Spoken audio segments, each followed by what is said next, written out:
Hello everyone and welcome back to Old Man Stories. I'm aware that many of you use these videos to fall asleep, so before you doze off, I thought it would be a fun idea if each of you could leave a comment letting me know which part of the world you're listening from. Also, give a like and subscribe to the channel if you're enjoying the episodes, okay? Let's get comfortable, relax, and begin. I've been working for Willow Creek Power and Electric for about 6 years now. It's a decent job, pays the bills, and most days are pretty routine. Fix a line here, restore an outage there. But what happened last month has me questioning everything I thought I knew about the world. I still can't sleep right. Every time I close my eyes, I see her face. I'm writing this down because I need to tell someone, and my wife is sick of hearing me talk about it. It was a Tuesday, nothing special about it. We'd had some thunderstorms roll through overnight, and I got called out around 5:30 a.m. to deal with some scattered outages on the north side of town. Standard stuff after a storm. I remember being annoyed because I was supposed to have breakfast with my dad that morning, but duty calls. I spent most of the morning fixing downed lines and blown transformers. By early afternoon, I was heading down Old Mill Road, checking on the last few addresses on my list. It was one of those perfect fall days, crisp air, leaves changing colors, sun breaking through the clouds. The storm had cleared out and left everything feeling fresh. I was almost done with my rounds when this woman flagged me down. I'd just finished reconnecting the Peterson's line and was climbing back into my truck when I noticed her standing by the roadside, waving her arms. She was maybe in her mid-40s, thin, with this long brown hair pulled back in a messy bun. She was wearing a plain house dress, the kind my grandma used to wear, and looked completely soaked, like she'd been caught in the storm. I rolled down my window and she rushed over. "Thank goodness," she said. Her voice was soft but urgent. "I've been waiting for someone to come by. Our power's out and it's getting cold. My son has asthma and I need to run his nebulizer." I checked my work order, but there was nothing else listed for Old Mill Road. "What's your address, Mom?" I asked. 1478 Old Mill, she said, pointing down a dirt path I hadn't noticed before. "It's just down there, not far." She had these intense brown eyes that were somehow both sad and hopeful at the same time. "I'm Eleanor, by the way. Eleanor Cassidy." I introduced myself and told her I'd take a look, though I was confused why her house wasn't on my list. The system's usually pretty thorough. I followed her down the dirt path in my truck, moving slowly because the ground was muddy from the storm. The path wound through some trees for about a quarter mile before opening into a small clearing. What I saw made me pause. It was an old farmhouse, probably built in the 1920s, and parts of it were literally falling apart. The east side of the roof had partially collapsed, and several windows were boarded up. It looked abandoned, honestly, like no one had lived there for years. But Eleanor was walking toward it like nothing was wrong. I parked and grabbed my toolbox, following her to the front porch. The steps creaked under my weight, and I remember thinking they might give way. The whole place smelled of mildew and rot. "Mom," I called out, "how long have you been having power issues?" She turned to me with that same intense look. "Since the storm last night, please hurry." Then she opened the front door and stepped inside. I followed her through the doorway into what must have been the living room. It was dim inside, with just enough light filtering through the dirty windows to see by. Furniture was covered in sheets, dust everywhere. I called out, "Eleanor!" but got no response. That's when I realized she was gone. Just gone. I'd literally watched her walk through the doorway 2 seconds before me, but now the house was empty. I called her name again, louder this time, nothing. My first thought was that she'd gone to another room, so I moved further into the house, checking the kitchen, a small bathroom, and what looked like a bedroom. No sign of her. No sign of a child with asthma either. The place was completely abandoned, dust undisturbed on the floors, except for my own footprints. The hair on my neck stood up. Something felt very, very wrong. I'm not a superstitious guy, never believed in ghosts or any of that, but in that moment I felt cold all over, like someone had replaced my blood with ice water. The silence in that house was absolute. Not even the sound of birds outside. I backed toward the front door, keeping my eyes on the hallway, half expecting Eleanor to appear again. When I reached the porch, I turned and ran to my truck. My hands were shaking so badly I dropped my keys twice before getting the door open. I grabbed my radio to call dispatch, but then I hesitated. What was I going to say? That I followed a woman into an abandoned house and she vanished? They'd think I was crazy or on drugs. So I called my supervisor instead, told him I needed to report a safety concern at an address not on our outage list. While I was waiting for him to respond, an old blue pickup pulled up behind my truck. A man got out, tall, maybe in his 60s, with a weathered face and a grey beard. He approached cautiously, eyeing my company vehicle. "Everything all right?" he asked. "Don't usually see power company trucks down this way." I was still rattled, but I tried to sound professional. "Just checking on a reported outage. Do you know anything about the people who live in this house? A woman named Eleanor Cassidy." The old man's face changed. He went pale, and his eyes widened just slightly. "Who told you that name?" he asked quietly. "She did," I said, pointing toward the house. "She flagged me down on Old Mill Road, asked me to check her power, said her son has asthma and needs a nebulizer." The man was silent for a long moment, just staring at me. Then he took off his cap and ran a hand through his thinning hair. "Son," he said finally, "nobody's lived in that house for 4 years. Not since the fire." My stomach dropped. "What fire?" "Kitchen fire, middle of the night. Eleanor Cassidy and her boy didn't make it out." He pointed to a charred section of the house I hadn't noticed before. "Whole east side burned. They found them in the back bedroom." I felt dizzy suddenly, like I might pass out. "That's not possible," I said. "I just saw her, talked to her. She was wet from the rain." The old man, he introduced himself as Thomas Blackwell, just looked at me with these sad eyes. "Not wet from rain," he said quietly. "What they say is the fire started while she was boiling water for the boy's breathing treatment. Steam pipes, water everywhere from the firefighters too." I must have looked like I was about to collapse, because Thomas suggested we sit in his truck for a minute. As we walked away from the house, he told me more about the Cassidys. Eleanor was a single mom who'd moved to Willow Creek about 10 years ago with her son Michael. The boy had severe asthma, and she worked 2 jobs to support them. They kept to themselves mostly. After they died, the property got tied up in some legal dispute since Eleanor had no family, and the house had been sitting empty ever since.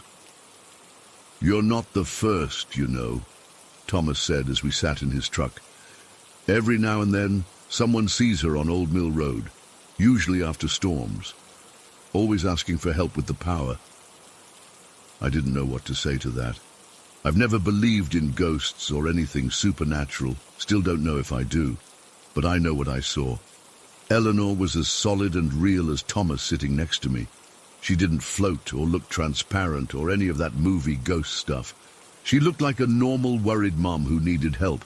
Thomas must have seen the struggle on my face because he didn't push it. He just said, "Some things we're not meant to understand," and offered to follow me back to the main road. I took him up on it partly because I was still shaken and partly because I didn't want to be alone at that moment.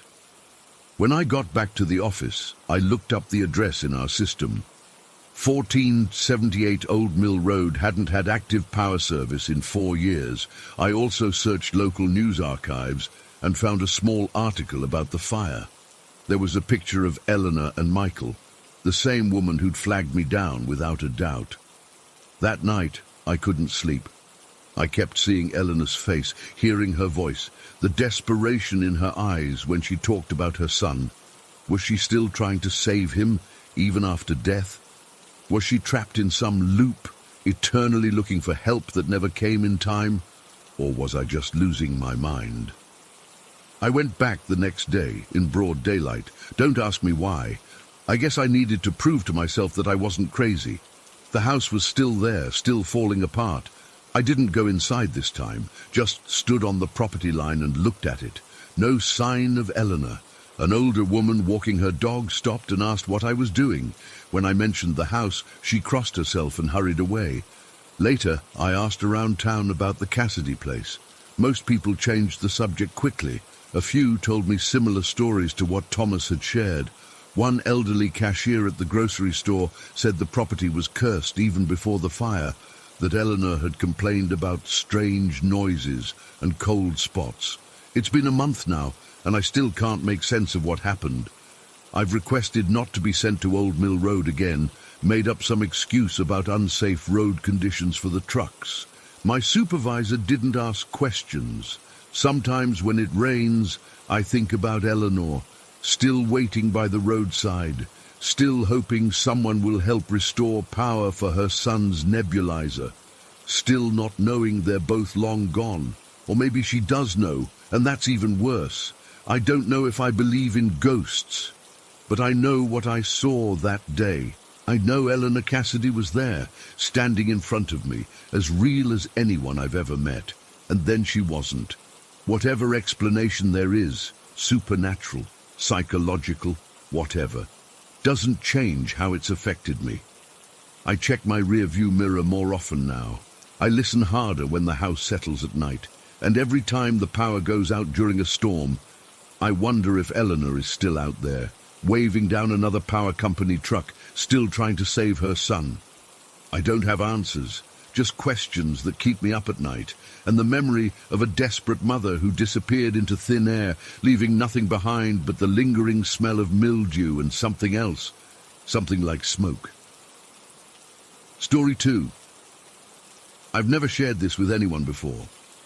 I tried once, with a therapist, but lost my nerve when I saw the look on her face change from professional concern to clinical evaluation. I know what I saw, though. It's been 15 years, but I remember that night like it just happened. Sometimes I still find myself staring at closed doors, waiting.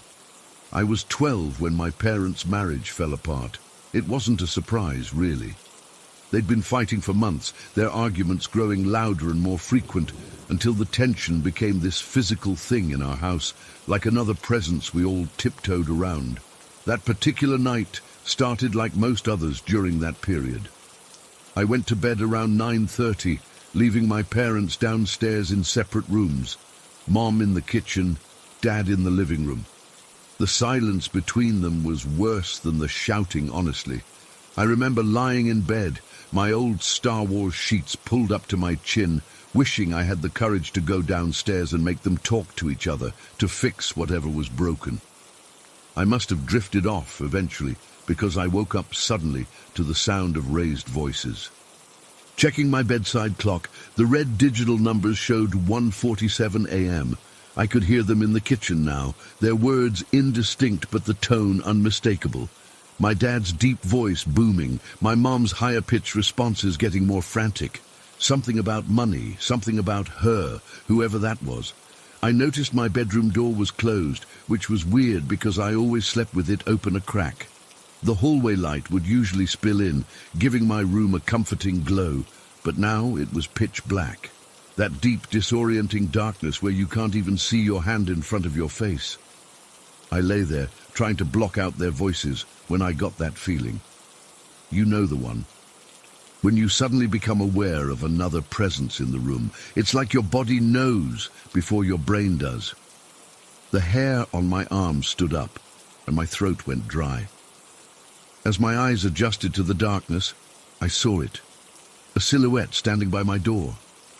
At first, I thought it was my mom coming to check on me, but then I realized it wasn't solid. It was this semi-transparent, human-shaped dark grey form, standing completely still. The figure was about 5 feet tall, not tall enough to be my dad, and it had this feminine presence to it, though I couldn't tell you why I felt that. There weren't any distinguishable features, no face, no arms that I could make out clearly, just this dark outline. The weirdest part, it didn't have feet. The lower half just faded into nothing like mist disappearing. While the outline remained perfectly still, the inside of the silhouette seemed to be moving, swirling within itself like smoke caught in a glass jar. But it maintained its shape, never spreading out or dissipating, just standing there, watching me. I couldn't move. I literally could not make my muscles work. My heart was hammering so hard I thought it might crack my ribs, and I was breathing in these shallow, silent gasps because I was terrified that if I made any noise, the thing would, I don't know what, come closer, speak, touch me. Those possibilities seemed worse than the watching. Meanwhile, my parents were still arguing in the kitchen, their voices rising and falling like they were in another world, completely unaware that their son was paralyzed with fear 20 feet away. I remember thinking how unfair it was that they were so wrapped up in their problems that they couldn't sense mine. That's a weird thought for a terrified kid to have. But there it was. The figure never moved from its spot by the door. It just stood there, and I swear I could feel it watching me, even though it didn't have eyes that I could see. It was like being stared at by a blank television screen that somehow knew you were there. I don't know how long we stayed like that, me frozen under my covers, it standing sentinel by my door. Could have been minutes, could have been an hour. Time gets weird when you're terrified. Then I heard something downstairs break, a plate or a glass, followed by my mum shouting something particularly cutting. It snapped me out of my paralysis. I had this sudden, desperate thought. If I could just get past this thing and out my door, I'd be safe. My parents were real, solid, alive people who could protect me from whatever this was. So I did the bravest and stupidest thing my 12-year-old self could think of. I launched myself out of bed and made a run for it, straight at the figure.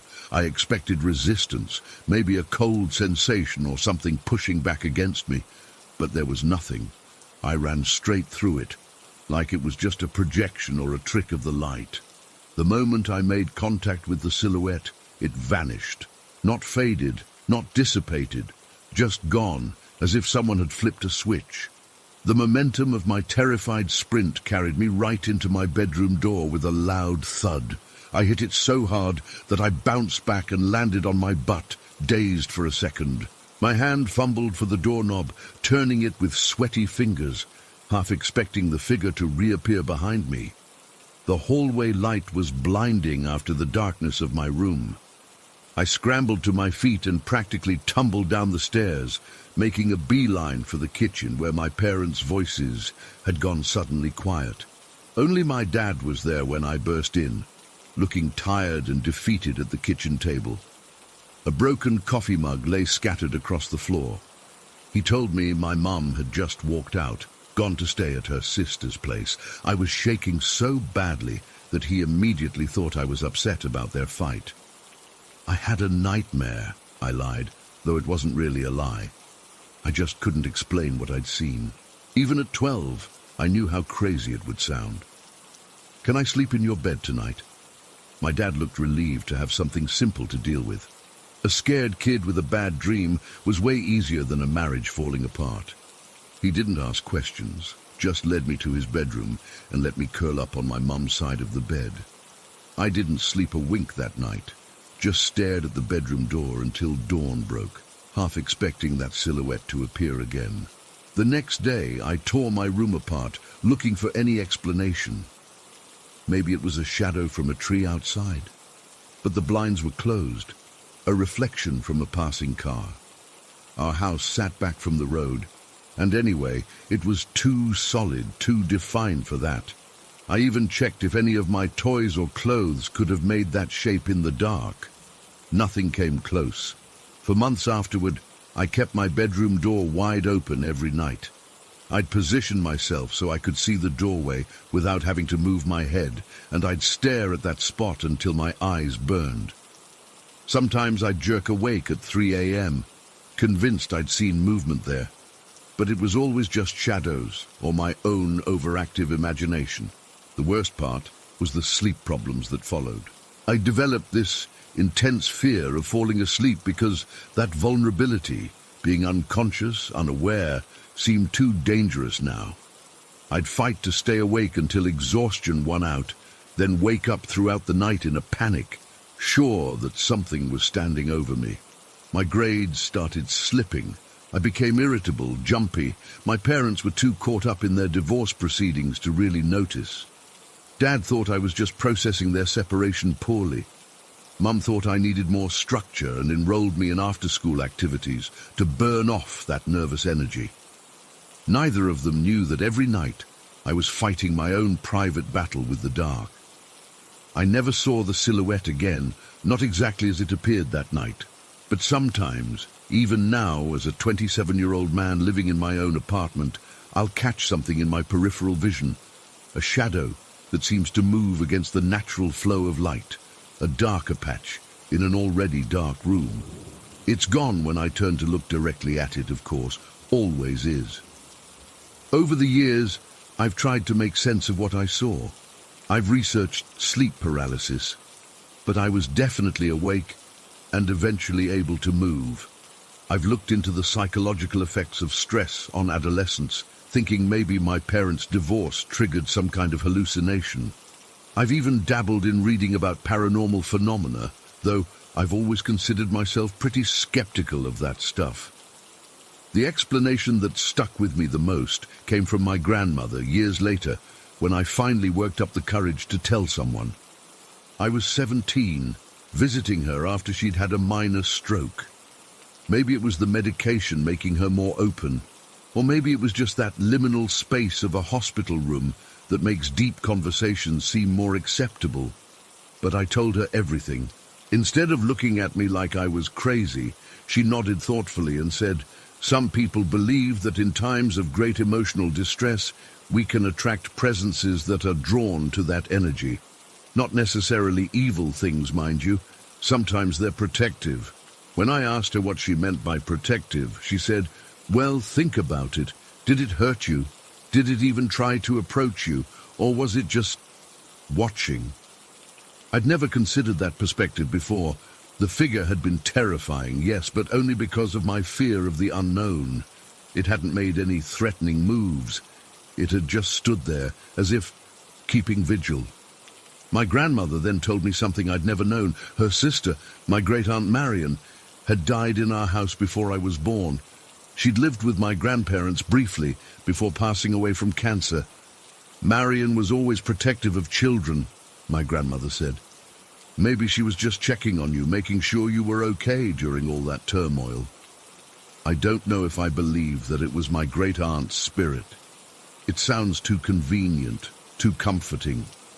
But I do know that after that night, something in me changed.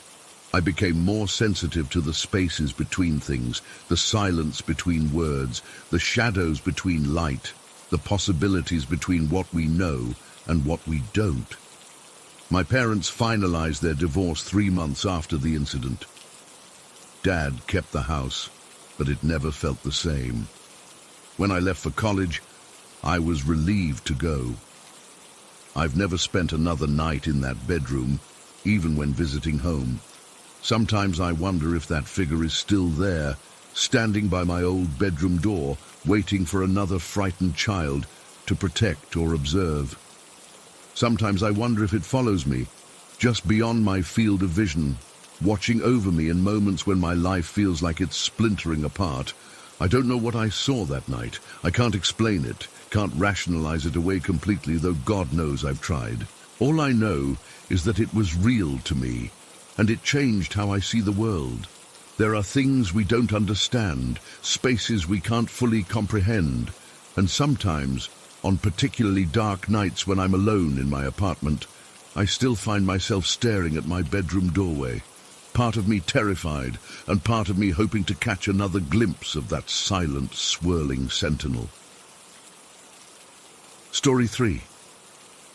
I've never really believed in ghosts or paranormal stuff. I mean, I wouldn't call myself an atheist exactly, more like agnostic. I just never gave it much thought. I've watched those ghost hunting shows and always laughed at how dramatic they make everything seem. Well, I'm not laughing anymore. Last October, My boyfriend Jake and I decided to do something different for date night. There was this historical pioneer village about an hour from where we live in Ontario that was running special nighttime tours for the Halloween season. We thought it would be fun. Learn some history, maybe get a few spooky stories, and enjoy the crisp fall evening together. Nothing too scary, just something seasonal to do. The village was this collection of preserved and relocated buildings from the 1800s, all arranged to look like an authentic pioneer settlement. They had old houses, a blacksmith, a general store, a schoolhouse.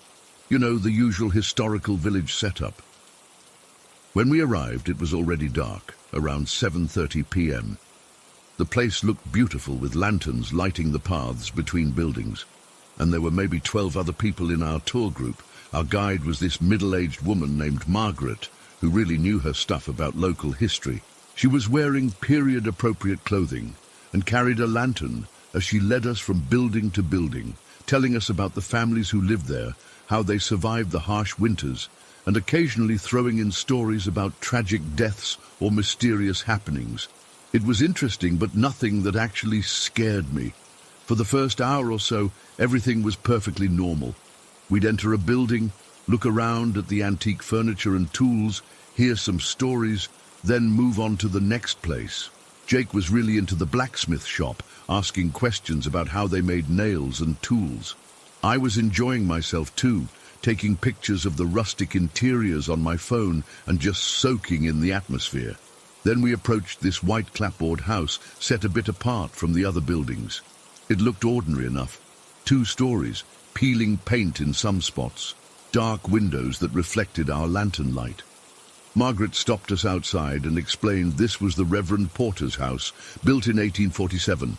She asked if we wanted to hear the story from inside or outside.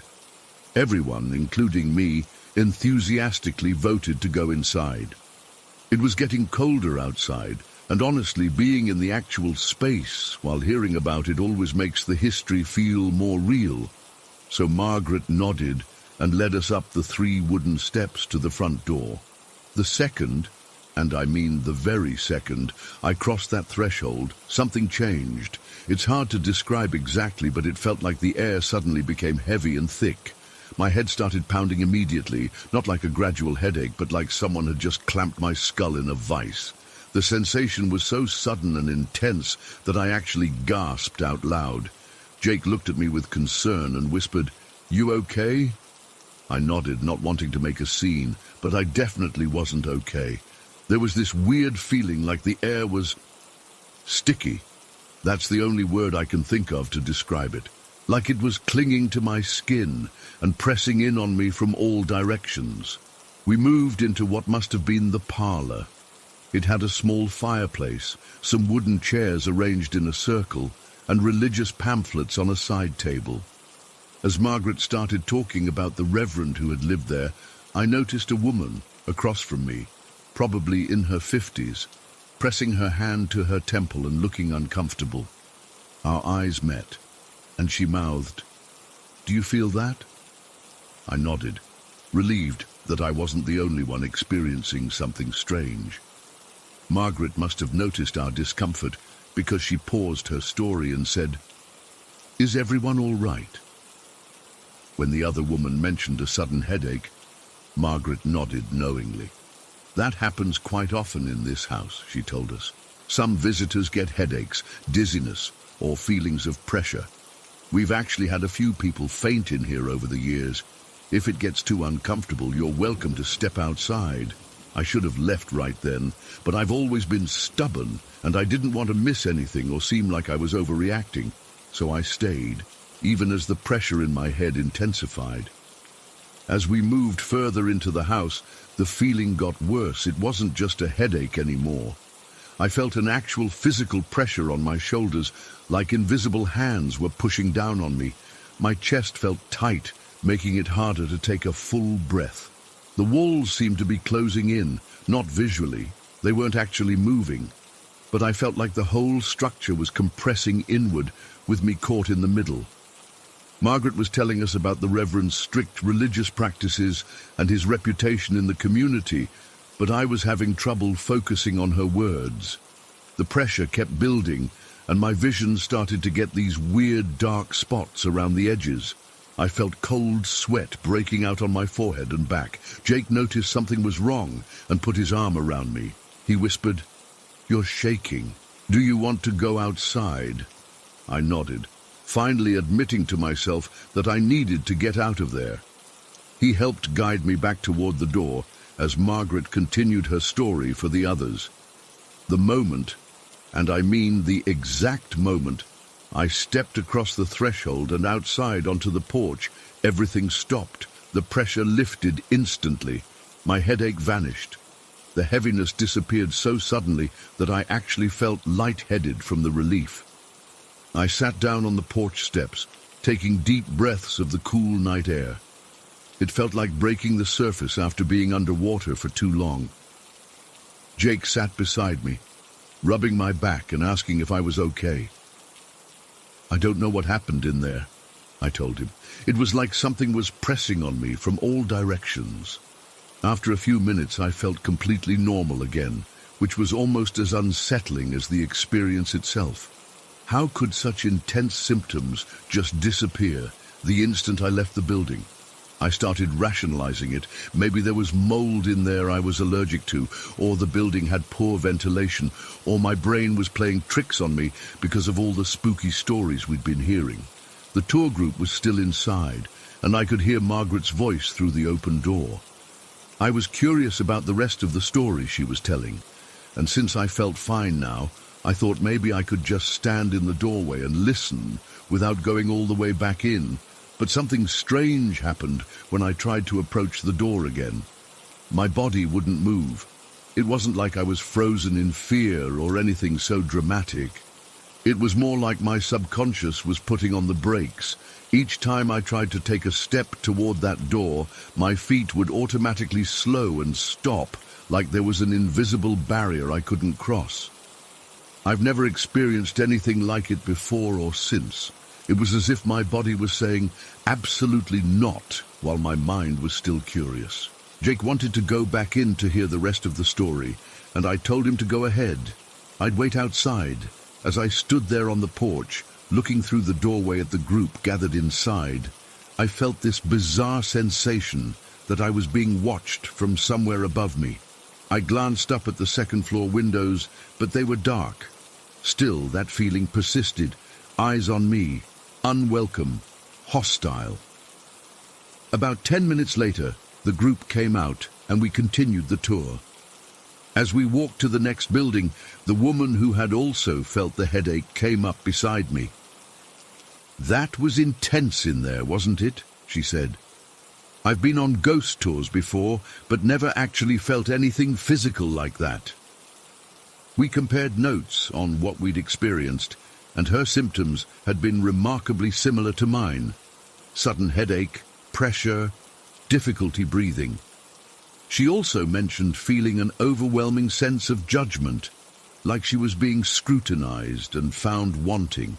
When there was a break in the tour, I approached Margaret and asked her more about the Reverend's house. That's when things got even weirder for me personally. "The house has quite a reputation," she told me. "Reverend Porter was known for his aggressive approach to salvation. He would literally pound the word of God into people's heads, as they used to say. There are accounts of him hitting parishioners with his Bible if he thought they weren't paying proper attention or living righteous lives. That was unsettling enough. But then she mentioned something that made my blood run cold. You might find this interesting. This house wasn't originally built here.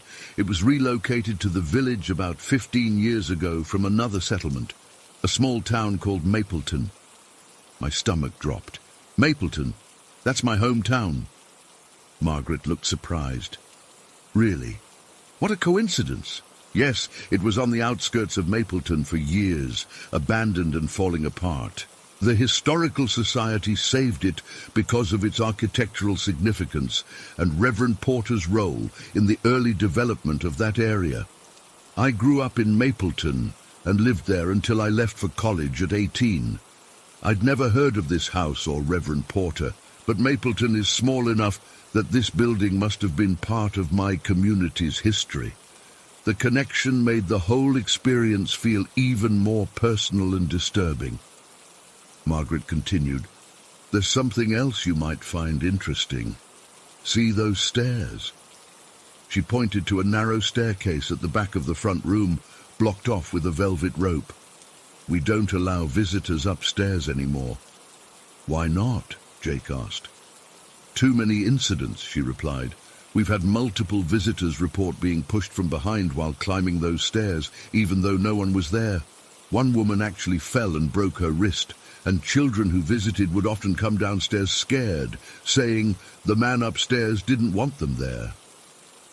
"Have you ever experienced anything unusual in there?" I asked her. Margaret hesitated. "I've worked here for 7 years, and I've learned to respect that house. I don't stay in there alone, especially after dark. The maintenance staff feel the same way. No one likes to be the last person in there at closing time."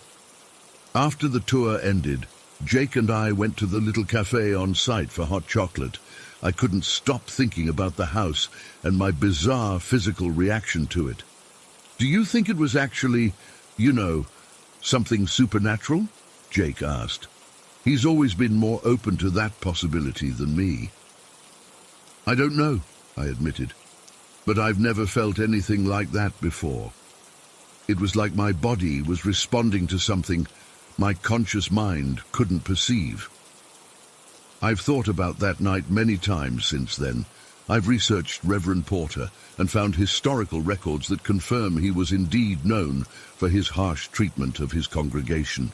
There are even court records from 1852 where he was charged with assault after striking a young woman with his Bible so hard it left her with a concussion.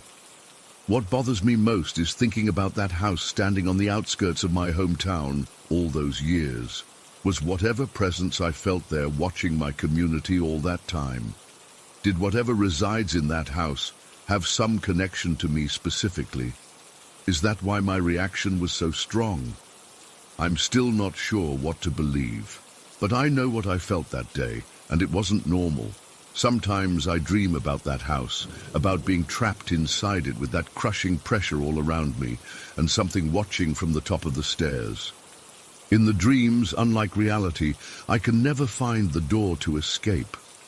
I've never gone back to the pioneer village, though Jake has suggested it a few times. I just can't bring myself to be anywhere near that house again. Maybe the Reverend's spirit really does linger there, still judging, still angry, still trying to pound his beliefs into the heads of visitors. And maybe, being what he would consider a godless woman, I was particularly unwelcome in his home. All I know for certain is that something in that house recognized me as an outsider, and it made absolutely sure I knew I didn't belong there. Story 4. I've been debating whether to share this for a long time. Even now, over a decade later, I get goosebumps thinking about it. I guess I need to get this off my chest because I still can't explain what happened, and maybe someone here has experienced something similar. Back in 2011, when I was 16, my family moved to this really old half-timbered house in Buchberg, a small town in Germany. The house dated back to the 16th century. Yeah, that old. It was actually quite beautiful in that classic German style with the exposed wooden beams and white plaster walls. My parents were thrilled about the character and history of the place. If only they knew what kind of history we'd encounter. The first thing I noticed about the house was how much it talked. Not literally, of course, but through creaks and groans. Old houses make noise, that's normal, right? But this place had these wooden floorboards that were particularly vocal. There was this one spot right outside my bedroom door that would let out this distinctive long creak whenever someone stepped on it. After a few weeks, I actually got used to it.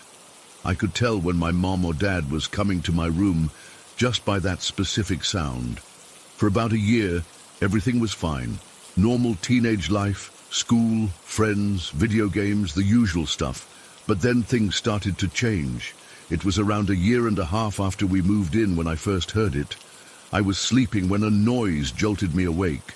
That distinctive creak from the floorboard outside my room. It was probably around 3 a.m.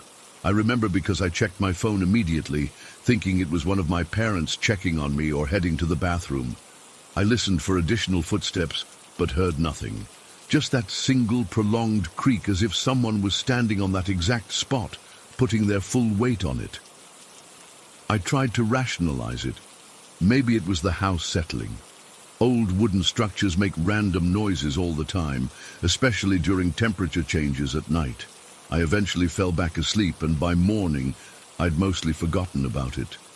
A few weeks passed without incident, and I'd nearly forgotten about that night until it happened again. This time it was different. I was awakened by the same creaking sound, but it was louder and more deliberate. It sounded like someone was repeatedly shifting their weight on that exact spot, making the floorboard creak over and over. It went on for what felt like a full minute. My heart was pounding so hard I could feel it in my throat. I was absolutely terrified to get up and check, but also terrified to stay in bed. After what felt like forever, I gathered my courage, jumped out of bed, and rushed to my parents' room. My mom was annoyed at being woken up. "You were just dreaming," she mumbled, half asleep. "Go back to bed, Lucas." I tried to explain that I was fully awake and had definitely heard the sound, but she wasn't having it. Dad didn't even stir. I ended up sleeping on their floor that night, too scared to go back to my room. The next morning, when I brought it up again, my mom suggested it was probably one of our cats walking around. That explanation made sense, and I wanted to believe it, so I did, for a while. But over the next few months, things escalated. The creaking continued, happening maybe once or twice a week, always between 2 and 4 a.m. I'd wake up to that sound and lie frozen in my bed, afraid to move. Sometimes it would be brief, just a single creak. Other times it would go on for minutes, as if someone was standing there, shifting their weight back and forth. Then other strange things started happening. Doors that we were sure we'd closed would be open in the morning. Electronics would turn on by themselves in the middle of the night. The TV in the living room once, my computer a couple of times. Our 3 cats started acting weird, too. They'd stare at empty corners of rooms, their eyes following something invisible. Sometimes they'd hiss at nothing and run away with their fur all puffed up. I started feeling watched. It's hard to explain, but it was like having someone constantly sitting on your shoulder, observing everything you do. I'd be doing homework and suddenly get this overwhelming sensation that someone was standing right behind me. I'd spin around, heart racing, only to find an empty room. My parents noticed some of these things too, but they always found rational explanations. The doors weren't latched properly. The electronics had timer functions we'd accidentally set. The cats were just being cats. They didn't feel what I felt, though. That constant presence. After about 3 months of this, I was a wreck. I wasn't sleeping well, my grades were slipping, and I was jumpy all the time. My mom was starting to worry about me, suggesting maybe I should see someone about anxiety. I couldn't tell her that I was convinced our house was haunted. She'd think I was losing it. Then came the night that changed everything. It was a Tuesday in November. I remember because I had a history test the next day that I'd been studying for. I went to bed around 11, earlier than usual because I wanted to be fresh for the test. I fell asleep quickly, but woke up suddenly a few hours later to that familiar creaking sound. By this point, I'd developed a routine. I'd pull the covers over my head, put my earphones in, and try to drown out the noise with music until I fell back asleep or the sun came up. But that night, something compelled me to look. Maybe it was frustration from months of fear, or maybe something else. But instead of hiding, I sat up and looked toward my bedroom door.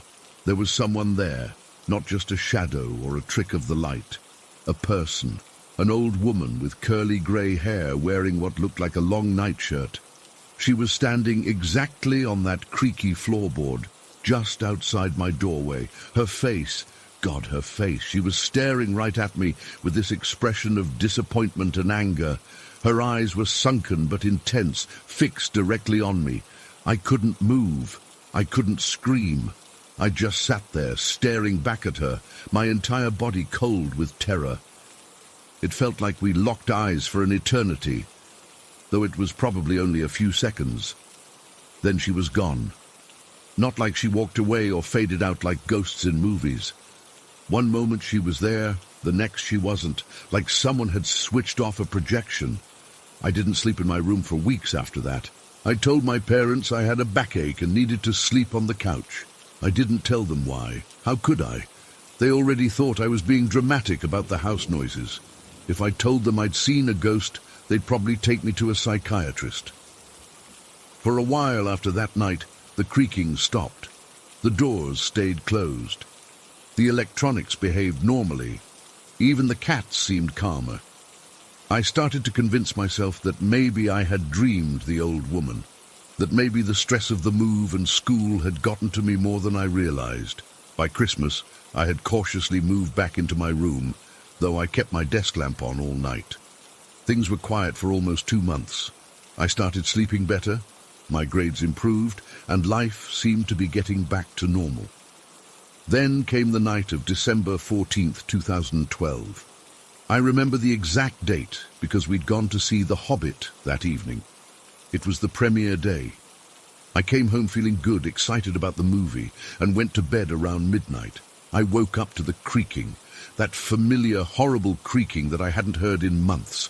It was back, and it sounded angrier than ever. Not just a creak, but almost a groan, as if the wood was being bent to its breaking point.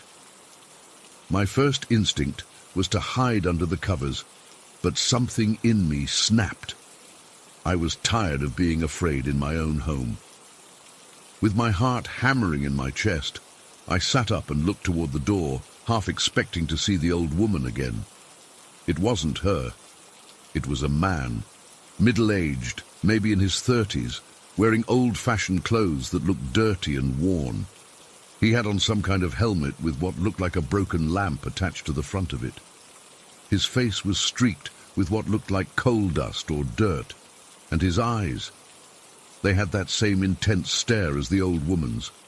But there was something else in them, sadness maybe, or resignation. He stood there staring at me, not moving, not speaking. I couldn't move either. It was like we were both frozen in time. Then, just like the woman, he vanished. There 1 second, gone the next. I ran to my parents' room that night, not caring what they thought.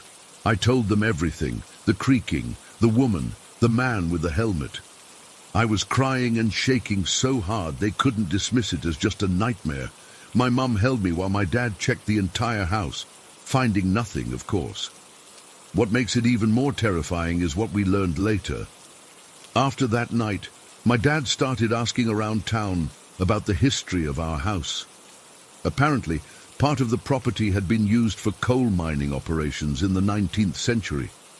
There had been an accident in one of the shafts that ran under or near our property, a collapse that killed several miners. And before that, in the 18th century, the house had been owned by a widow who was known in the town for being particularly bitter and unfriendly, especially toward children. We moved out 3 months later. My parents claimed it was because Dad got a job offer in another city, but I know the real reason. They might not have seen what I saw, but they believed me enough to get us out of there. I still have nightmares about those faces staring at me. I sleep with a light on most nights, and I can't stand creaky floorboards. I never believed in ghosts or the supernatural before living in that house. Now, I'm not so sure what I believe, but I know what I saw and felt in that old house in Bookburg. Whatever or whoever they were, they seemed tied to that place. I just hope whoever lives there now isn't experiencing the same thing. Or maybe I hope they are, just so I know I wasn't crazy. Story 5. For context, I live in a small town in Tennessee that dates back to the 1830s. It's one of those places where the tourist brochures boast about the rich history, but conveniently gloss over the darker parts. The massacres, the Civil War battles, and all the death that happened here. My fiancé Mark and I bought our house about 2 years ago. It's not particularly old by local standards, built in the 1950s, but the land itself has been through a lot. That night started like any other. Mark and I had gone to bed around 10:30. Our dog Cooper, a golden retriever mix who usually sleeps at the foot of our bed, was curled up next to me. Mark falls asleep instantly, always has, while I typically toss and turn for a bit. I remember checking my phone one last time around 11:15 before finally drifting off. I'm not sure what woke me up. It wasn't a noise exactly, more like a change in the air pressure. That sounds crazy, but it felt like the atmosphere in our bedroom had suddenly become heavier. The digital clock on my nightstand read 2:17 a.m. The room was almost completely dark, except for a faint glow from the streetlight filtering through the curtains. Cooper was awake beside me. I could feel him tensing up, his body completely rigid against my leg. His head was raised and he was staring fixedly at something across the room. I followed his gaze, squinting into the darkness. At first I thought my eyes were playing tricks on me. You know how shadows can sometimes look like shapes in the dark, but then I saw movement, definite, deliberate movement, in the corner near my dresser. My first thought was intruder, and my heart practically exploded in my chest. I was about to wake Mark when I realized what I was seeing didn't make any sense. There was a man standing there, but he wasn't standing normally. He was hovering, I guess is the word. His feet were at least a foot off the ground. As my eyes adjusted, I could make out more details, and that's when true terror set in. He was wearing what looked like a dirty, ragged Confederate uniform, the kind you see in Civil War reenactments, but worn and filthy. The jacket was grey with tarnished buttons, and he had on those baggy pants tucked into tall boots. But it was all wrong. The colours were muted, like watching an old TV with poor reception. The most unsettling part? His head was nearly touching our 8-foot ceiling. I remember thinking that was impossible. He would have to be over 7 feet tall. His face was gaunt, with a scraggly beard, and even in the darkness I could see that his eyes were unnaturally hollow. I couldn't move. My entire body felt like it was made of lead. Cooper wasn't barking or growling, he was just frozen beside me, trembling slightly.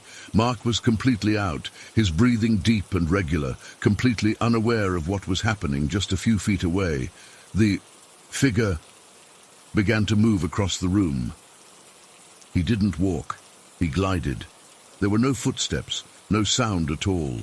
He drifted toward the window slowly, his head tilted at a strange angle. The movement wasn't fluid, it was jerky, like stop-motion animation. I kept thinking this couldn't be real, that I must be dreaming, but I wasn't. I was completely awake. I could feel the blanket bunched in my fists, the sweat beading on my forehead, Cooper's fur against my leg. When he reached the corner by the window, he stopped. And then, God, I still get chills thinking about it. He seemed to notice me for the first time. His head turned toward the bed, and his eyes locked with mine. The smile that spread across his face wasn't menacing exactly, but it wasn't friendly either. It was more like an oops expression, like he'd been caught doing something he shouldn't. His lips parted slightly, revealing teeth that looked yellowed and uneven. For what felt like an eternity, but was probably only a few seconds, we just stared at each other. I couldn't breathe. I couldn't blink. I couldn't even think. Then, without warning, he turned toward the wall and simply passed through it. Not like he was walking through a door, more like he was made of smoke that just drifted through the solid surface. One moment he was there, and the next he was gone. I lay there, paralyzed, for what must have been at least 10 minutes. My mind was racing, trying to make sense of what I'd just witnessed.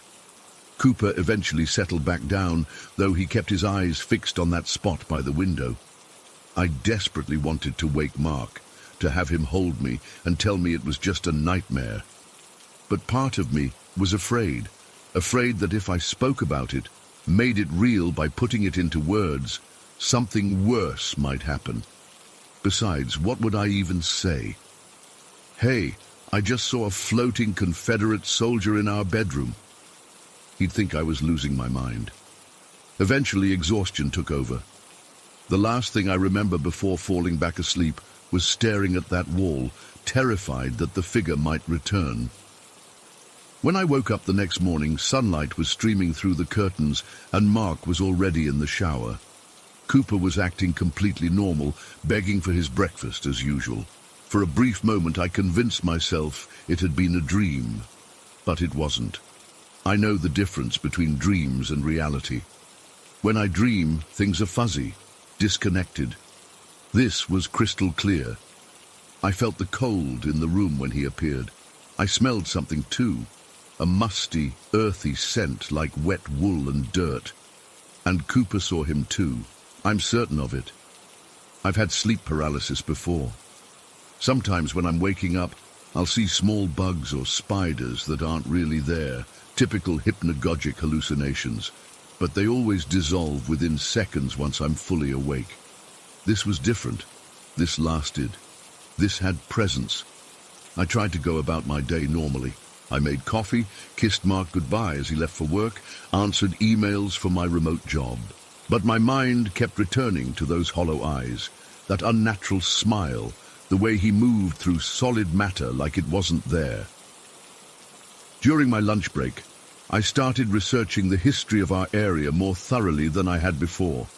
What I found wasn't comforting. Our town saw several skirmishes during the Civil War, nothing major enough to make the history books, but bloody nonetheless. According to local records, a small group of Confederate soldiers had been ambushed less than a mile from where our house now stands. 7 men died that night, the most disturbing part. It happened in February 1863, almost exactly 160 years before my encounter. I didn't know the exact date of the ambush until I found it in the local Historical Society's archives online, but when I saw it, February 17th, my blood ran cold. The same day, just centuries apart. I've always considered myself rational. I don't jump to supernatural explanations, but what happened that night defies rational explanation. I've run through every possibility, a dream, a hallucination, an intruder, though how would they float or pass through walls? Even carbon monoxide poisoning. None of them fit. I haven't seen him again, but sometimes I wake up at exactly 2:17 a.m., my heart pounding, feeling like someone is watching me. Cooper occasionally stares at that corner, his ears perked up, tracking something I can't see. I haven't told Mark the full story. I mentioned having a weird dream, but that's it. What would be the point? He'd either worry about my mental health or worse, believe me, and become as afraid in our home as I am. Some nights, I lie awake wondering, was he trying to communicate something? Was he just going about his eternal business when he accidentally crossed paths with someone who could see him? Or is the veil between worlds thinner in places marked by violent death? I still don't know if I believe in ghosts in the traditional sense, but I know what I saw. And I know that this land we live on has witnessed suffering and death. Maybe some echoes of that never truly fade. Maybe they just wait, suspended in time, occasionally brushing against the living when the conditions are just right. It only lasted about 10 seconds, but those seconds changed everything I thought I knew about reality. If you've never experienced something like this, it's easy to dismiss. I would have done the same before that night. Now, I'm not so sure about anything. I've started sleeping with a small light on. Mark thinks it's because I'm afraid of tripping if I get up at night, and I let him believe that. It's easier than the truth, that I'm afraid of seeing that face again, of that oops smile that tells me I've glimpsed something I wasn't meant to see. Sometimes I wonder if he'll come back, if February 17th will bring him around again next year. Part of me is terrified at the thought, but another part, a part I barely recognize in myself, is curious. What's it like on the other side of that wall he passed through? What's he been seeing for the last 160 years? I guess some questions are better left unanswered. But when you've seen what I've seen, it's hard not to wonder, hard not to look at the spaces around you differently, knowing they might not be as empty as they appear.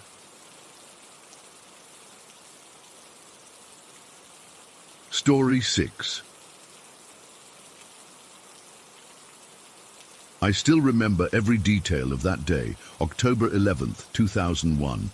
It's been over 20 years, but I can recall it with perfect clarity. The smell of wet earth, the overcast sky, the sound of leaves crunching under dress shoes. I was 14, and my grandfather had just died. Papa wasn't just any grandfather. He was my best friend. When my parents were fighting, which was often, I'd bike to his house 3 blocks away. He taught me how to fix an engine, how to cast a fishing line, how to whittle wood into little animals. He never talked down to me like most adults did. When he laughed, his whole body shook, and you couldn't help but laugh too.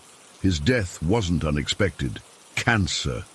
He fought for almost 2 years, but in the end, it took him anyway. I watched him waste away, this strong man who could once carry me on his shoulders becoming so frail that he needed help to sit up in bed. The last time I saw him conscious, he squeezed my hand and winked at me, like we shared some secret. Maybe we did. The funeral was held at Oakwood Cemetery, this old place with massive trees and crumbling headstones from the 1800s. It was cold that day, unusually cold for October in Pennsylvania. The kind of damp cold that seeps into your bones.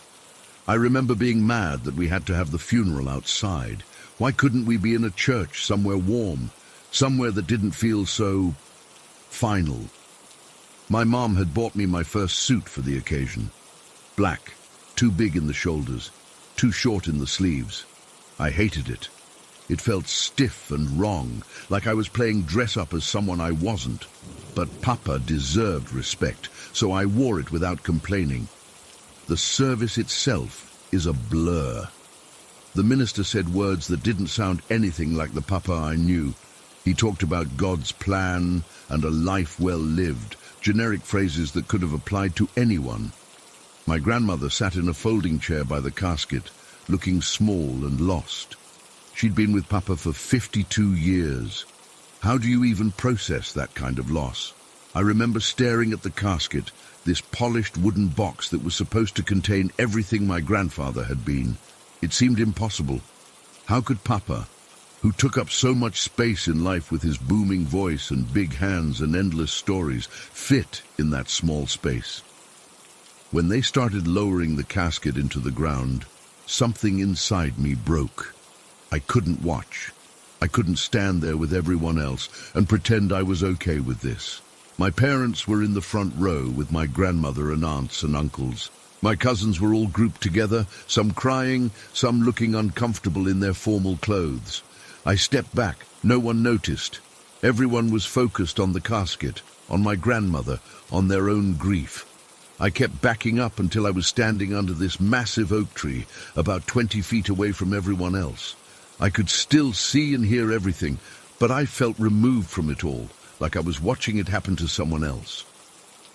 The minister was saying the final prayers. My mom was sobbing quietly into a tissue. My dad had his arm around her, his face set in that tight expression he gets when he's trying not to show emotion. My little sister was fidgeting, too young to really understand what was happening. I closed my eyes. I couldn't bear to see the dirt being thrown on the casket.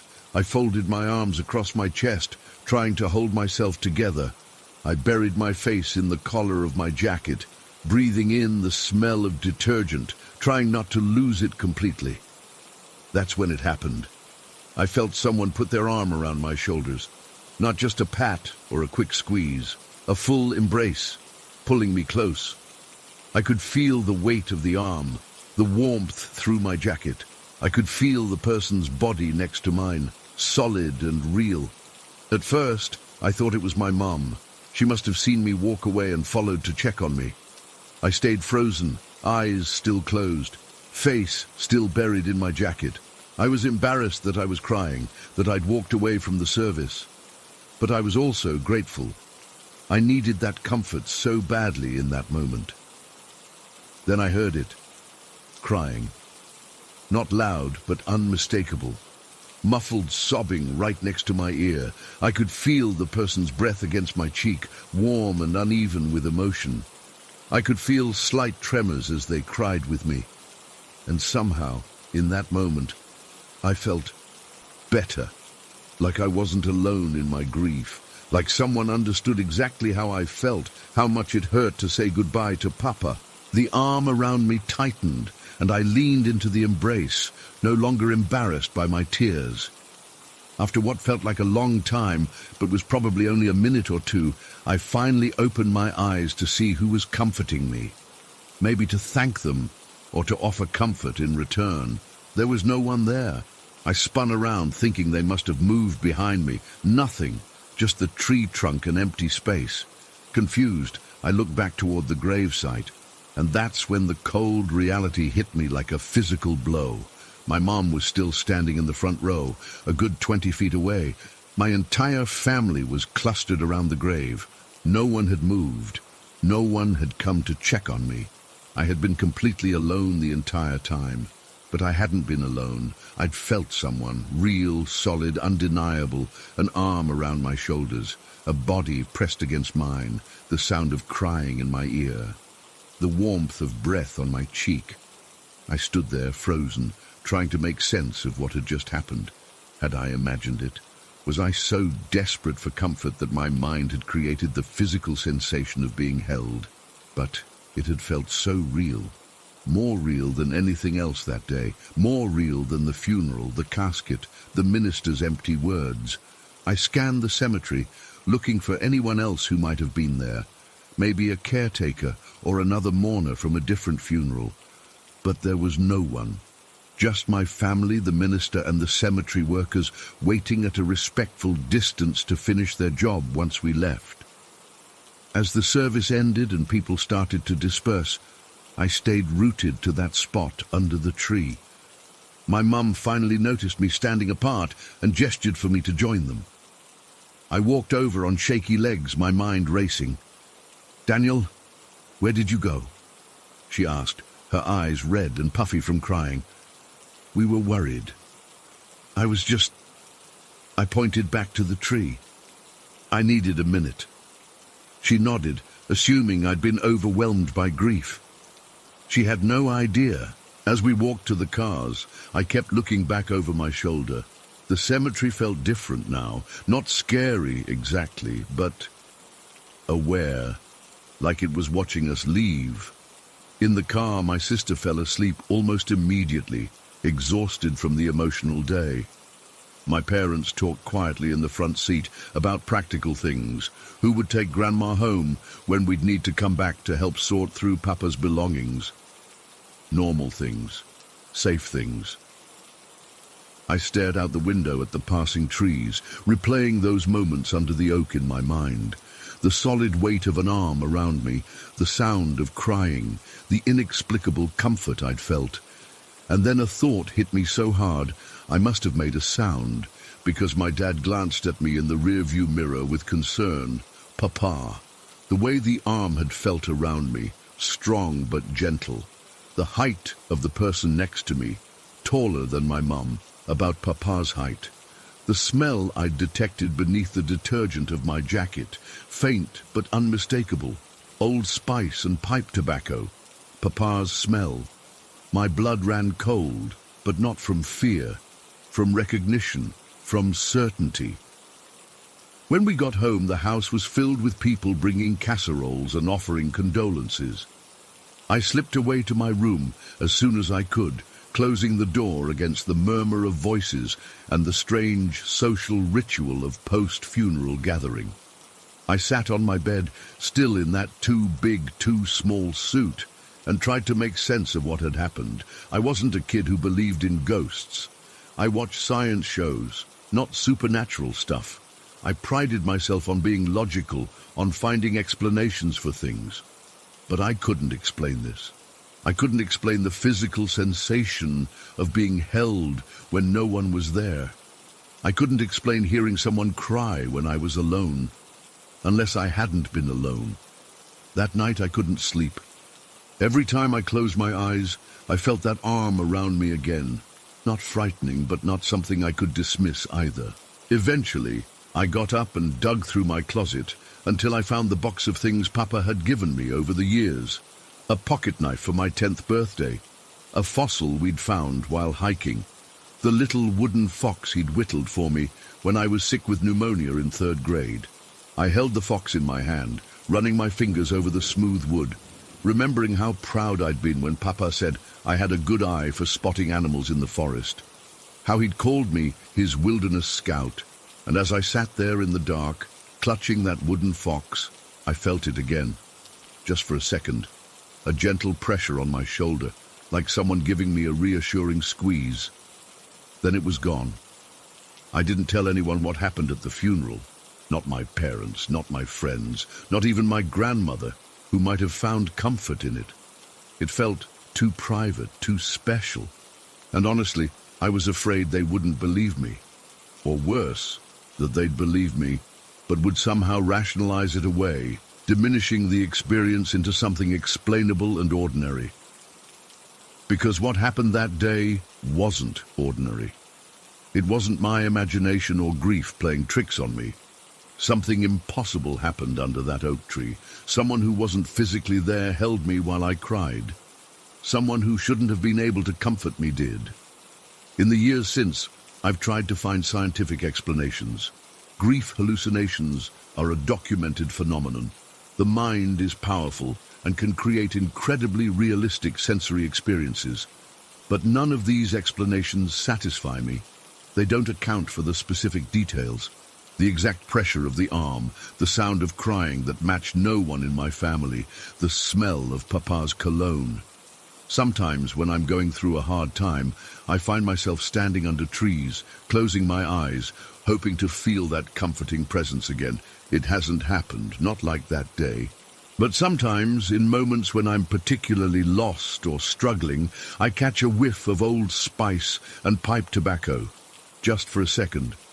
Just enough to remind me that maybe the line between here and whatever comes next isn't as solid as we think. I'm not religious. I don't know what happens after we die. But I know what happened that day in October 2001. I know that when I needed him most, when I was breaking apart with grief, my grandfather found a way to comfort me one last time. Or maybe not the last time. Maybe just the most obvious time. I've never been able to explain it. I've never wanted to. Some experiences aren't meant to be dissected and explained away. They're meant to be held close, treasured for what they are, moments when the impossible becomes possible, when love finds a way to reach across whatever separates us from those we've lost. All I know is that on the worst day of my young life, when my heart was shattered by the finality of death, something extraordinary happened that showed me that maybe death isn't as final as we fear. And while that doesn't take away the pain of losing someone you love, it does make it a little easier to bear. Story 7. I still don't really know if anyone's going to believe me about this, but I need to get it off my chest. It happened when I was 12, and I've spent the last 15 years trying to make sense of it. It was a normal Sunday morning in Pike County, southern Ohio, where I grew up. Mom had spent the morning frantically trying to get us all ready for church while Dad was outside fixing something on the porch. My little brother Ethan was being a pain as usual, refusing to put on the tie Mum had picked out for him. I was already dressed in my Sunday clothes, a blue dress with a white cardigan, and was just waiting for everyone else. We were running late as usual. My grandfather was driving us that day because our car was in the shop. He'd arrived in his old Dodge Caravan, honking the horn impatiently in our driveway. I remember being irritated because I hadn't had time to finish my hair properly. "Emma, come on!"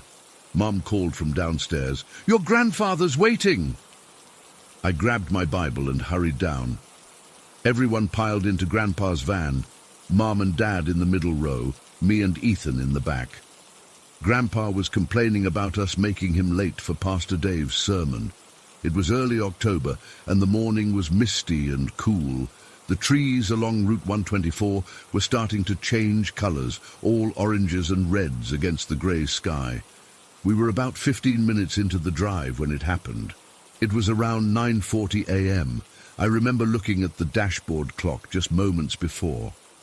We were on a stretch of road between Latham and Slate Mills, one of those long, empty rural highways that cuts through farmland. There were no houses nearby, just fields on both sides with woods in the distance. Grandpa was talking about something. I think he was complaining about the neighbor's dog again, when he suddenly slowed down. At first, I thought maybe a deer had crossed the road. That happened all the time in our area. But then I heard him say, "What in God's name?" I leaned forward between the seats to see what was happening. There, in the middle of the road, walking directly on the center line, was a woman. She was moving slowly away from us, in the same direction we were traveling. "Why is she walking in the middle of the road?" my mom asked, her voice tense. The woman was wearing what looked like a white dress, or maybe a nightgown, something long that reached her ankles. Her hair was dark and hung all the way down her back, almost to her waist. She wasn't carrying anything. No purse, no bag, nothing. And she was barefoot. I specifically remember noticing her bare feet on the asphalt. Grandpa slowed the van to a crawl and moved to go around her, veering left into the oncoming lane. Not that there was any traffic coming. The road was completely empty except for us. He rolled down his window. "Mom," he called out, "are you okay? Do you need help?" The woman didn't respond. She didn't even turn around. She just kept walking slowly and steadily right down the center line. As we pulled alongside her, I got a better look. Her dress wasn't just white. It was almost glowing white, like it was reflecting way more light than it should have been on that cloudy morning. And it looked old-fashioned somehow, with long sleeves and a high neckline. The fabric moved strangely in the breeze, almost like it was floating. We were moving so slowly now, maybe 5 miles, pacing alongside her. My dad rolled down his window too. "Miss, do you need a ride somewhere?" he called. Still nothing. No response, no acknowledgement. She just kept walking, staring straight ahead. I couldn't see her face clearly, just her profile, but something about her seemed off. Her skin was extremely pale, almost grey. Then, as Grandpa was about to accelerate past her, she did something that still gives me chills to this day. Without turning her head, without breaking her stride, she simply raised her right arm to the side and touched the van. Her hand pressed flat against the sliding door, right next to where I was sitting.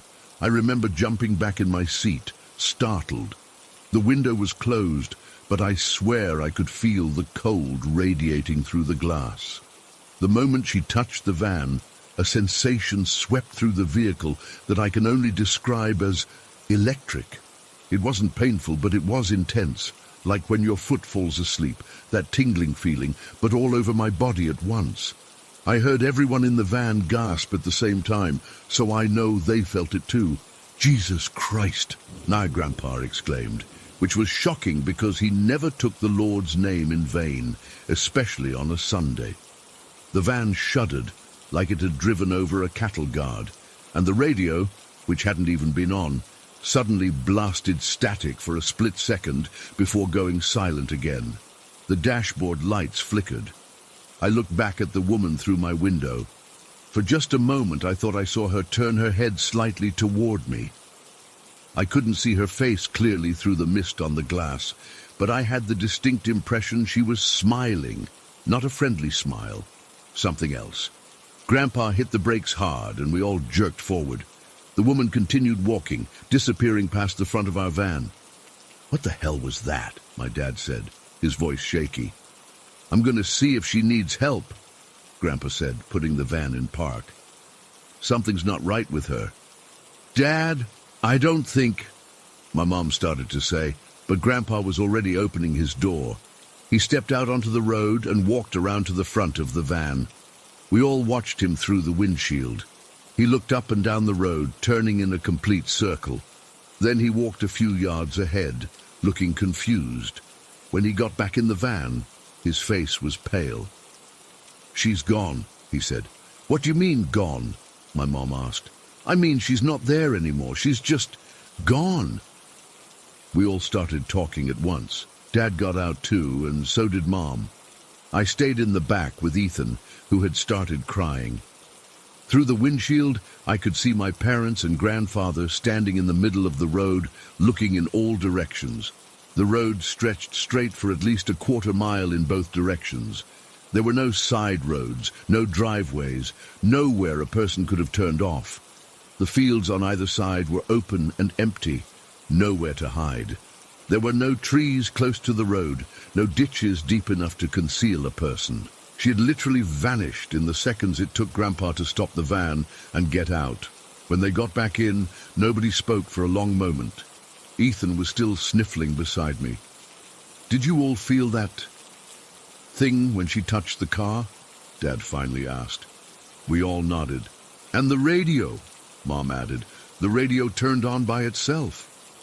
"She wasn't right," Grandpa muttered, starting the van again. "No one should be out here walking alone like that. No shoes, no coat." He trailed off, shaking his head.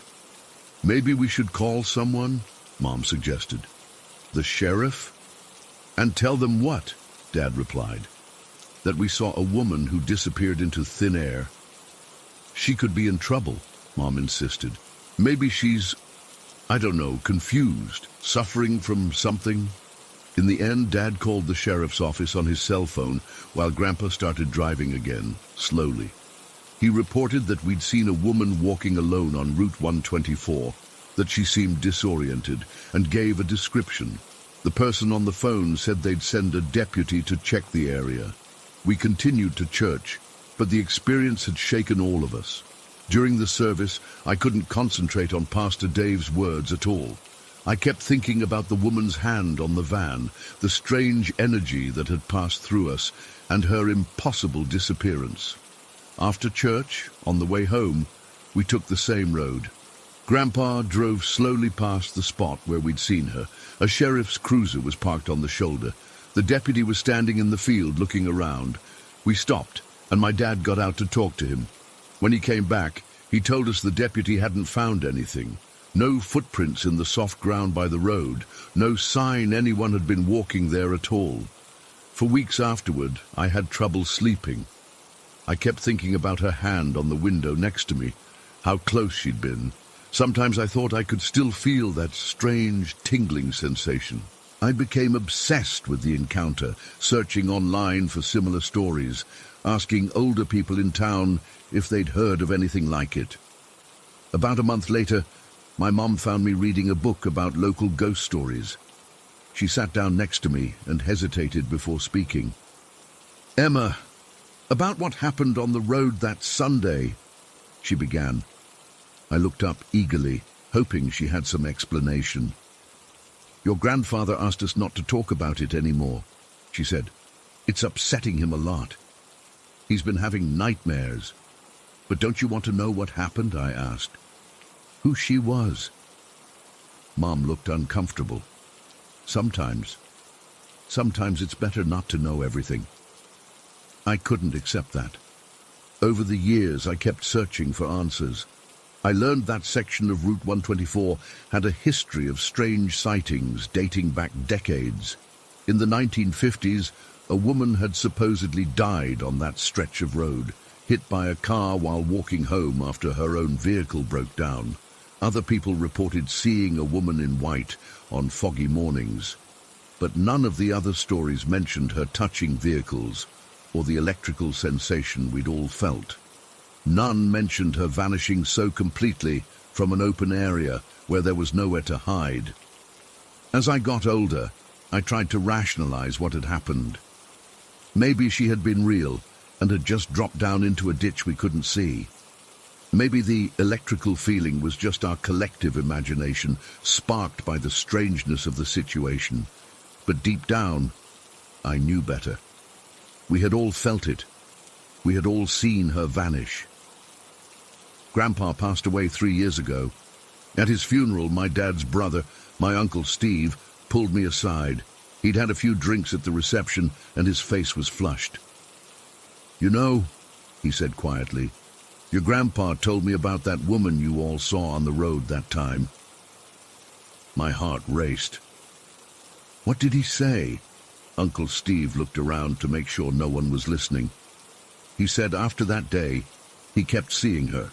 In dreams mostly, but sometimes when he was driving alone, he'd see her in his rearview mirror sitting in the back seat. Said she never spoke, just smiled at him." A chill ran through me. Did he ever figure out who she was?" Uncle Steve shook his head.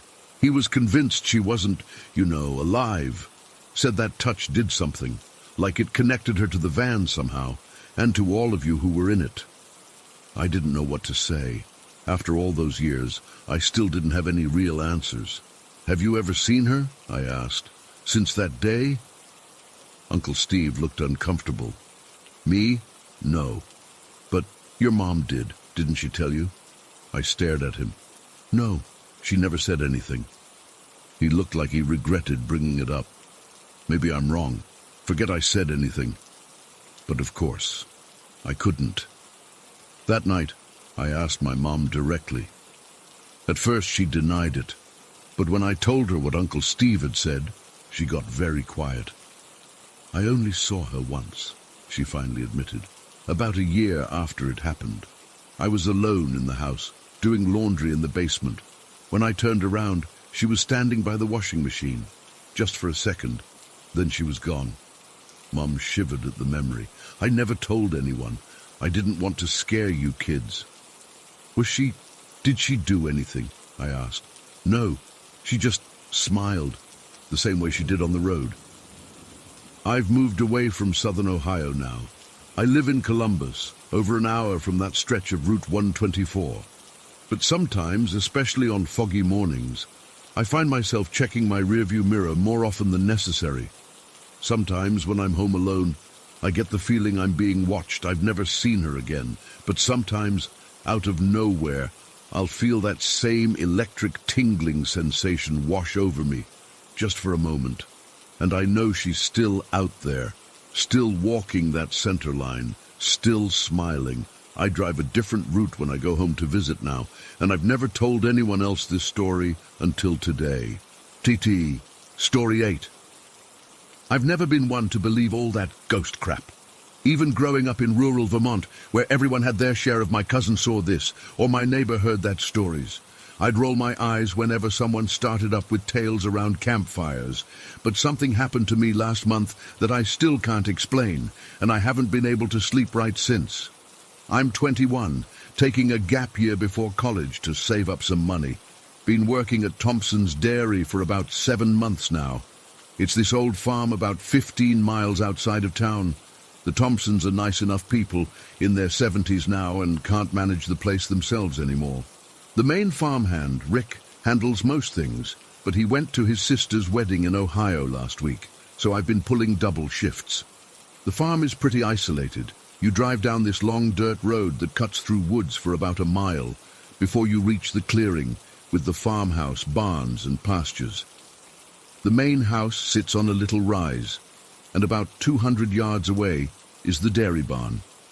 There's an equipment shed, the feed storage, and the old corral where they used to keep the bulls back when the operation was bigger. Last Thursday, Mr. Thompson asked if I could do the night cleaning of the milk barn by myself. They needed to attend some function at their church, and Rick was still away. The pay was good, time and a half, so I agreed without thinking twice about it. I'd closed up alone before, just never this late, and never when absolutely nobody else would be anywhere on the property. I got there around 8 p.m. The sun was already setting, and the Thompsons had left about an hour earlier. I parked my truck next to the milk barn and headed in to start work. The place is pretty old school. Concrete floors, metal stanchions for the cows, and these old fluorescent lights that buzz constantly and flicker just enough to mess with your eyes. The milk room itself has all the stainless steel equipment. The bulk tank, pipeline system and pump. The first hour went fine. I was just hosing down the milking area where the cows stand during the day, scrubbing the floors and making sure everything was sanitized for the morning crew. I had my earbuds in, listening to a podcast to pass the time. Nothing unusual. Around 9:30 p.m., I was in the main part of the barn finishing up the floor when my right earbud died. Annoyed, I took both out and stuck them in my pocket. That's when I first noticed how damn quiet it was. Just the occasional drip of water, the hum of the cooler in the milk room, and the wind outside occasionally rattling the old windows. I bent down to scrub this stubborn spot on the floor when I felt, I don't know how to describe it, like I was being watched. You know that feeling when someone's staring at you and you just know it? It was that, but stronger. I glanced up quickly, and that's when I saw it for the first time. Just at the edge of my vision, near the entrance to the feed storage area, a small white face, about knee height. I only caught it for a split second before it seemed to duck away. It was so fast, I almost convinced myself it was nothing, maybe a reflection from my flashlight or something. I stood up straight, heart suddenly hammering. "Hello!" I called out, feeling stupid immediately. The Thompsons didn't have any kids around, and no one was supposed to be here. I walked over to where I thought I'd seen it, shining my flashlight into the feed area. Nothing there but stacked bags of grain and mineral supplements. I checked behind the door, in the corners. Nothing. "Just your imagination, Jackson," I muttered to myself, trying to shake it off. But my skin felt electric, like every hair was standing on end. I went back to work, trying to focus on finishing up so I could get out of there, but now the barn felt different. Too big, too empty, too full of shadows. The fluorescent lights seemed to create more darkness than they eliminated, making weird angles and black corners everywhere. About 10 minutes later, I was emptying a bucket of dirty water when I saw it again. That same small white face peeking around the corner of the milkroom door. This time, I was sure I wasn't imagining it. It looked like... God, this sounds crazy, but it looked like a child's face. Pale, with dark hollows where the eyes should be. But it was wrong somehow. The proportions weren't right. And again, it disappeared the instant I turned to look directly at it. My heart was pounding so hard, I could feel it in my throat.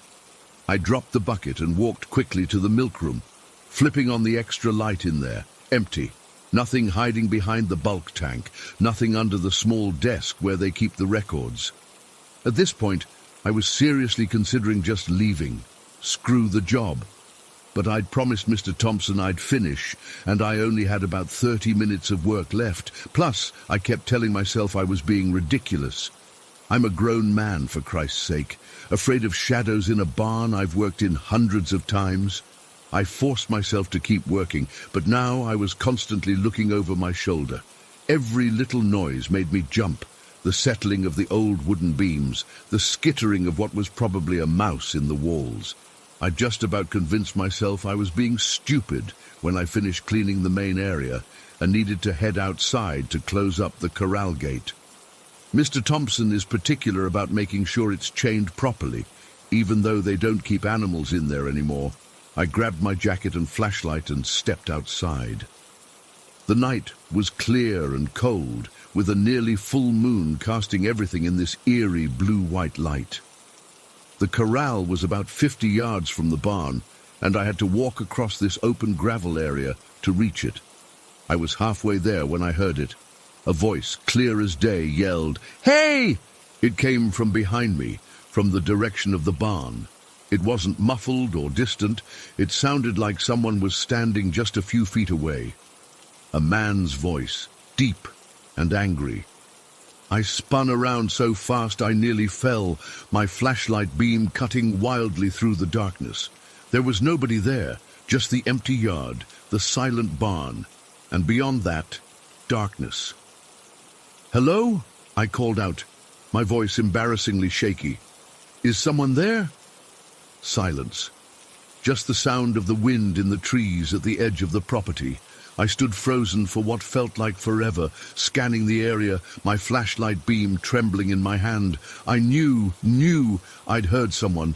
It wasn't the wind, it wasn't an animal, it was a human voice saying, "Hey," like they were trying to get my attention. But there was no one there, no cars in the drive besides my truck, no lights on in any of the buildings. The Thompsons weren't due back for hours, and the nearest neighbor was over 3 miles away. I seriously considered just running to my truck and getting the hell out of there. But the rational part of my brain kept saying it must have been something else. Maybe a car on the distant road, sound carrying weirdly in the night air. Maybe I was just tired and stressed from working alone. I forced myself to continue to the corral gate, walking as fast as I could without actually running. The whole time my skin crawled with the feeling of being watched. I kept glancing back, half expecting to see someone or something following me. The gate was already closed but not chained. I fumbled with the padlock, my hands shaking so badly I dropped the key twice. All the while, I felt exposed with my back to the open farmyard, the darkness pressing in around the little bubble of light from my flashlight. Then I heard it. A soft shuffling sound in the gravel, like footsteps, coming from just a few feet behind me. I whirled around, nearly pissing myself in fear. Nothing was there. Just empty gravel catching the moonlight. But as I stood, paralyzed with fear, I saw it again. That small white face peeking out from behind one of the fence posts of the corral. Just for an instant, then gone. That was it. I didn't even finish with the chain. I ran, straight up ran like a terrified kid, back to the barn. I needed to get my backpack and get the hell out of there. Inside the barn, I frantically gathered my stuff, not even bothering to put the cleaning supplies away properly. The whole time, I felt like something was in there with me, watching from the shadows, moving just outside my field of vision. I grabbed my phone with trembling hands and called home. My parents were at their monthly dinner with friends, but I thought maybe my dad had come back early. No answer. I left this embarrassing, shaky-voiced message, asking if someone could come out to the farm. I know I sounded like a scared little kid, but I didn't care. With no help coming, I had two choices: leave the job half-finished and risk disappointing the Thompsons when they'd trusted me, or suck it up and finish.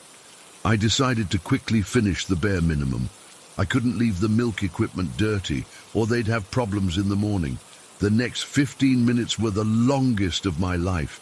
I rushed through the final sanitizing steps, constantly spinning around at every little noise, checking corners, looking behind equipment.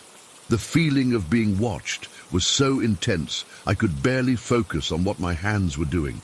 Twice more, I caught glimpses of that face. Once peeking around a doorframe, and once reflected in the shiny surface of the bulk tank. Each time, just for a split second before vanishing. When I finally finished, I didn't even bother turning off all the lights properly. I just grabbed my stuff and ran to my truck, fumbling with the keys, nearly crying with relief when the engine started. As I put it in reverse and started to back up, my headlights swept across the front of the barn, and I swear to God there was a small figure standing in the doorway. Just for an instant, illuminated in the beams, a child-sized shape with that same pale face. Then my lights moved past as I turned, and when they swept back, there was nothing there. I drove home doing at least 20 over the speed limit the whole way. When I got to my parents' house, it was empty and dark. I went inside, locked every door and window, and sat in the living room with all the lights on, jumping at every creak and groan of the old house. My parents didn't get home until after midnight. They found me still sitting there, lights blazing. I tried to explain what happened, but I could tell they thought I was either making it up or had scared myself with my own imagination. My dad made some joke about me watching too many horror movies, and my mum suggested I was just overtired. The next morning I had to go back to finish what I'd left undone. It was fine in daylight with other workers around. Mr. Thompson never mentioned anything about the lights being left on, or the corral gate not being properly secured. I didn't tell him what happened. What could I say that wouldn't make me sound crazy? It's been 3 weeks, and I still can't shake what happened. I've been back to the farm many times since then, but never alone, and never after dark. I've asked around subtly, trying to find out if anyone else has experienced anything strange there, but no one has said anything. I keep telling myself there must be a logical explanation. Maybe there actually was someone there, a trespasser, a homeless person seeking shelter, but that doesn't explain how they could disappear so completely, or why they would be playing these weird hide-and-seek games instead of just confronting me. The thing that keeps me up at night isn't just what I saw. It's the feeling I had the entire time, that whatever was watching me wasn't just curious. It wanted something from me, and I can't shake the thought that someday when I'm alone again, it might stop hiding and show me exactly what that is. Story 9. I'm not sure if I ever want to write this down. It's been 3 months since the last incident, and my husband thinks we should sell the house. I don't disagree. I'm just not sure if moving will actually solve our problem. We bought our dream home last October, a beautiful colonial farmhouse built in 1900, sitting on 5 acres of wooded land. The realtor kept emphasizing how much privacy we'd have, with conservation land bordering our property and only 2 neighbors, both far enough away that we couldn't even see their houses through the trees. It seemed perfect, exactly what we wanted after years of apartment living in Boston. A place where our 4-year-old daughter Lily could run around outside, where we could finally have the garden I'd always wanted, where my husband could set up his woodworking shop in the detached garage. The first few weeks were busy with unpacking and settling in. Old houses come with quirks, creaky floorboards, doors that stick in humid weather, windows that rattle when it's windy. Nothing out of the ordinary. I actually loved those little imperfections. They made the house feel lived in, like it had stories to tell. Lily adjusted quickly, as kids often do. She loved her new bedroom with the window seat overlooking the backyard. She'd spend hours watching squirrels and birds, making up stories about them. It was around mid-November when she first mentioned Uncle Fungal. It happened during bath time. I was sitting on the toilet lid scrolling through my phone while Lily played with her toys in the tub. She was making her little plastic animals talk to each other, completely lost in her imagination. And then Uncle Fungal says we have to be quiet or they'll hear us, she said in a weird, gruff voice I'd never heard her use before. I looked up from my phone. "Who's Uncle Fungal, sweetie?" She didn't even look at me, just kept playing. "He's the man who lives in the walls. He only comes out when it's dark." A chill ran down my spine, but I immediately rationalized it. Kids say weird stuff all the time. She probably picked it up from one of those YouTube kids shows she watches. I made a mental note to check her viewing history later. "That's nice, honey. Is Uncle Fungal friendly?" She shrugged, suddenly losing interest. "Can I have the bubbles now?" I figured it was just an imaginary friend phase. My brother had one when he was little, some guy named Mr. Topat, who supposedly lived in our garage. Kids are weird. I didn't think much more about it. Over the next few weeks, Lily mentioned Uncle Fungal a few more times, always during bath time or when playing in her room alone. She never seemed scared of him, which I took as a good sign. I even joked about it with my husband, wondering where she came up with the name Fungal. It's not exactly a common name you'd hear in cartoons. Then, about a month after we moved in, something happened that I couldn't just laugh off. I was in the kitchen making lunch while Lily colored at the table. Out of nowhere, she said, "Girls are trash." I nearly dropped the knife I was using to cut her sandwich. "What did you just say?" She didn't even look up from her coloring. "Girls are trash." I set the knife down and turned to face her. "Lily, that's not a nice thing to say. Where did you hear that?" She shrugged, still focused on her drawing. "Uncle Fungal said it." My heart sank. We're extremely careful about what Lily watches. She's never exposed to inappropriate content, and neither my husband nor I would ever use language like that. We don't have other family members nearby who might have said something like this. The fact that she was attributing this crude phrase to her imaginary friend made me deeply uncomfortable. "Lily, look at me," I said, trying to keep my voice steady. "Uncle Fungal isn't real. He's pretend. And that's not something nice to say about girls or anyone. You understand?" She finally looked up at me, her face completely serious. "He is real, Mommy. He comes into my room sometimes when I'm sleeping. He stands in the corner and watches me." I felt sick. I'm not normally a paranoid person, but in that moment, I had the overwhelming urge to grab Lily and run from the house. Instead, I took a deep breath and sat down next to her. "Has Uncle Fungal ever touched you or hurt you?" I asked, dreading the answer. She shook her head. "No, he just watches. And sometimes he tells me things." "What kinds of things?" "Secret things." She went back to coloring, clearly done with the conversation. That night, I told my husband everything. He was concerned too, but thought it might be Lily's way of processing the move and all the changes in her life. We agreed to be more vigilant about her media consumption and to monitor the situation closely. After our talk with Lily about girls are trash, she suddenly stopped mentioning Uncle Fungal. For a few weeks, everything seemed normal. The imaginary friend phase appeared to have passed, and I started to relax a little. But other strange things started happening around the house. In December, I decided to explore our property a bit more. The weather was unusually mild, and I wanted to get a better sense of our land before winter truly set in. I followed a faint path into the woods behind our house, wanting to see exactly where our property ended and the conservation land began. About a quarter-mile in, I found something that made my blood run cold. Hidden among the trees and overgrown with vines and moss was the wreckage of a very old car. It looked like it had veered off what might have once been a road, crashed down a small hill, and been abandoned. Trees were actually growing through parts of it, suggesting it had been there for decades. I didn't get too close. It seemed unstable, and I was alone. But I could see enough to tell it was an old model, maybe from the 50s or 60s. The driver's side door was open, hanging precariously on one hinge. Nature had reclaimed most of it, but standing there looking at it, I couldn't shake the feeling that something terrible had happened there. When I got home, I asked my husband if the realtor had mentioned anything about a car wreck on the property. He hadn't heard anything about it. I considered calling the previous owners to ask, but ultimately decided against it. It was just an abandoned car. Old properties like ours probably had all sorts of strange history.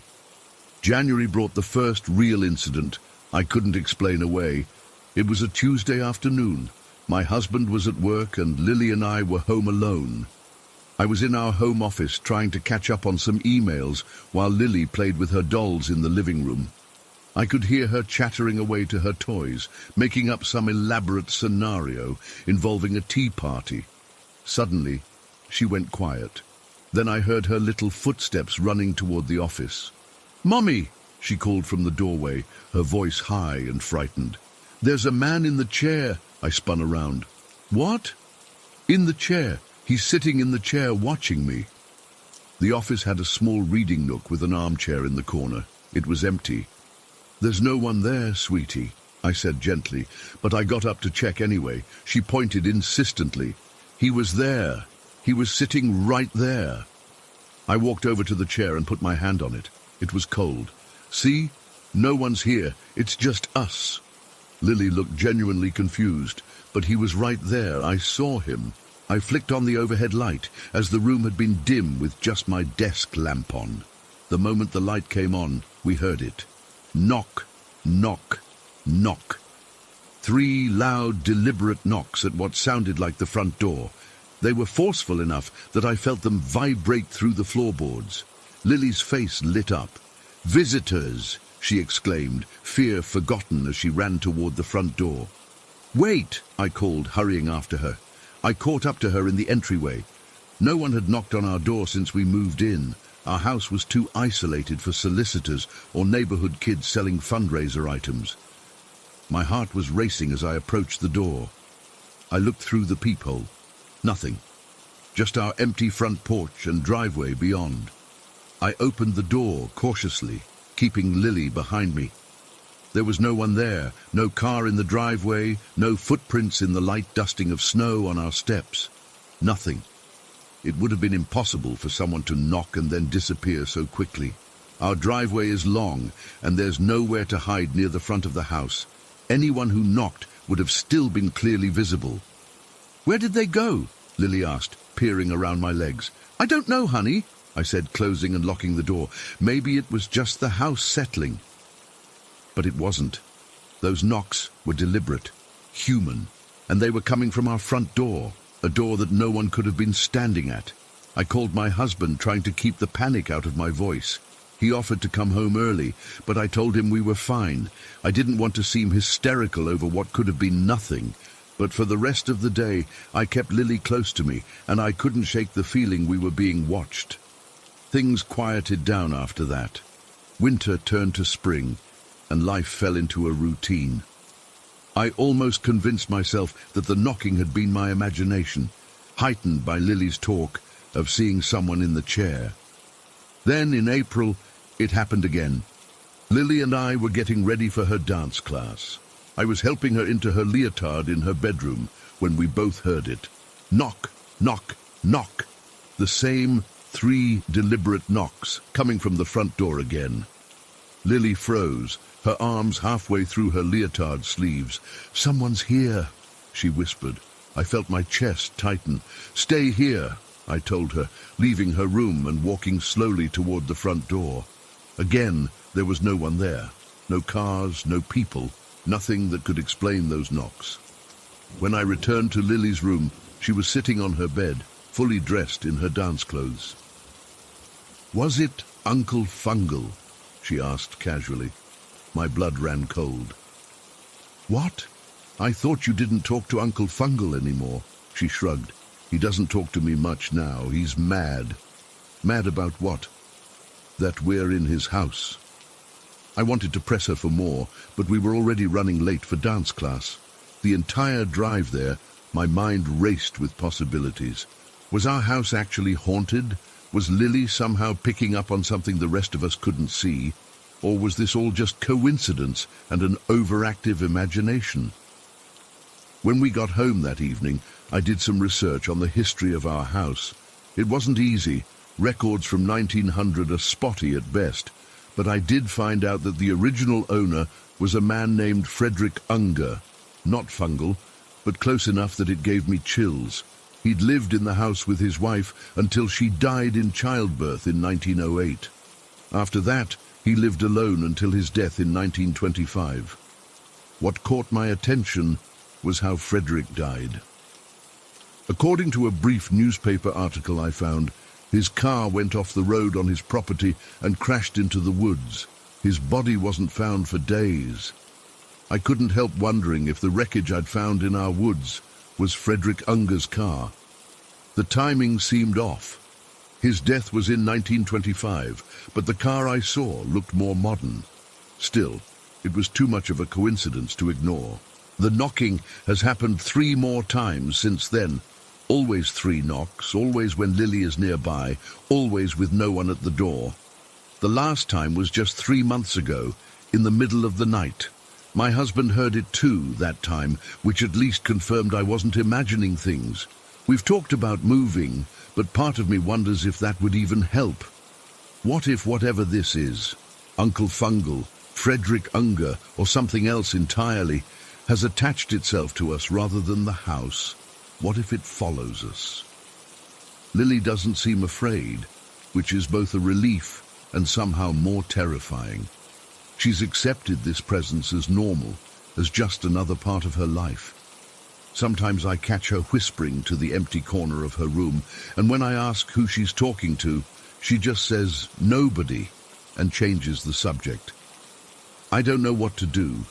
I don't know if I'm overreacting or not reacting enough.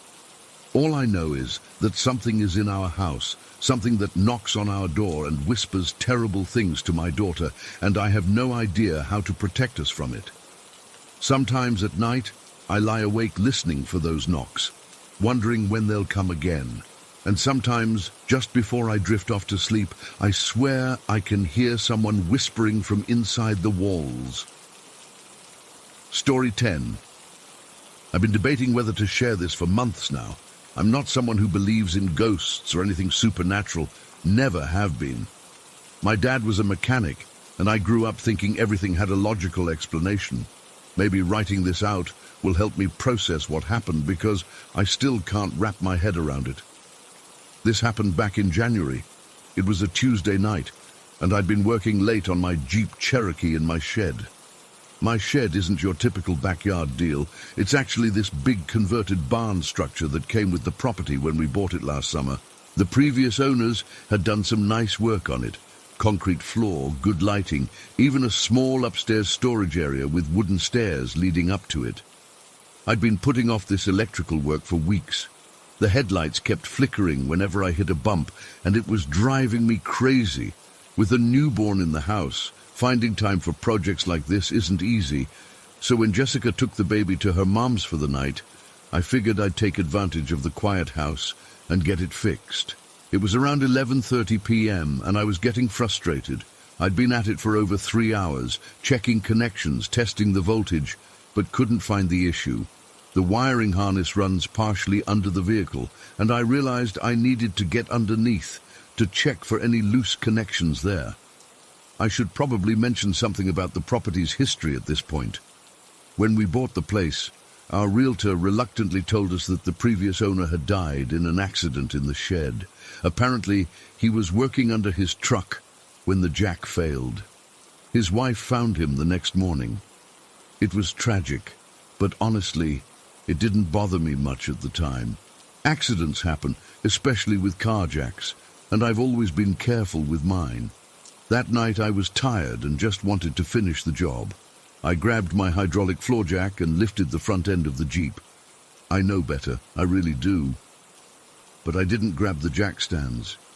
They were across the shed, and I figured I'd only be under there for a minute or two.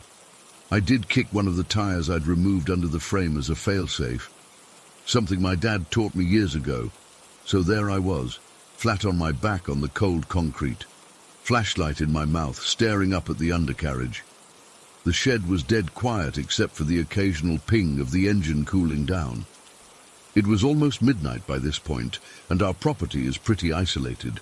The nearest neighbor is about a quarter-mile down the road. I remember feeling slightly uncomfortable being under there, thinking about what happened to the previous owner, but I shook it off and focused on tracing the wiring harness. Then it happened. The temperature seemed to drop instantly. I'm not talking about a slight chill. I mean, it felt like someone had opened a freezer door right next to my face. My breath suddenly clouded in front of me, which made no sense because the shed was heated. Before I could process what was happening, I heard it. Footsteps, not quiet, creeping footsteps, but heavy, deliberate ones. They started at the far end of the upstairs storage room, thunderous stomps on the wooden floor above me. I froze. My heart felt like it stopped for a second. The footsteps moved quickly, too quickly, crossing the entire length of the upstairs in seconds. Then they reached the door at the top of the stairs, which I knew was closed. I always keep it closed because I don't store anything up there currently. But here's the thing, there was no sound of the door opening. The footsteps just continued through it, as if the door wasn't there at all. Then they hit the stairs. 4 steps. That's all it took for whatever it was to descend the entire staircase. 4 impossibly fast, impossibly loud steps. Boom, boom, boom, boom. And right at that exact moment, the exact same instant that the 4th step hit, the jack gave way. The Jeep dropped, but only an inch or so before catching on the tire I'd placed underneath. If I hadn't put that there, I don't even want to think about it. I couldn't move. My entire body felt like it was encased in ice. My flashlight fell from my mouth and rolled away, leaving me in near darkness, except for the ambient light from the overhead fixtures that partially reached under the vehicle. I just laid there, staring out toward the staircase, waiting for whatever had run down those stairs to show itself, waiting for the jack to fail completely, waiting for something, anything to happen. Nothing did. There was just silence. The bone-chilling cold remained, though, and I couldn't bring myself to move a muscle or look away from the staircase. I know how crazy this sounds, but I was convinced that if I looked away even for a second, something would be there when I looked back. I don't know how long I stayed frozen like that. It felt like hours. My back was cramping, my arms were tingling from being in the same position, but I couldn't move. I just kept staring at those stairs, watching, waiting. Finally, I heard the side door to the shed open, and Jessica's voice called out, "Trevor, are you still out here? It's almost 1 a.m. Her voice broke whatever spell had been holding me in place. I managed to croak out, "I'm under the Jeep. The jack slipped." She rushed over, concerned. "Oh my God, are you hurt? Can you get out?" I carefully slid out from under the vehicle, my entire body shaking uncontrollably. Jessica said later that I looked like I'd seen a ghost, face completely white, eyes wide, covered in sweat despite the cold. "What happened?" she asked, rubbing my arms as I stood there still staring at the staircase. I couldn't explain it, not then. I just muttered something about the jack failing and how lucky I was that I'd put the tire underneath as a precaution. When I finally could think clearly enough to examine the jack, what I found made my blood run cold all over again. The handle was completely unwound, all the way. That doesn't happen from a simple mechanical failure. The handle has to be physically turned multiple times to lower a hydraulic jack that much. Someone or something had deliberately unwound it. Jessica wanted to call the police, thinking maybe someone had broken in, but I knew better. I'd been staring at the stairs the entire time. Nothing had come down them after those 4 steps, and nothing human could have moved that fast or gone through a closed door. We left the shed that night, locking it behind us. Before we went inside, I walked around the entire perimeter, checking every window. They were all closed and locked. There was no way wind could have caused that sound, no way an animal could have gotten in. I couldn't sleep that night. I kept replaying those thunderous footsteps in my head, trying to rationalize what had happened. Was it the ghost of the previous owner? Was he trying to warn me about making the same mistake he did? Or was he trying to make me join him to suffer the same fate? I've continued using the shed since then. I have to, it's where I keep all my tools and equipment. But I never work under a vehicle without proper jack stands now. Never. And I always feel like I'm being watched when I'm in there, especially near the staircase. The thing that haunts me most is the timing. Those footsteps sprinting across the upstairs floor, through a closed door, down the stairs in 4 impossible steps, and the jack giving way at that exact moment. It wasn't a coincidence. It couldn't have been. Sometimes I think about selling the place, but who would I tell about this? Who would believe me? And would it even matter if we moved? Would whatever happened that night follow me? I've tried researching the previous owner, trying to find out more about his accident, but there's not much information available. Just a short obituary mentioning a tragic accident at home. Nothing about his personality, whether he was the type to try to warn someone or the type to want company in death. Jessica says I've been different since that night. Jumpy, paranoid, always checking over my shoulder. She's right, I guess. How could I not be changed after something like that? I still don't know what to make of it all. Was it a warning, a threat, just a random supernatural event? All I know is that something saved my life that night, or at least tried to hurt me, but failed because of the precaution I'd taken. Either way, I can't shake the feeling that my days are numbered, that whatever happened that night was just the beginning, that sooner or later, whatever came down those stairs will come back to finish what it started. I check the jack carefully every time I use it now. I triple-checked the jack stands. I never turned my back on that staircase. But despite all these precautions, I can't escape the feeling that it's just a matter of time. Sometimes, late at night when I can't sleep, I find myself wondering if the previous owner felt the same way before his accident, if he had his own warning that he ignored, if there's something about that shed, that property, that wants blood. I don't know what else to say about it. I've told you everything that happened, exactly as it happened. I'm not asking anyone to believe me. I'm not even sure I would believe it if someone else told me this story. But I know what I heard. I know what I felt. And I know that something unnatural happened in that shed that night. The jack is still in there, sitting in the corner where I left it. I bought a new one the very next day. I couldn't bring myself to use the old one again. Sometimes I think I should just throw it away. But part of me is afraid to touch it, as if getting rid of it would somehow be an insult to whatever saved me, or a challenge to whatever tried to hurt me. All I know for certain is that I'll never forget those 4 thunderous steps, or the exact moment when the jack gave way. And I'll never, ever work under a vehicle without proper safety equipment again. I just hope that's enough to keep whatever's in that shed satisfied. Story 11. It started the summer we moved in with my brother-in-law, Dusty. My husband, Kyle, had passed away unexpectedly from a heart attack 3 months prior, and I was struggling to keep it together for Memphis, our 6-year-old son.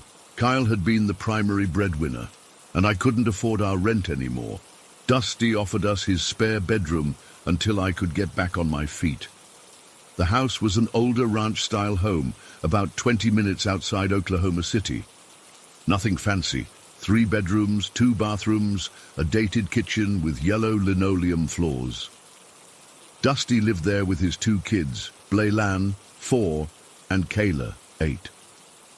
The first couple of weeks were an adjustment, but manageable. Memphis was excited to be near his cousins, and having other people around helped keep my mind off Kyle. Then Memphis started refusing to use the bathroom alone. It began innocently enough.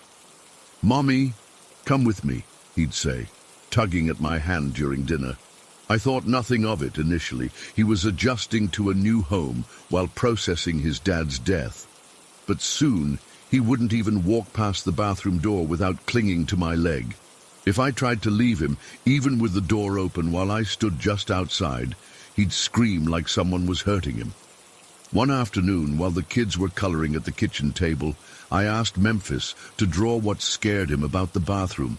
I expected him to draw a monster under the sink or something childlike. What he drew still makes my skin crawl. He drew a tall, brownish figure with unnaturally long limbs. But what haunts me was the face, a wide, jagged smile filled with pointed teeth, some dripping with what Memphis explained was blood. The eyes were hollow black circles. When I asked who this was, Memphis whispered, "The smiley guy. He lives in the bathroom. He watches me pee." I tried to rationalize it. Kids have active imaginations, especially when processing grief. But then Dusty's son Blaylan started having night terrors. These weren't normal nightmares. Blaylan would wake up screaming, but his eyes would be open while he was still clearly asleep.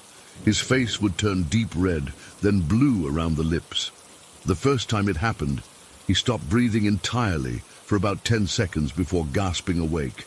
Dusty had to take him to the ER after the 3rd episode because he'd passed out completely. When the doctors asked Blaylan what he dreamed about, he said, "The Grinch comes out of the wall and tries to take me away." He was too young to have seen the movie, and when shown pictures of the actual Grinch character, he shook his head vigorously. "No, not green, brown, and his smile has sharp teeth." I felt sick. It was the same thing Memphis had drawn. I tried to talk to Dusty about it, but he brushed it off. He worked long hours at the factory, was raising 2 kids alone since his divorce, and didn't have time for ghost stories. But I was with the children all day, and I couldn't ignore what was happening. About a month after moving in, I started experiencing things myself. It began with a feeling of being watched whenever I entered the main bathroom. The room would feel about 10 degrees colder than the rest of the house. I'd get goosebumps despite the Oklahoma summer heat pushing 95 degrees outside. The bathroom had a small window above the toilet that looked out to the backyard. During the day, it let in enough light that you didn't need to turn on the overhead fixture.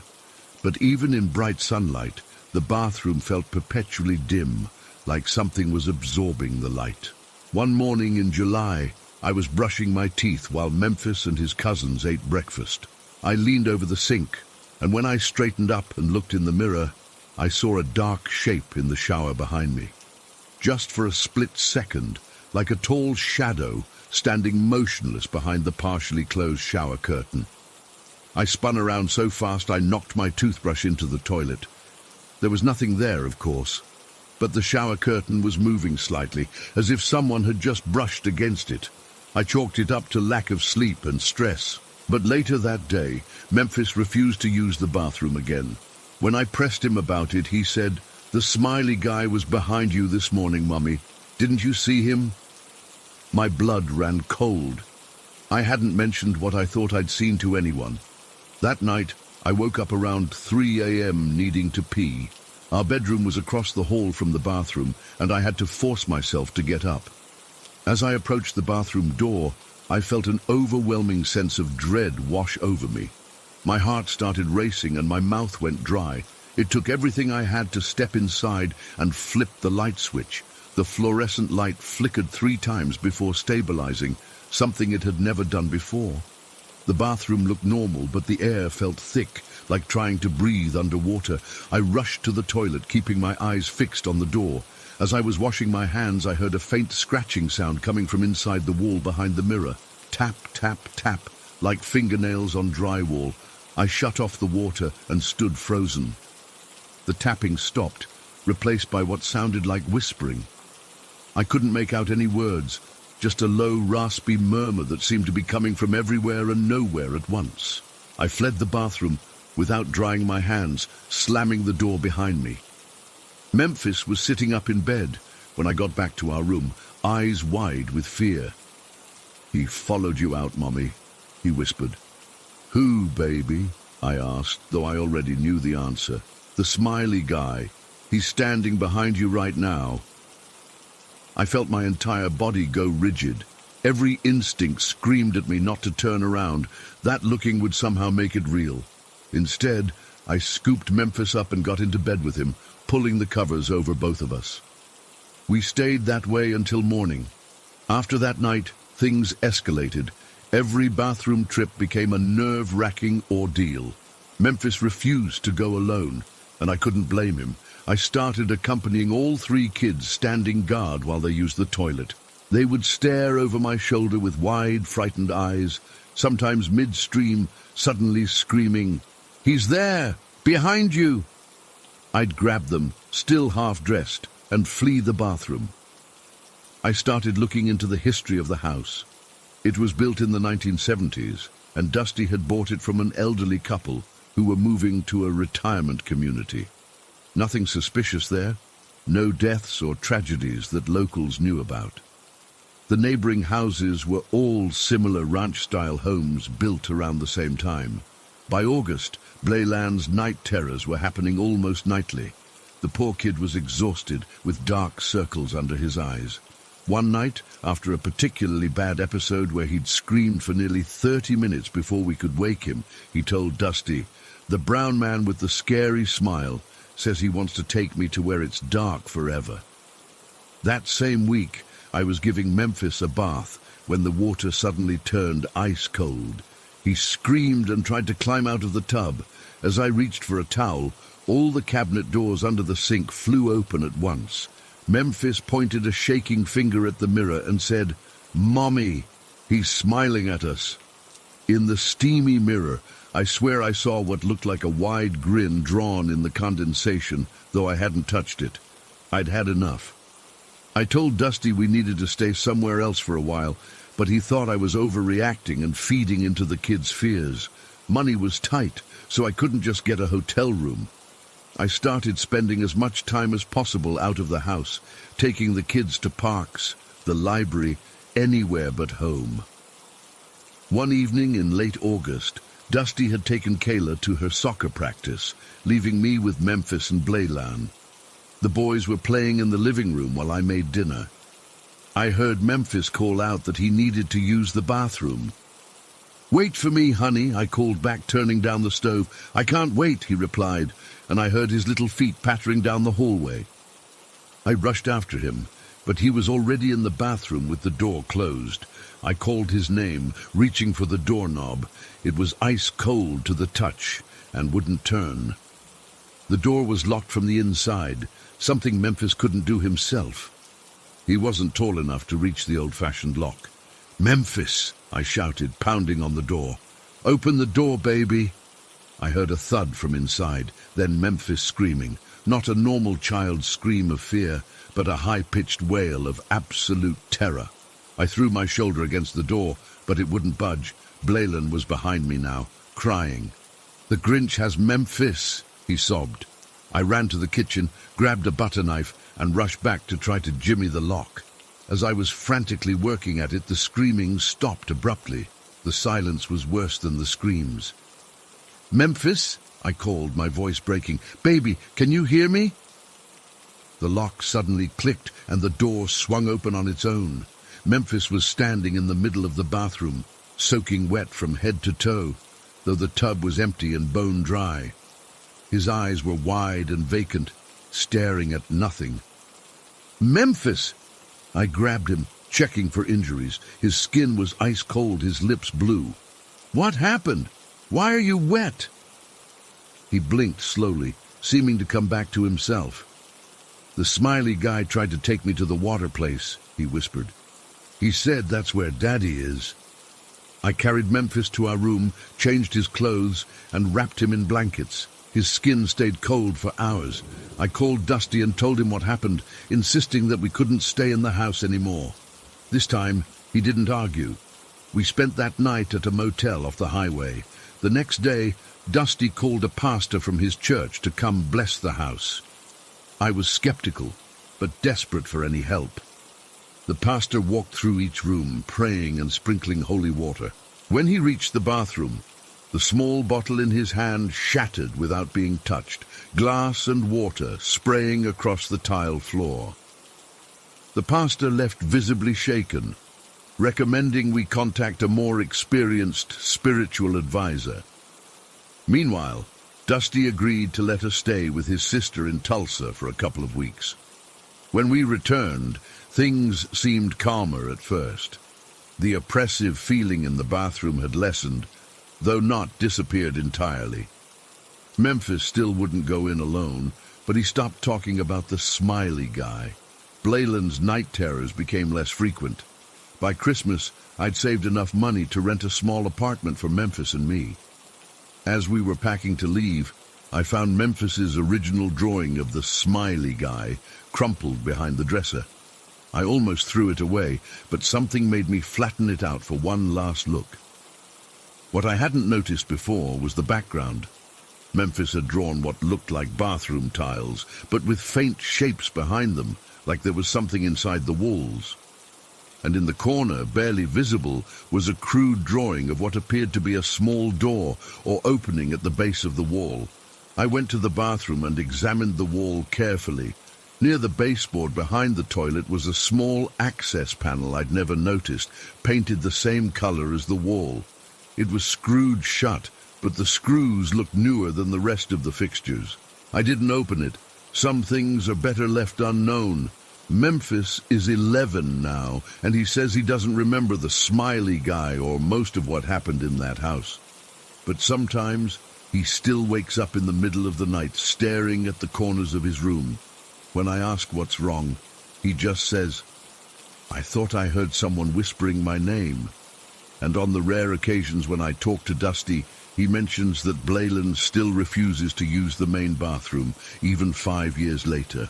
He'll only use the half-bath off the kitchen and never alone.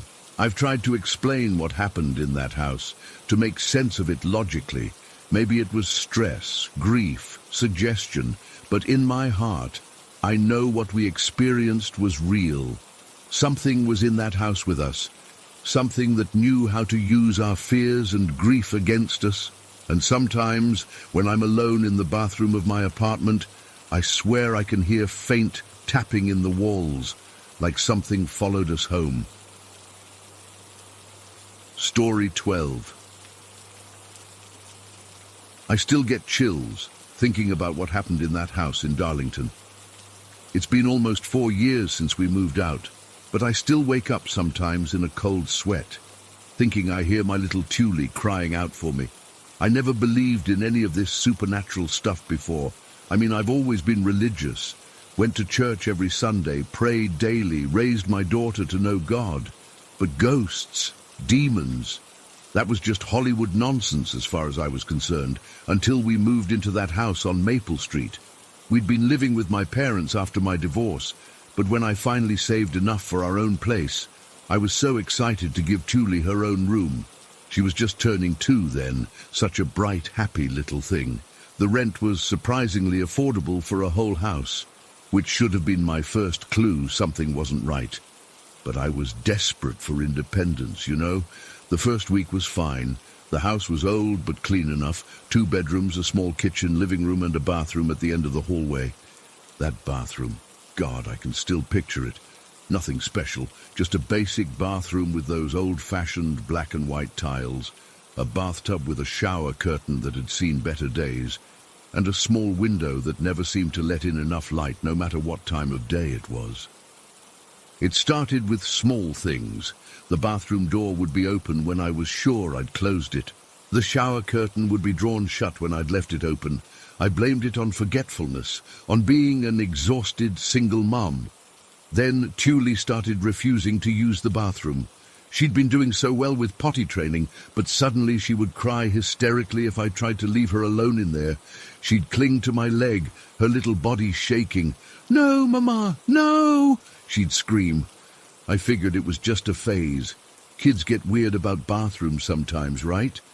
But soon she wouldn't even go in there with me. She'd stand in the doorway, eyes wide, staring at the bathtub like she was seeing something I couldn't. And she started refusing to sleep in her room alone too.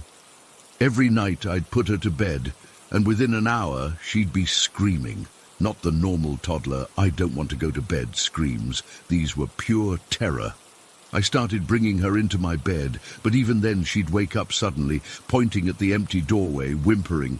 That's when she first mentioned him. "David, go away," she said one night around 3 a.m. Her voice was so clear, not mumbly like a half-asleep toddler. "Who's David, baby?" I asked, my heart suddenly pounding. "Bad David," she said, still pointing. "He's scary." We didn't know anyone named David. My ex's name was Mark. No relatives named David. No friends, no neighbors, no one. I started praying harder. Every night before bed, I'd read from the Bible, praying out loud for protection for Thule and me. I hung crosses in both bedrooms. I even had our pastor come bless the house, though I was too embarrassed to tell him exactly why. I just said it was a new home ritual. The prayers seemed to help for a while, or maybe whatever was happening just backed off temporarily. But about 3 weeks in, things got worse. Much worse. I started feeling watched whenever I showered. I'd get this crawling sensation up my spine, like someone was standing right behind the curtain. I started showering with the curtain open, getting water everywhere, because I couldn't stand the feeling of being trapped in there with something. The temperature in the hallway would drop suddenly. I'm not talking slight drafts. I mean it would go from normal to seeing your breath cold in seconds, then back to normal, always near that bathroom. And the smells. Sometimes I'd catch this whiff of something rotten, like meat left too long in the fridge. It would come and go, always strongest outside the bathroom door. One morning I went into Thule's room to get her up for breakfast and found her sitting in the corner, rocking back and forth, whispering. When I got closer, I realized she was saying, "Go away, David, go away," over and over. I scooped her up and she burst into tears, clinging to me. "David pulled my hair, Mama," she sobbed. And sure enough, there was a red mark on her scalp, like someone had yanked her hair. I told myself it couldn't be what I was thinking. She must have caught it on something while sleeping. Kids get mysterious bruises all the time, right? But deep down, I knew. That night, I put her to bed in my room. I was too scared to leave her alone anymore. I read 3 Bible chapters out loud, sprinkled some holy water my pastor had given me around the doorways, and got into bed beside her. I remember checking the time, 10:43 p.m., and thinking maybe we'd get through the night peacefully. I woke up suddenly at 2:17 a.m. I remember the red numbers on my clock burning into my vision as I tried to figure out what had woken me. Then I heard it.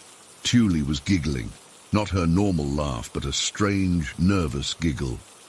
"Thule," I whispered, reaching for her in the darkness. The bed beside me was empty. I shot up, fumbling for the lamp. When the light came on, I saw her standing at the foot of the bed, looking up at the ceiling, still making that horrible giggling sound. "Thule, baby, come back to bed," I said, trying to keep my voice calm, though my heart was racing. She didn't respond, just kept staring upward, giggling. I got out of bed and walked toward her. That's when I noticed the room was freezing. My breath clouded in front of me with each exhale. When I reached her, I put my hand on her shoulder. She didn't react. Her skin was ice cold through her pajamas. "Honey," I said, kneeling down to look at her face. Her eyes were wrong, still my daughter's brown eyes, but vacant somehow, like she wasn't really in there. "David wants to play," she said in a flat voice that didn't sound like my 2-year-old at all. I felt the hair on my arm stand up. "There's no David here," I said firmly. "Come back to bed." "David says you're a liar," she replied, and then snapped her head to look directly at me. The sudden movement made me fall backward. "David says you need to leave his house." I grabbed her then, pulled her into my arms, though she went rigid. "We're going to pray now, Thule," I said, my voice shaking. I started reciting the Lord's Prayer, holding her tight against me. She started struggling, trying to get away from me, but I held on. As I prayed, she let out a wail that didn't sound human. Then suddenly, she went limp. "Mama," she whimpered, sounding like herself again. "Mama, I'm scared." "It's okay, baby," I whispered, though nothing was okay. "We're just going to pray a little more and go back to sleep." We lay back down, and I kept one arm firmly around her. I prayed silently until I felt her breathing even out in sleep. But I couldn't sleep. I lay there, staring at the ceiling, listening to every creak and groan of that old house. Around 3:30 a.m., I heard footsteps in the hallway. Heavy footsteps, like a man wearing boots. They went up and down, stopping occasionally outside my bedroom door. I clutched Thule tighter, silently praying. I was too terrified to get up and check. The footsteps stopped abruptly. Then came a sound I'll never forget, like someone dragging their nails down my bedroom door, slowly, deliberately. I buried my face in my pillow to keep from screaming and waking Thule.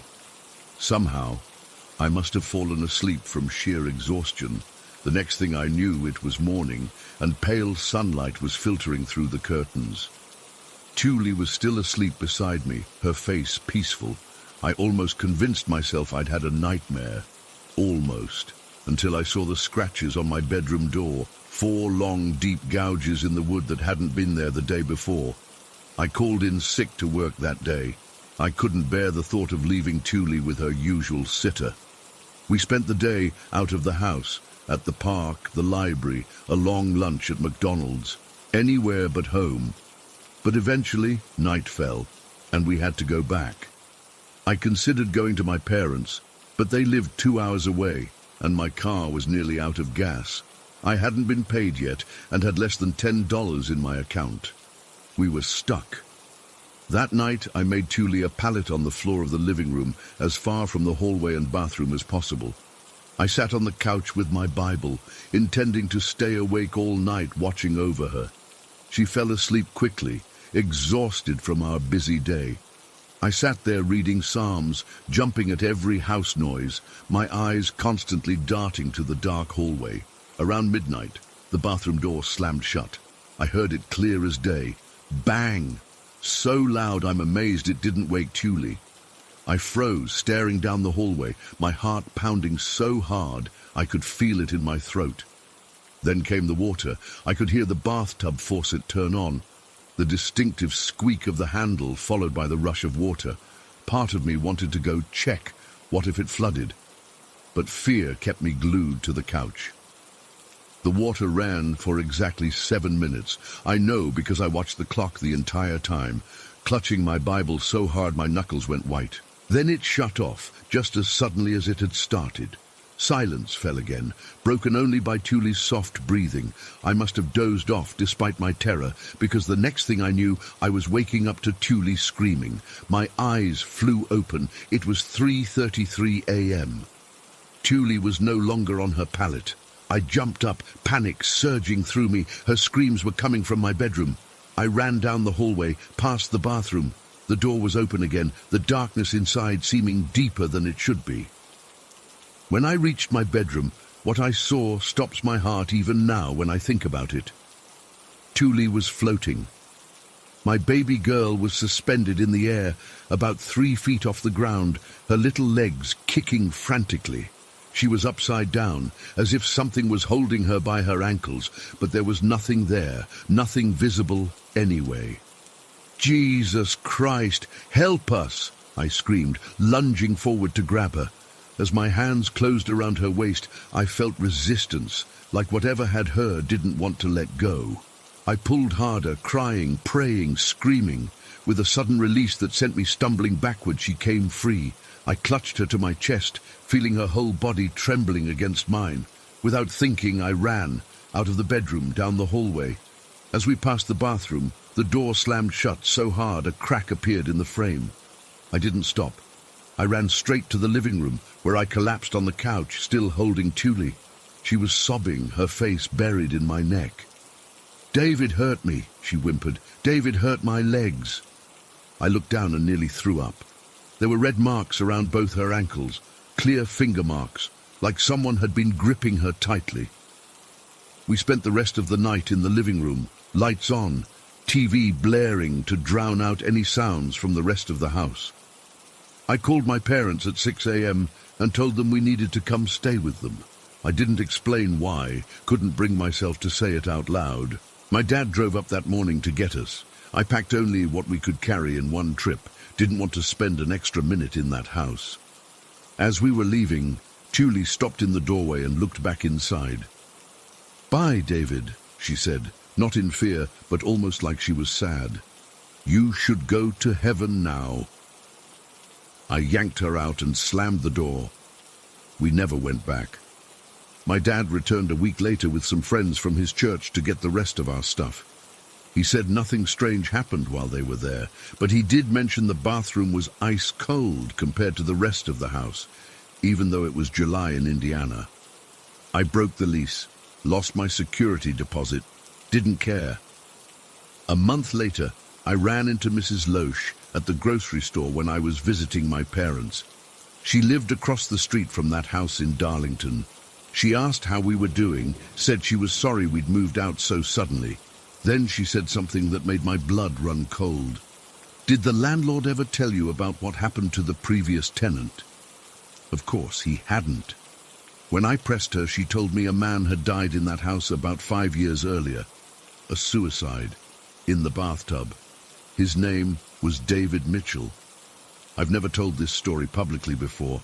I'm only writing it now because Thule, who's 6 now, still occasionally wakes up crying about the man who tried to take me to the ceiling. And last week she asked me, completely out of the blue, "Mama, why was David so angry at us? Was it because we weren't his real family?" I don't have answers. I just know what happened to us in that house in Darlington was real, and I know I'll never again dismiss someone's claims of supernatural experiences, because some houses have memories, and some of those memories want to hurt you. That's Story 13. I still can't believe what happened that day. It's been 3 months, and I'm finally working up the courage to write this down. Maybe putting it into words will help make sense of it, though honestly, I doubt anything ever will. We'd been living in our house in Broken Arrow, Oklahoma for about 8 months. It's an older home, built in the 70s, nothing special, but it was what we could afford as a single mom with my 7-year-old daughter Lily. The neighborhood is quiet, lots of families, good school district, all the things you look for when you're trying to create stability. The house had always felt a little off. I can't explain it exactly. Just small things at first. The feeling of being watched when I was alone, cold spots in certain areas even when the heating was cranked up, that kind of stuff. I brushed it off as old house problems or my imagination running wild from exhaustion. Working full-time and raising Lily alone doesn't leave much room for rest. Lily had mentioned hearing someone walking a few times over the months, but kids say weird stuff, right? I always told her it was just the house settling or the pipes, the usual parent explanations. God, I wish I'd listened to her more carefully. That Thursday started like any other. I dropped Lily at school, went to work at the dental office where I'm a receptionist, picked her up afterward, and we came home for dinner. Nothing unusual. We had spaghetti that night. I remember because Lily got sauce all over her favorite unicorn shirt, and I had to soak it. Normal mum stuff. After dinner, we watched some cartoon show Lily loves. Around 8:30, I started her bedtime routine. Bath, teeth, story, bed. Everything was completely ordinary until about 2 a.m. I woke up to Lily shaking me, sobbing hysterically. At first I thought she'd had a nightmare, which happens sometimes. But she was trembling so violently that I knew something was different. Her face was white as paper, and she couldn't catch her breath between sobs. "Baby, what's wrong?" I asked, pulling her into bed with me. "Did you have a bad dream?" She shook her head so hard her hair whipped around. "Mommy, there's a man in the bathroom," she choked out. My heart dropped. My first thought was an intruder. I grabbed my phone, ready to call 911. "He has a piece missing," she whispered. That stopped me cold. "What do you mean, missing?" "His side." She pointed to the left side of her own body from shoulder to hip. "It's just not there. I can see inside him, Mommy." I felt sick. This wasn't a description of a regular intruder. It sounded like something from a horror movie, but the terror in my daughter's eyes was absolutely real. "Were you in the bathroom?" I asked, trying to keep my voice calm while my heart hammered. She nodded. "I had to pee," and he was standing by the shower looking at me. He smiled, but his face was all wrong. She started crying harder. "Please don't make me go back there." I held her tight, my mind racing. Was this just a nightmare? Sleep paralysis, maybe? She's at that age where imagination runs wild. But something in her description felt too specific, too detailed for a child to make up. "It's okay. You can stay with me tonight," I told her. "I'll check the bathroom." I didn't want to go, but what choice did I have? I couldn't call the police about a ghost or whatever this was. They'd think I was crazy. So I tucked Lily into my bed, grabbed my phone's flashlight and a baseball bat I keep under the bed. Single mom in a not great neighborhood, you develop habits. The walk to the bathroom felt like it took forever. Our house isn't big, just a small ranch style with 2 bedrooms and 1 bathroom. The hallway is short, maybe 15 feet, but that night it felt like walking through molasses. Each step was heavy, and the air felt thick, almost hard to breathe. I paused outside the bathroom door. It was partially open, just as Lily would have left it. No sounds came from inside. My hand shook as I pushed the door fully open and shined my light inside. Empty. Just our normal, slightly outdated bathroom. Blue tile floor, white shower curtain pulled shut, sink, toilet. Nothing out of place. No man, with or without missing pieces. I searched the whole house anyway, checked under beds, in closets, behind furniture. All doors and windows were locked from the inside. No one could have entered without breaking in, and there were no signs of that. When I got back to my room, Lily was curled into a tight ball under my covers, still awake and watching the door with huge eyes. "There's nobody there, sweetie," I said, trying to sound reassuring. "You must have had a really bad dream." She shook her head fiercely. "He was there, Mommy, I promise." Then she whispered something that made the hair on my arms stand up. "He told me he's been watching us." I didn't sleep the rest of that night. I just held Lily and waited for dawn, trying to convince myself this was all just a child's nightmare. Kids have vivid imaginations. Everyone knows that.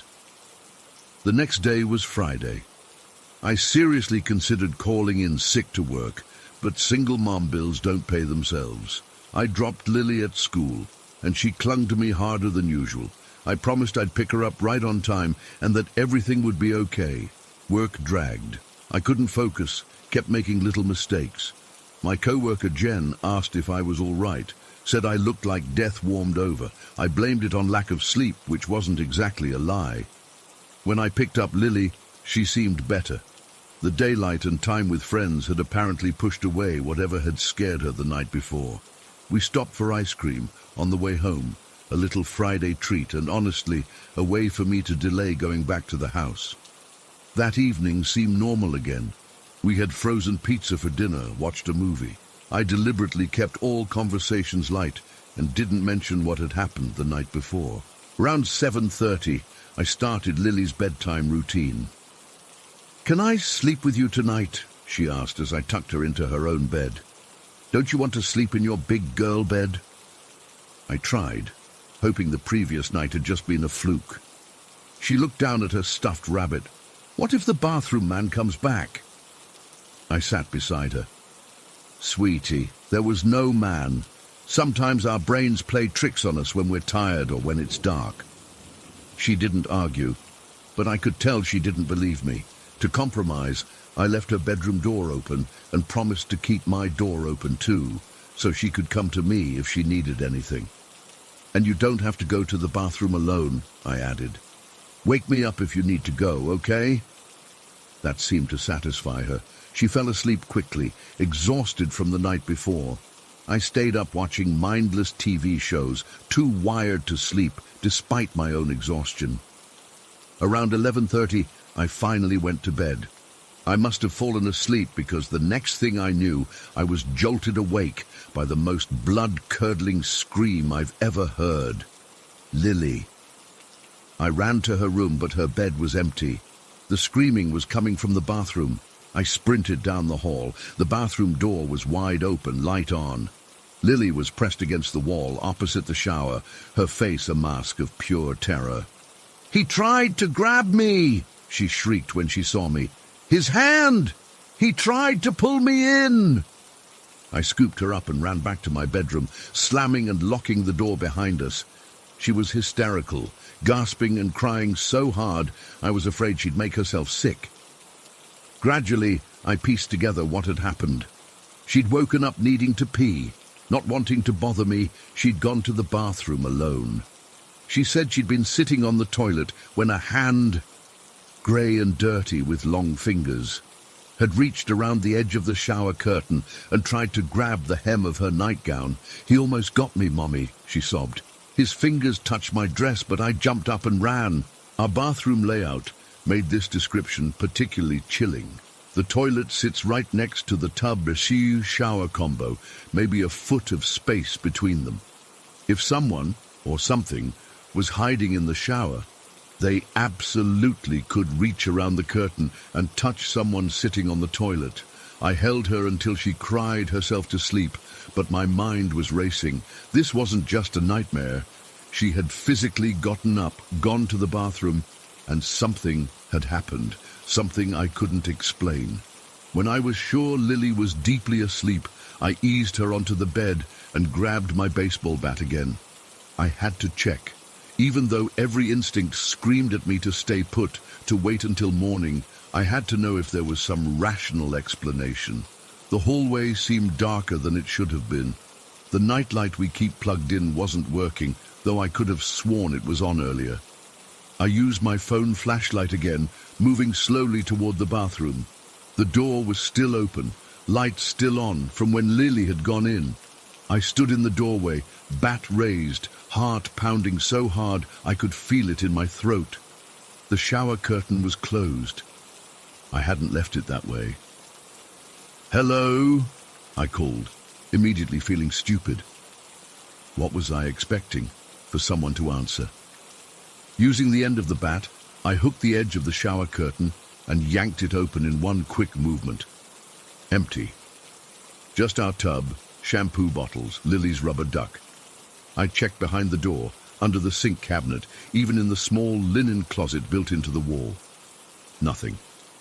But as I turned to leave, I noticed something that made my blood run cold. On the edge of the tub, barely visible in the harsh bathroom light, were several smudges. Dark, greyish smudges, like someone with dirty hands had gripped the porcelain. I backed out of the bathroom, switched off the light, and practically ran back to my bedroom. I pushed my dresser in front of the door and held Lily all night, drifting in and out of uneasy sleep. Morning came eventually. In the daylight, everything seemed less threatening. I went back to the bathroom while Lily was still sleeping and checked the tub again. The smudges were still there. I cleaned them with bleach spray, scrubbing until my fingers hurt. I called my mum and asked if Lily and I could stay with her for a few days, made up some excuse about plumbing problems. We packed bags and were out of the house by noon. I didn't tell my mom what really happened. How could I? It sounded insane even to me. During those days at my mom's, I did some research. Apparently, the land where our subdivision was built used to be part of a larger property that had some dark history. There had been a terrible accident at a small factory that once stood there in the 1950s. Several workers died, including one who was partially crushed and mangled by machinery. When we returned home after 5 days, I sage-smudged every room, put salt in the corners, hung crosses, anything I could find online about clearing negative energy. Lily refused to use the bathroom alone, especially at night, and honestly, I didn't blame her. I started letting her use a nightlight potty in her room after dark.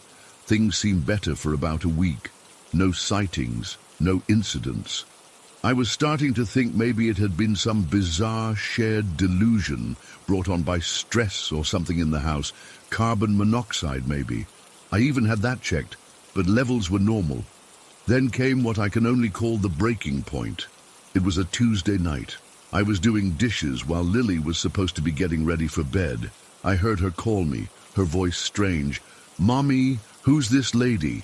I turned around, and Lily was standing in the kitchen doorway. Behind her, just visible in the hallway shadows, was a figure, not fully formed, more like a dark outline of a person.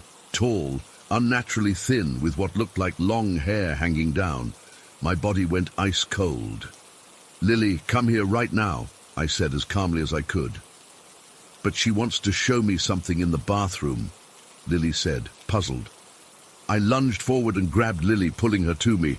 When I looked up again, the hallway was empty. We left that night, packed essential items in the car and drove to a hotel. I called the landlord the next day and broke our lease. Lost our security deposit and paid a penalty, but I didn't care. No house is worth what we experienced. We're living in a small apartment on the other side of town now. Lily still won't use the bathroom alone at night. Sometimes she wakes up crying about the man with the missing side or the bathroom lady. The strangest part, my sister mentioned that when I was very young, maybe 4 or 5, our family lived in a different house in Tulsa. She said I used to scream about someone in the bathroom watching me and refused to go in there alone. I have no memory of this at all. My mom confirmed it, said they'd always assumed it was just childhood fear. Whatever was in that house in Broken Arrow wasn't just after Lily, it was after children, my child, and for some reason it seems to follow my family through bathrooms. I don't know why. I don't know what it wants. All I know is I still check behind shower curtains before I let Lily use any bathroom, even in our new place, and I'm saving every penny to move us out of Oklahoma completely. Story 14. This happened in Columbia, Maryland back in 2003. The Wilsons had moved in next door to us about 6 months earlier. They seemed nice enough. Mr. Wilson worked in insurance, and Mrs. Wilson was a kindergarten teacher. They had 2 kids, Tyler, who was my age, and his younger sister Emma, who was around 8. My parents hit it off with them right away, and soon I was hanging out with Tyler almost every day after school. That year, the Wilsons decided to throw a big Super Bowl party. They invited a bunch of neighbors, including my parents, plus they let Tyler invite some friends for a sleepover afterward. My parents thought it was a great idea. They could enjoy the game with the adults while I hung out with the other kids. I should mention that even before that night, I never really liked being in their house. Don't get me wrong, it was a nice house, a 2-story colonial with a finished basement where we usually played video games. But something about it just felt off, especially when I was there alone with Tyler, like someone was watching me. I'd mentioned it to my mom once, but she just said it was probably because it was a new place and I wasn't used to it yet. The day of the Super Bowl, we all gathered at the Wilsons' place around 5 p.m. The adults were all downstairs in the living room, while us kids mostly hung out in the basement where the Wilsons had set up another TV. Besides me and Tyler, there were about 9 other kids, some from our school, some from the neighborhood. We had pizza, chips, soda, all the stuff parents let you have during special occasions. The game ended around 10:30 p.m., and most of the adults headed home, including my parents since they lived right next door. Mrs. Wilson had set up sleeping bags in the basement for all of us boys. After watching some movies and playing video games, most of us were still pretty wired on sugar and excitement. It must have been around 2 a.m. when Mrs. Wilson came down for the final time to tell us we needed to quiet down and go to sleep because it was a school night. Eventually, we all settled into our sleeping bags. The basement had this large open area where we were all sprawled out, and from where I was lying, I could see straight through to the small basement bathroom at the far end. The door was open, and the light was off. I don't know exactly what time it was when it happened, probably around 3 a.m., but I was still awake, just starting to drift off. Suddenly, there was this incredibly loud crash from the bathroom. It was so loud that almost everyone shot up from their sleeping bags. Tyler flicked on the lamp next to him. "What was that?" someone whispered. "It came from the bathroom," I said. Tyler's friend Jake suggested we go check it out, but honestly, none of us wanted to move. Something about that sound. It wasn't just something falling. It sounded violent, like something had been thrown with force. We all stared at the bathroom door, which was still open with the light off. From where we were all lying, we had a clear view of both the bathroom door and the stairs leading up to the main floor. No one had gone in or out. "Maybe it was your parents," one of the kids suggested to Tyler. Tyler shook his head. "They're upstairs asleep, and that came from right there." He pointed to the bathroom. "Should we wake them up?" another kid asked. But no one wanted to go upstairs, so we just sat there, all 10 or 11 of us, staring at that bathroom door. Someone suggested turning on the bathroom light, but no one volunteered to get up and do it. The weirdest part is what we did next. Instead of investigating or getting an adult, we all just watched. For what felt like an hour. No one wanted to go to sleep, but no one wanted to check the bathroom either. We just lay there, occasionally whispering theories to each other, our eyes glued to that dark doorway. I remember how dry my mouth was, how I kept swallowing even though I had no spit left. Eventually, most of the other kids fell asleep, but I couldn't. Neither could Tyler or Jake. We just kept watching that door until the basement windows started showing the first hint of daylight. When morning finally came, Mrs. Wilson came downstairs to wake everyone up for breakfast. That's when Tyler finally mentioned the crash we'd heard. "Mom, Something fell in the bathroom last night. It was really loud. Mrs. Wilson looked confused and went to check the bathroom. We all followed behind her like a line of ducklings. When she turned on the light, we saw it. On the counter next to the sink, there was a small shelf where they kept some toiletries. One of Mr. Wilson's cologne bottles, a large glass one, was missing, and across the bathroom, against the bathtub wall, was a pile of shattered glass. The cologne had splattered all over the wall and tub. The bottle had somehow gone from the shelf all the way across the bathroom, a good 20 feet, and smashed against the tub with enough force to completely shatter. The glass wasn't spread out like it would be if it had just fallen. It was concentrated, like it had been thrown hard. Mrs. Wilson immediately got angry. "Who did this?" she demanded. "Which one of you was playing in here last night?" We all started talking at once, explaining that none of us had gone into the bathroom, that we'd heard the crash and had been watching the door the whole time. But she wasn't buying it. "I'm very disappointed," she said, looking at each of us. "Someone is not telling the truth." She left to get cleaning supplies, muttering about calling our parents. Tyler looked scared. "Guys, I swear none of us went in there, right?" We all agreed. We'd been watching. No one had entered that bathroom from the time we'd gone to bed until Mrs. Wilson came down in the morning. Mr. Wilson came down next, and he was even angrier than his wife. That cologne had apparently been expensive, a gift from his brother. He kept asking who had thrown it, his face getting redder by the minute. It was clear he thought we were covering for each other. None of the parents believed us, mine included, when they came to pick me up. They apologized to the Wilsons for my behavior and grounded me for a week for not owning up to breaking the bottle. It was infuriating. I knew I hadn't done it. None of us had. After that night, I started making excuses not to go to Tyler's house. I couldn't explain it, but being in that basement now made my skin crawl. When I absolutely had to go over, I'd insist we play outside or in his upstairs bedroom.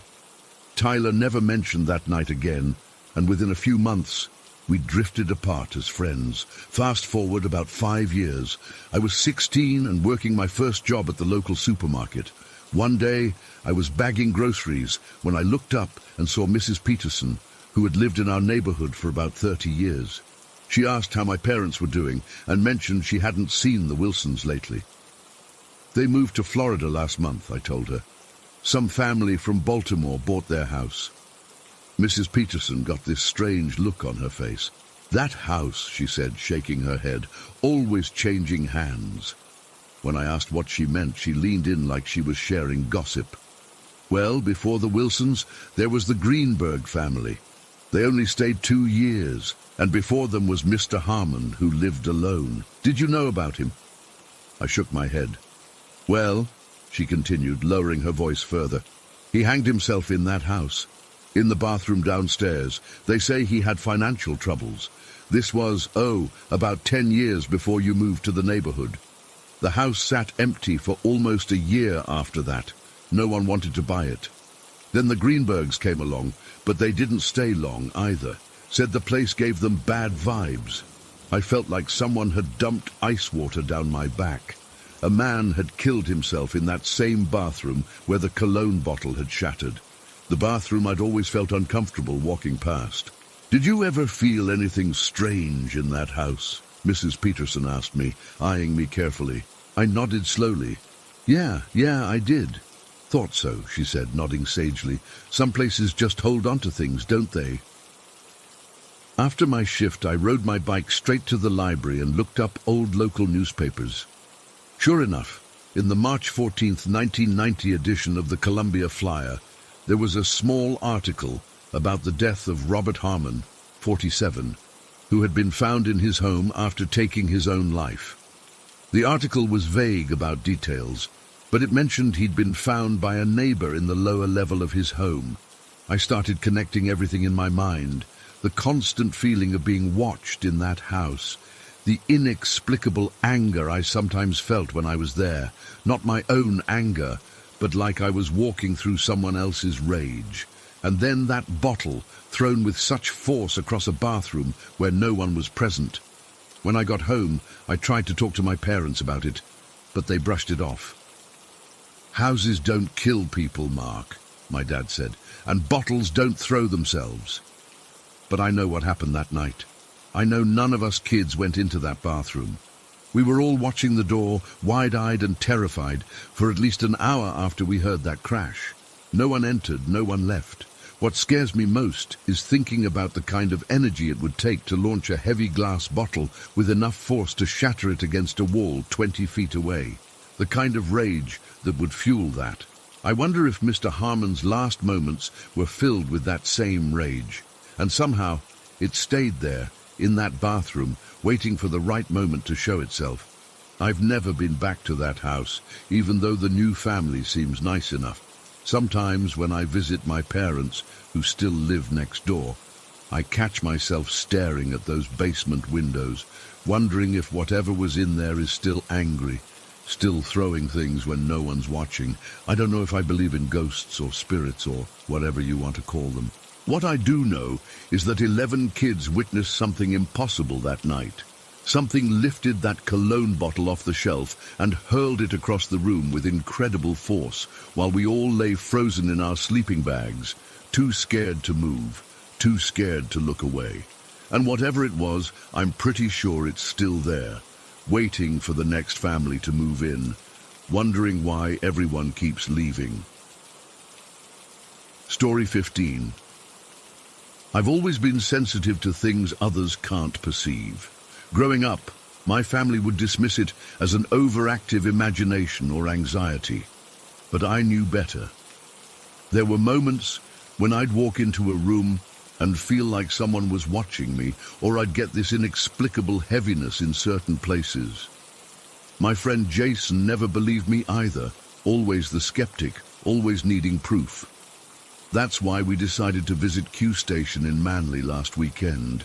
I figured if anything would validate what I'd been experiencing my whole life, it would be Sydney's most notoriously haunted location. For those who don't know, Q Station used to be a quarantine facility where ships arriving in Sydney Harbour would dock if there was suspected disease on board. Between 1830 and 1984, around 570 people died there from various illnesses. Now it's a hotel and tourist spot, but they run these ghost tours at night. Jason thought it would be a fun Saturday night activity. I wasn't so sure, but I agreed anyway. We booked the 9 p.m. Extreme Ghost Tour, 3 hours of exploring the darkest corners of the facility with nothing but small flashlights. I remember feeling nervous as we drove up the winding road to the main entrance. The place sits on this isolated peninsula, surrounded by water on 3 sides and thick bushland on the other. Even before we got out of the car, I felt that familiar prickle on the back of my neck. The night was unusually chilly for Sydney, and a light fog was rolling in from the harbour. Jason was excited, checking his phone and the EMF detector app he'd downloaded, joking about how he was going to bust some ghosts. I didn't tell him how uneasy I already felt. Our guide, Bob, met us at the reception area.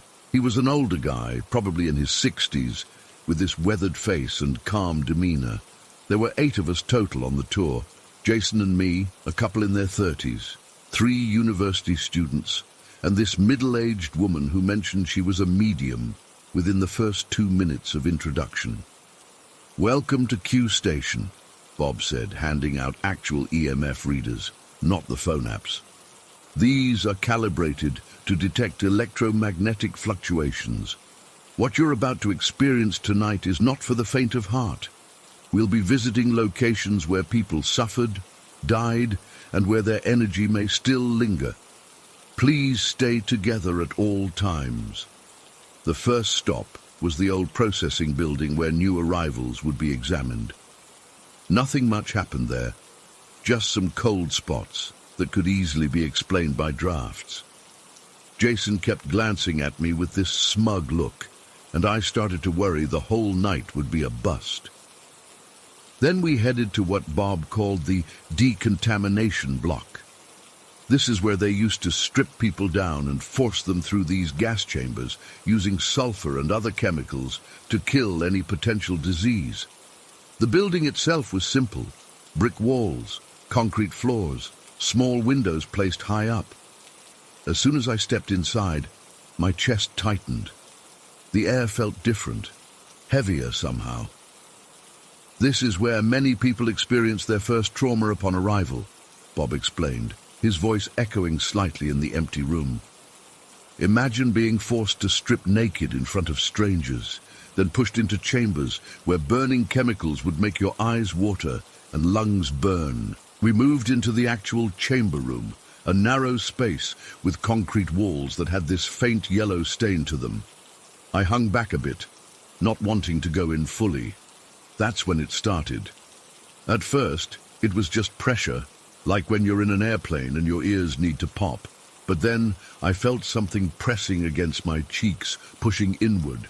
My breathing became labored, not like an asthma attack where you're wheezing, but like something was physically preventing my lungs from expanding fully. I tried to back up toward the door, but my feet wouldn't move. "Jason," I managed to whisper, reaching out for him. He turned and must have seen something in my face because his eyes widened.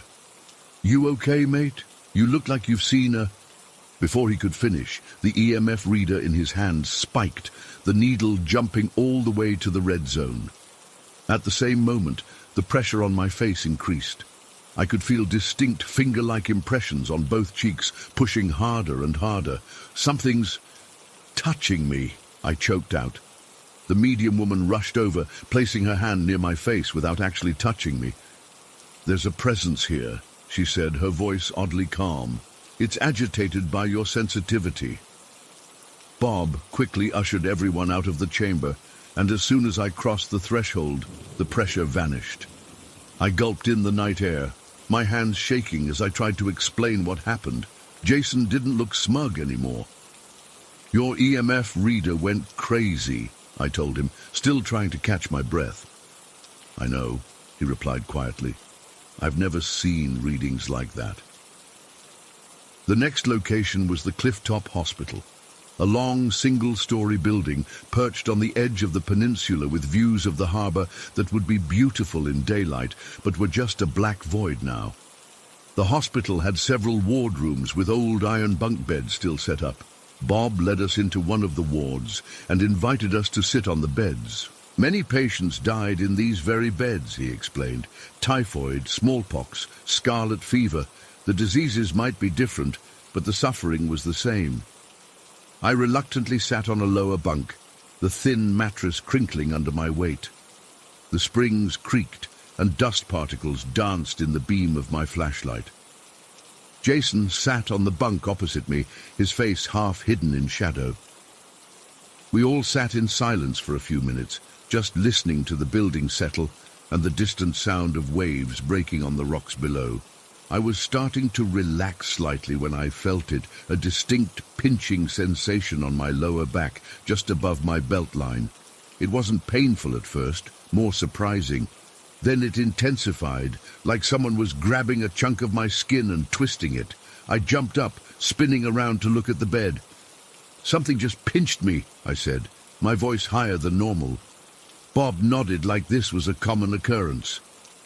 "Many people report physical sensations in this room. Can you show us where?" I lifted my shirt slightly, and Jason shined his flashlight. There, just visible, was a small red mark, about the size of a 50-cent coin. "That wasn't there before," Jason said, his voice unsteady. I could tell he was finally starting to believe me. The medium woman closed her eyes. "There's a nurse here," she murmured. "She's not happy with male patients." Whether she was legitimate or just adding to the atmosphere, her words sent a chill through me. I didn't sit back down for the rest of our time in the hospital. By this point, I was seriously considering asking to leave the tour early, but we were already more than halfway through, and part of me wanted to see this through to the end. To finally have validation that what I'd been feeling my whole life wasn't just in my head. Our final stop was the shower block, which Bob introduced as the most actively haunted building in all of Q Station. It was a standalone structure, a short walk from the hospital, surrounded by overgrown bushes that scratched against the weatherboard exterior. The building was divided into individual shower stalls, with a central corridor running its length. "This is where we'll turn off our flashlights completely," Bob announced. "The entities here seem to manifest more clearly in absolute darkness." My heart was pounding so hard I was sure everyone could hear it. Jason moved closer to me, any pretense of skeptical bravado long gone. "You good?" he whispered. "No," I answered honestly, but I still followed the group inside. The interior of the shower block smelled of mildew and something else I couldn't identify, metallic and organic at the same time. The flashlights went out one by one until we were standing in complete darkness. I've never experienced darkness that absolute before. I couldn't see my hand in front of my face. At first, there was just the sound of our collective breathing and the occasional shuffle of feet.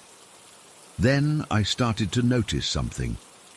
A faint, bluish light at the far end of the corridor, just enough to outline the shape of the hallway. It wasn't from anyone's phone or flashlight. It had a different quality to it, like the phosphorescence you sometimes see in the ocean at night. "Can anyone else see that?" I whispered. "See what?" Jason asked, but before I could answer, the temperature dropped dramatically. I'm not talking about a slight chill. It was like walking into a freezer. My breath came out in visible puffs. The bluish light grew stronger, and that's when I saw it. A figure standing at the end of the corridor. It was impossibly tall, at least 7 feet, with broad shoulders that nearly touched both walls. It wasn't solid. I could make out the outline of the exit door behind it, but its shape was unmistakable, human-like but wrong somehow, proportions distorted. I grabbed Jason's arm. "There's someone down there," I hissed. This time he saw it too.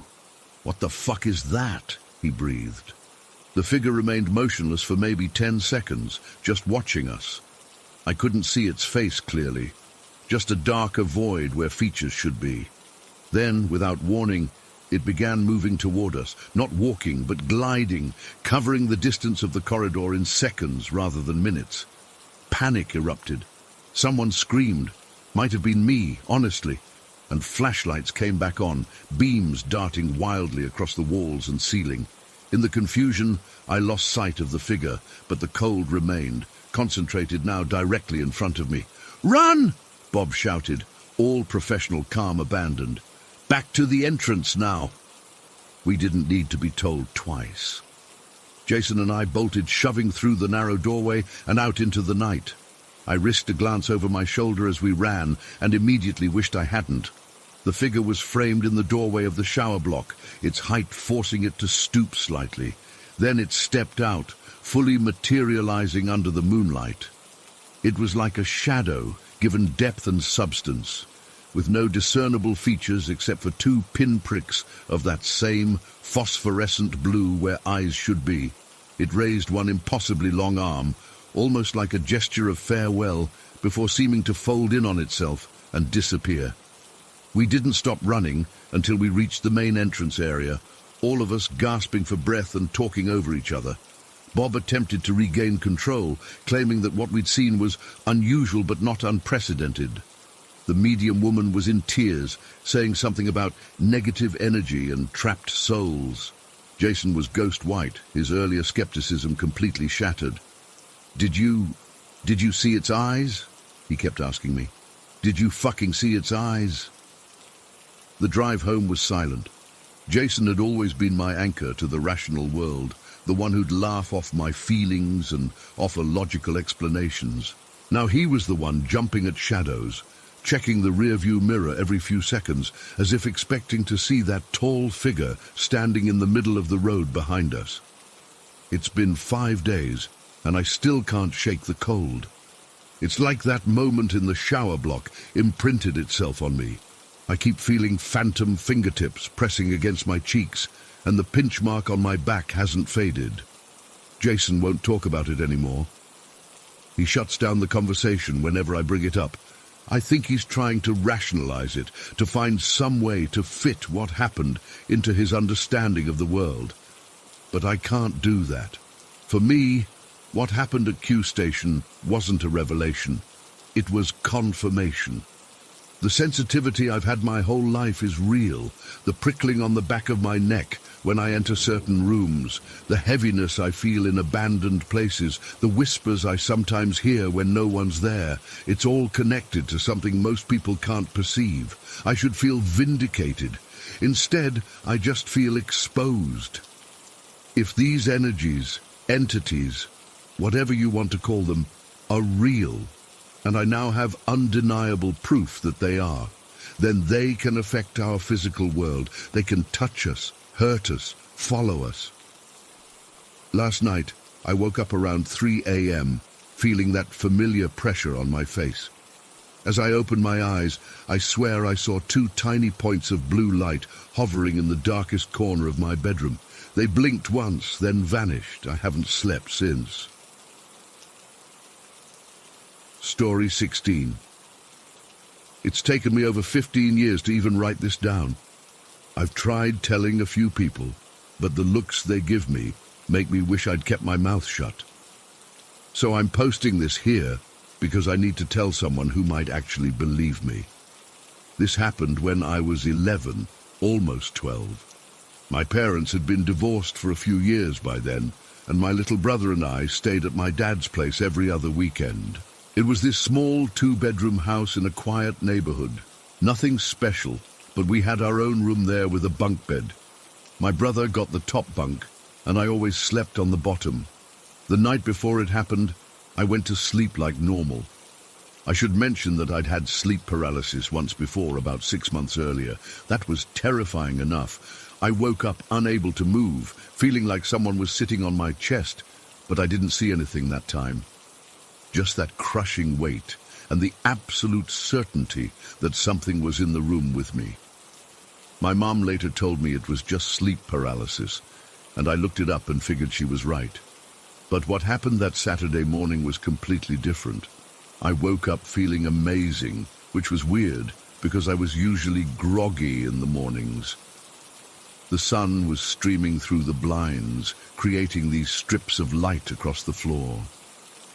Must have been around 7 a.m. I could hear my brother's soft breathing from the top bunk, still fast asleep. Dad wouldn't be up for another hour at least. I remember stretching and feeling this rare moment of complete comfort. Like, you know that feeling when everything just feels perfect for a second. The blanket was the right temperature, the pillow was just right, and I felt completely rested. I was just laying there, savoring that feeling. Across from the bunk bed was a small TV on a dresser. Nothing fancy, just this old box TV my dad kept in our room so we could play video games. The screen was dark, obviously turned off, but reflective enough that I could see a bit of the room in it. I wasn't thinking about anything specific, just kind of staring at nothing, when my eyes focused on the reflection in the TV. That's when I saw it. There was something on the ladder of the bunk bed, right next to my head, literally inches away from where I was lying. At first my brain didn't process what I was seeing, like when you look at something but don't really register it. But then everything snapped into focus, and I felt this cold wave wash over me from head to toe. Crouching on the ladder, gripping the metal bars, was this thing. It was tall and skinny with greyish skin that looked moist, almost like it was covered in some kind of slime. No clothes, no hair. Its limbs were way too long and jointed wrong, like they had extra bends in them. The fingers were impossibly long and thin, wrapped around the ladder bars. But the face, God, the face is what still haunts me. It had these huge black eyes, completely empty, like looking into holes in reality. Its head was oval-shaped and too big for its body. The mouth was just a small slit. It looked exactly like those aliens from that movie, Signs. You know, the Mel Gibson one. Except this wasn't a movie. This was in my dad's house on the ladder to my bunk bed, and it was staring directly at me. I couldn't breathe. My heart started pounding so hard, I thought it might explode. I've never felt adrenaline like that before or since. It was like every cell in my body was screaming at me to run, but I was completely frozen. The worst part? It was leaning over, its face tilted down toward me, studying me, like it knew I was awake and was waiting for me to notice it. I don't know how, but some survival instinct kicked in. Instead of screaming or jumping up, which is what every fiber of my being wanted to do, I forced myself to act normal. I slowly rolled over, like I was just shifting in my sleep, and pulled the blanket over my head. My hands were shaking so badly, I had to grip the blanket tight to control them. Under that blanket, I was completely terrified. I was breathing in short, silent gasps, trying not to make any noise. My heart was pounding so loud I was sure the thing could hear it. Sweat was pouring off me, soaking my pajamas. I was convinced that at any second, those long fingers would grab the blanket and pull it off me, or worse, that it would reach through the blanket and touch me. I kept thinking about my brother sleeping just a few feet above me. Was it going to go for him next? Should I try to warn him somehow? But I was too scared to move or make a sound. I stayed like that, completely still under my blanket, for what felt like forever. I didn't have a watch, and there was no clock in the room, but later I figured out it was about 90 minutes. An hour and a half of the most intense fear I've ever felt, just waiting for something to happen. Eventually I heard my dad get up and start moving around the house. The bathroom door closed, the shower turned on. Normal morning sounds. Somehow that made it worse. Like there was this normal world going on just outside the room, while this impossible thing was in here with me.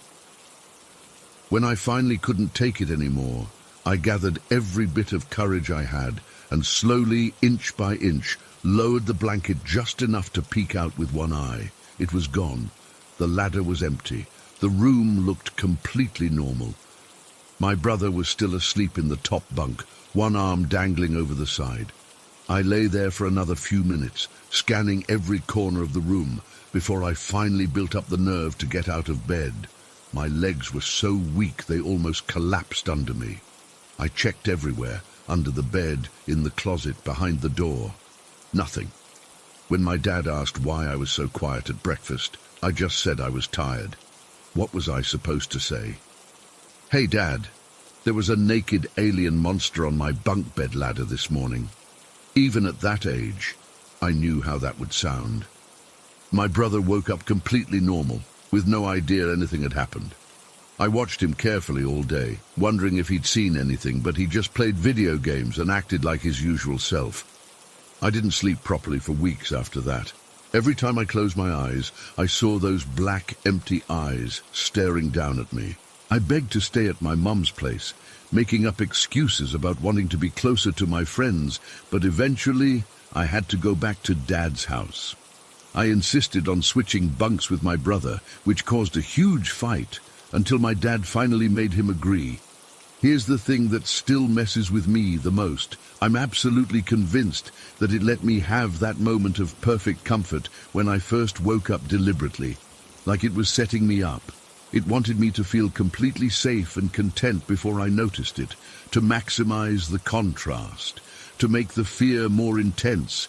It was harvesting my fear, feeding on it.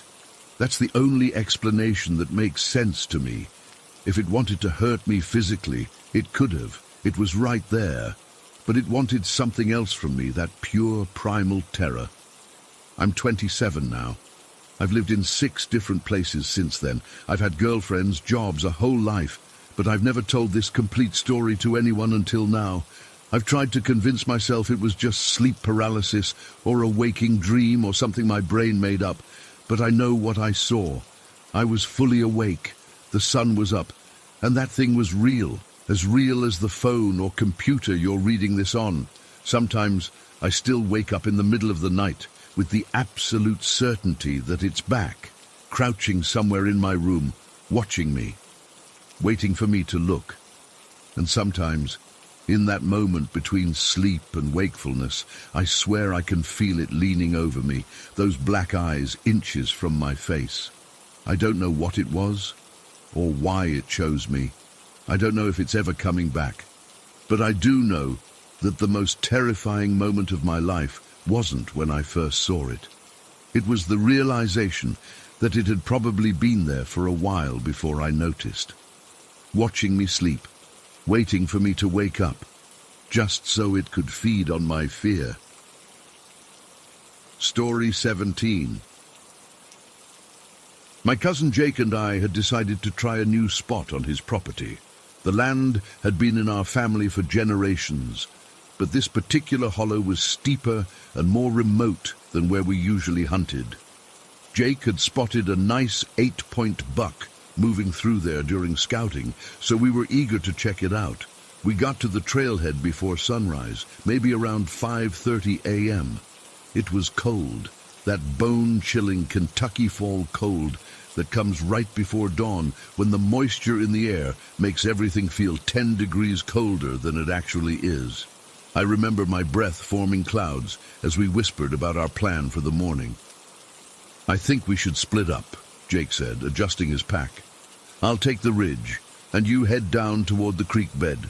There's a natural funnel where those deer are moving." The walk-in was rough. The terrain was steeper than I expected, with loose rocks that shifted under my boots. I nearly slipped a couple times. The whole time I kept thinking how hard it would be to drag a deer out of there if I actually got one. But that's hunting. The best spots are rarely the most convenient. Dawn was just starting to break when Jake pointed to a spot about 50 yards down a steep embankment. There, between those fallen trees, it's a perfect natural blind.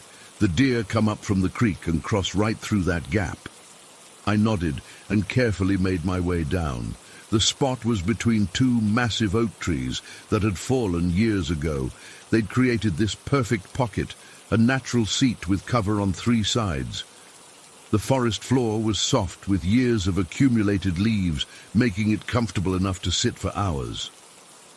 I got settled, pulled my bow across my lap, and nodded to Jake, who gave me a thumbs up before disappearing over the ridge.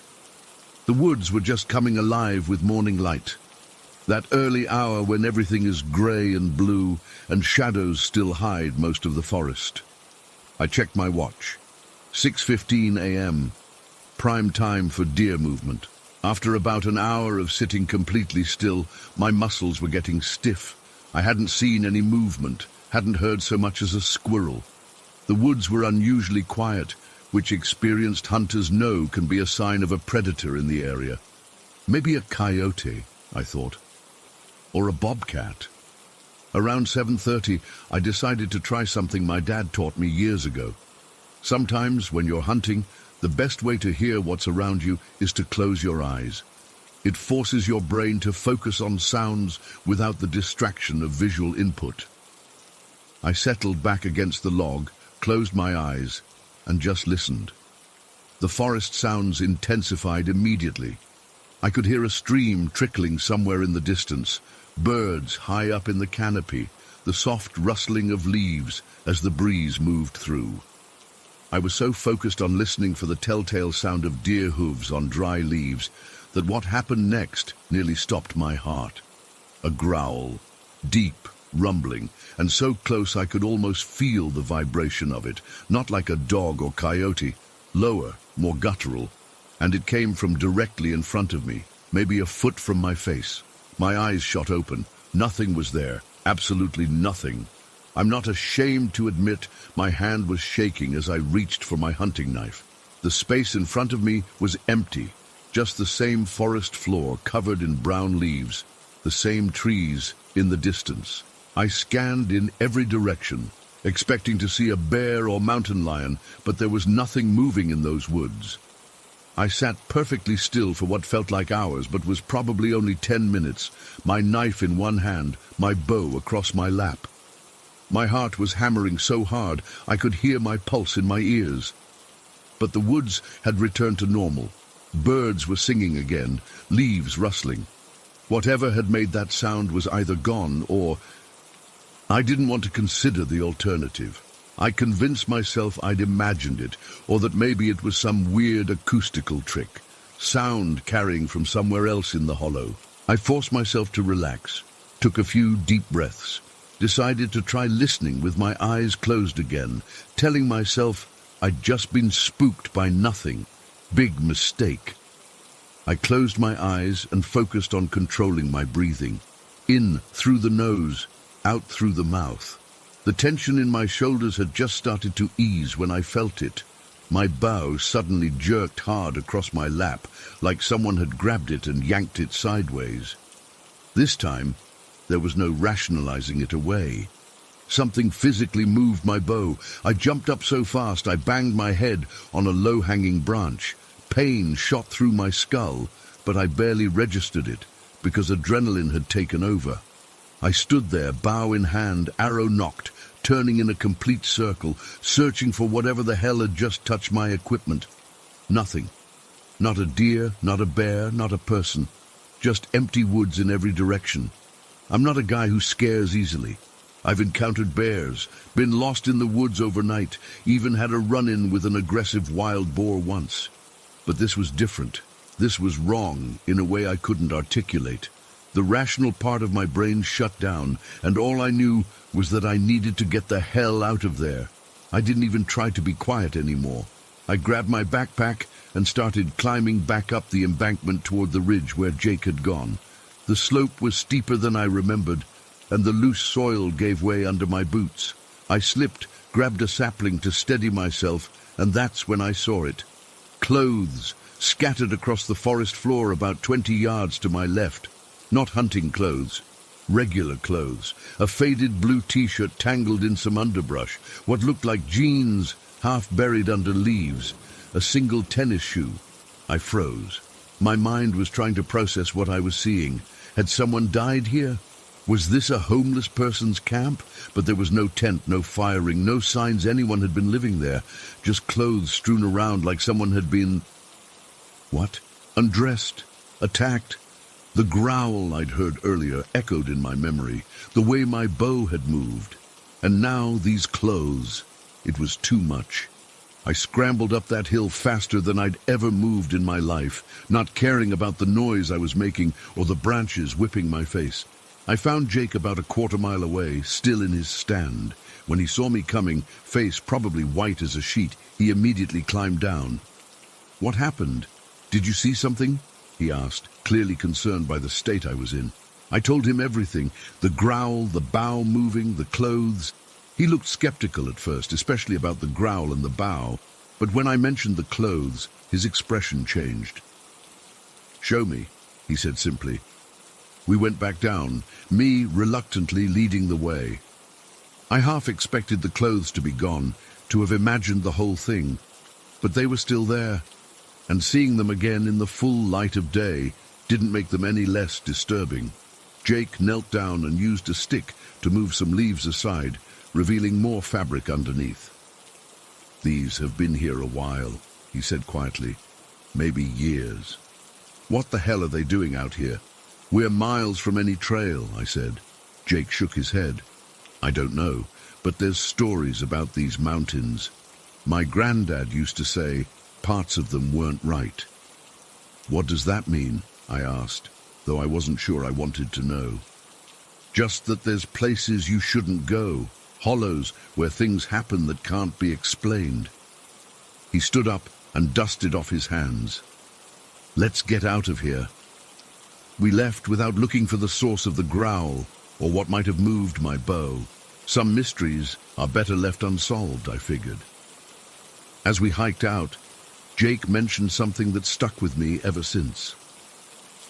"You know, these mountains were used for all kinds of things back in the day," he said, keeping his voice low despite being far from where the incident happened. "Bootlegging operations, hideouts. Dad once told me some people used to dispose of problems up here." "Problems?" I asked. "Bodies," he clarified. "Remote spots like this where nobody would ever find them." That night, I couldn't sleep. Every time I closed my eyes, I heard that growl again. Felt my bow moving across my lap, saw those clothes scattered among the leaves. I kept thinking about what Jake's grandfather had said about places that weren't right, and what Jake had mentioned about bodies. I've gone over it 1,000 times in my head. Maybe there was a logical explanation. Maybe a gust of wind I didn't feel somehow made that growling sound through the trees and shifted my bow. Maybe those clothes were from a hiker who got lost years ago, or were dumped there by someone cleaning out their closet. But deep down, I know better. Something was in those woods with me that day. Something I couldn't see. And those clothes, I can't shake the feeling they belong to someone who encountered whatever I did, but didn't make it out to tell the story. It's been nearly a year now. I still hunt, but I've never gone back to that hollow. Jake sold the property last spring, said he couldn't get a decent price for it, but took what he could get.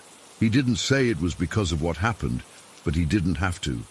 Sometimes when I'm in the woods now, even in completely different areas, I find myself keeping my eyes open. Always. And when the woods get too quiet, I pack up and leave. I don't know what was in those mountains that day. I don't know whose clothes those were or how they got there. All I know is that something was close enough to growl in my face without being seen, strong enough to move my bow, and connected somehow to those abandoned clothes.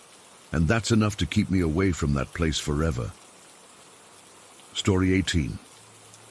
I still don't sleep right, even though we moved out of that place almost 4 years ago. Eastern Kentucky isn't known for having a lot of housing options, especially when you're broke and desperate. That's how we ended up in Hillcrest, a public housing complex that looked decent enough on paper. 2 bedrooms, utilities included, and the rent was something we could manage even on my meager salary from the lumber yard and my wife Nancy's paychecks from the hospital where she worked the graveyard shift. What the housing authority failed to mention was that Hillcrest was built on top of an old cemetery. They claimed all the bodies had been relocated before construction, but anyone who's lived there knows that's complete bullshit. They might have moved some headstones, but they sure as hell didn't move everyone buried there. We didn't know any of this when we moved in with our 4-year-old son, Tyler. He was so excited to have his own room after we'd all been crammed into my mother-in-law's place for 8 months. The apartment was on the 2nd floor, Unit 27B. Nothing special. Beige walls, linoleum floors in the kitchen, carpet that had seen better days everywhere else. But it was ours, and for the first few weeks, everything was normal. Tyler was the first one to notice something was off. Kids always are, aren't they? More sensitive or whatever. I was sitting in the living room watching a NASCAR race one Sunday afternoon. Nancy was napping before her shift, and Tyler had been playing with his trucks in the hallway. I remember hearing him talking to himself, the way kids do, making engine noises and crash sounds. Then it just stopped. The silence caught my attention first. Then came the sound of his little feet slapping against the floor as he ran full speed into the living room. His face was white as a sheet when he dove behind my recliner. "Tyler? What's wrong, buddy?" I muted the TV. "There's a man," he whispered, peering around the edge of the chair toward the kitchen doorway. I stood up immediately, thinking someone had broken in. "Where?" "Show me." Tyler pointed toward the kitchen. "He's right there, Daddy. He's staring at me." I went into full protection mode, grabbing the baseball bat we kept by the door. Walking slowly into the kitchen, I checked every corner, behind the refrigerator, even opened the pantry door. Nothing. The back door was still locked from the inside, windows closed. "There's nobody here, Ty," I called out, but he wouldn't come look. "He's still there," Tyler insisted. "He's wearing an old-timey suit like in the pictures at Mama's house." I felt the hair on my arms stand up, but I played it cool. "Well, he must have left," I said. "Come on out now. It's safe." It took about 20 minutes to coax him out from behind that chair. For the rest of the day, he wouldn't go near the kitchen alone. I told Nancy about it when she woke up, and she brushed it off as an overactive imagination. "He watched that cartoon with the ghost in it last week, remember? Kids get scared of silly things." I wanted to believe her, but something felt wrong about the way Tyler had reacted. It wasn't like when he'd get scared of monsters under the bed. This was different, like he'd seen something that genuinely terrified him. About a week later, I was tucking Tyler into bed when he asked if I could check his closet. "You think there's monsters in there?" I asked, trying to keep it light. "No," he said seriously. "The lady with the messy hair. She lives in there sometimes." I felt my stomach drop. "What lady, Ty?" "The one with the scratchy voice. She comes out when you and Mommy are sleeping. She tells me stories about the ground." I checked the closet, showing him it was empty except for his clothes and toys. But he just looked at me like I was the one who couldn't understand something obvious. "She's not here right now," he said, "but she'll come back. She always does." Over the next few months, Tyler kept mentioning the old-timey man and the messy hair lady. Then a new one joined the cast, a little girl in a flower dress who apparently played with him when we weren't looking. He'd talk about her so casually, it made my skin crawl. "Lily doesn't like the cereal with the little marshmallows," he informed me one morning at breakfast. "Who's Lily?" I asked, though I already knew I wouldn't like the answer. "My friend. She's right there." He pointed to the empty chair across from him. "She died a long time ago when she was sick, but she's better now." "What do you say to that?" I just nodded and poured him some different cereal. I started asking around carefully at first. Didn't want people thinking I was crazy.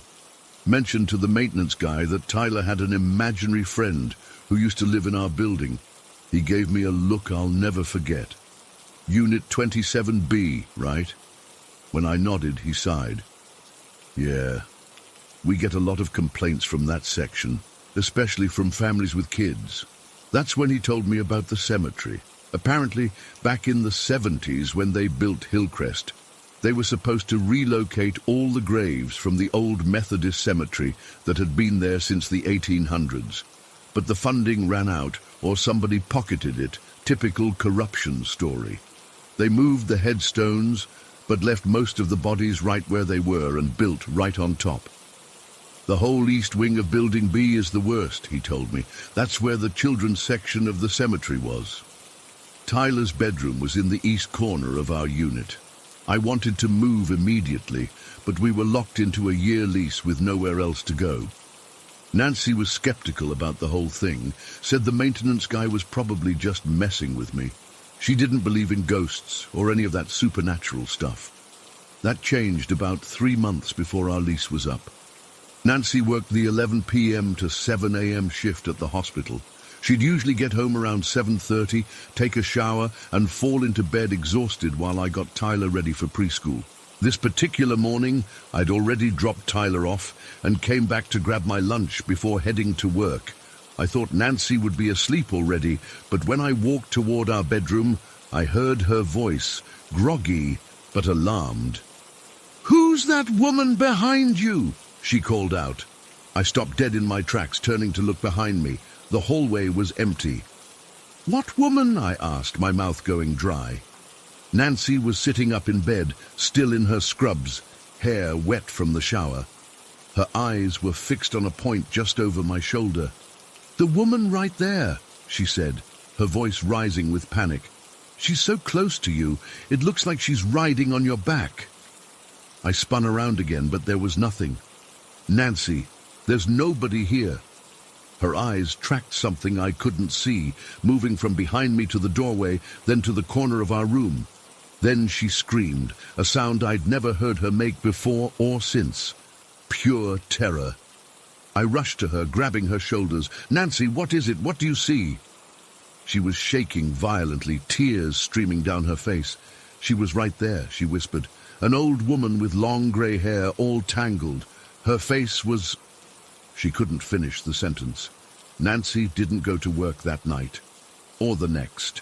She called in sick and spent those days making calls to every rental place in a 50-mile radius. We broke our lease and moved out 2 weeks later, paying penalties we couldn't afford and maxing out credit cards to secure a different apartment across town. Tyler stopped talking about his friends after we moved. Nancy never saw the woman again. But that wasn't the end of it for me. Sometimes when I'm almost asleep, I feel a weight settle onto my back. Not heavy, just present. Like someone's sitting there, their legs wrapped around my waist.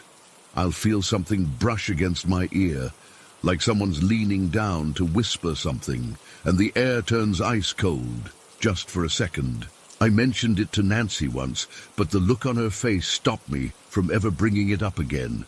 She's put the whole experience behind her, convinced herself it was all just exhaustion and stress.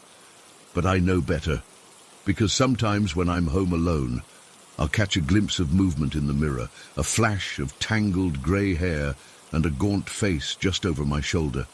And in those moments, I know she followed us.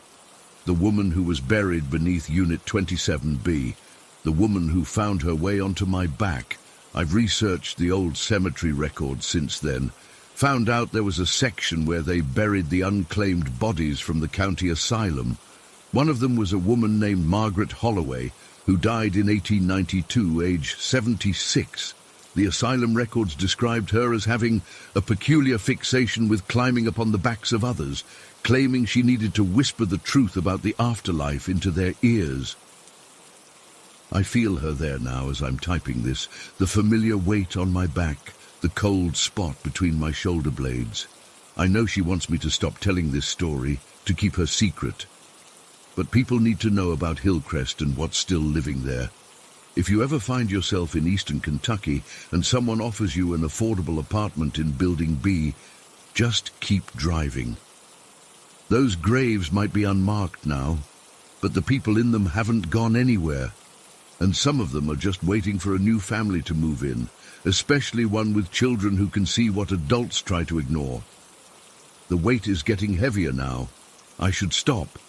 But remember, just because you can't see something doesn't mean it isn't there, riding on your back, waiting for the moment you finally acknowledge its presence. Story 19. We moved there when I was 7.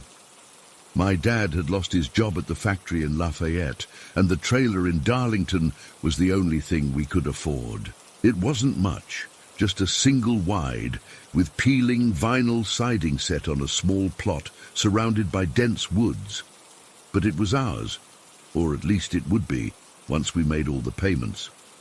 The place came with a decent-sized yard, mostly patchy grass with this one huge oak tree standing alone in the middle.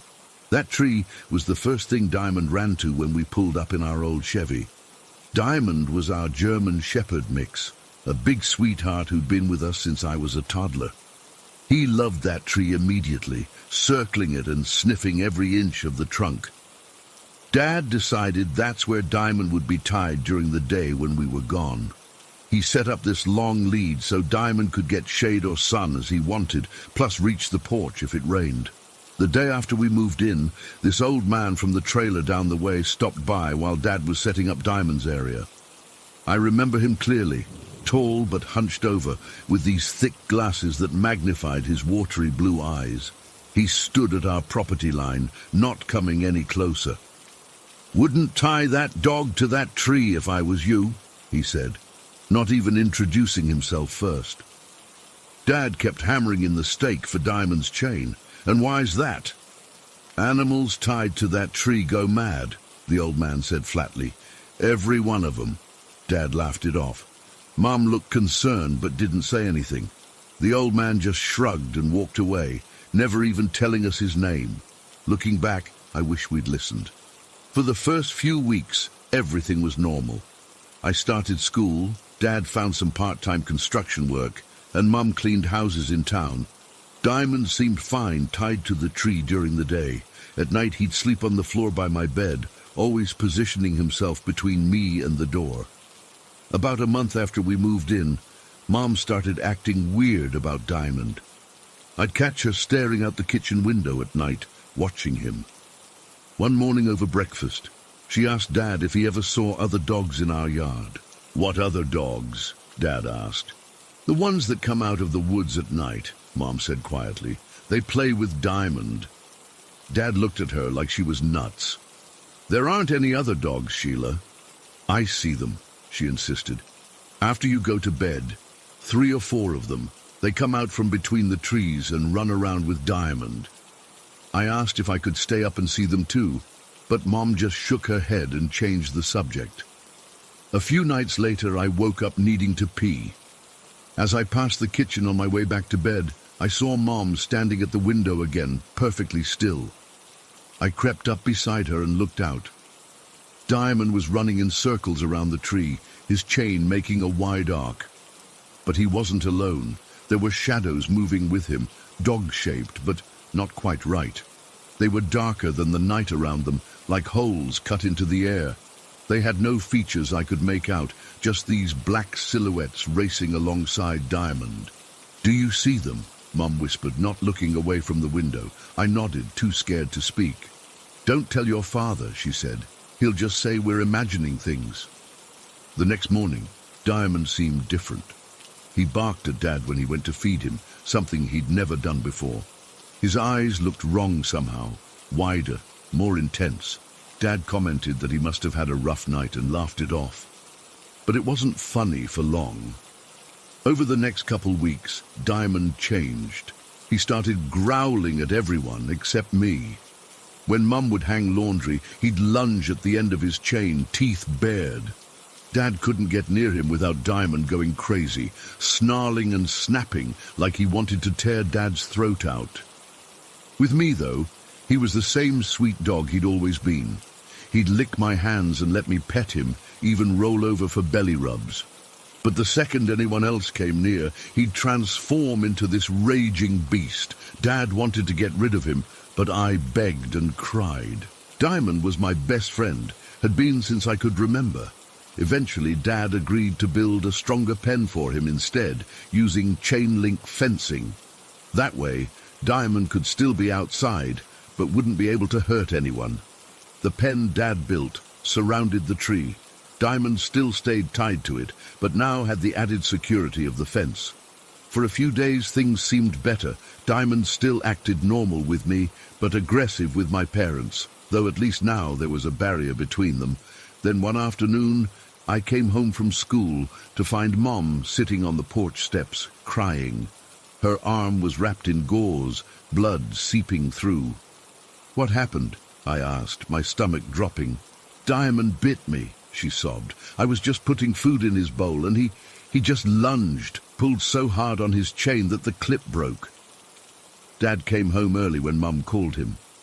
They had a long, quiet conversation in their bedroom while I sat outside Diamond's pen, confused and scared.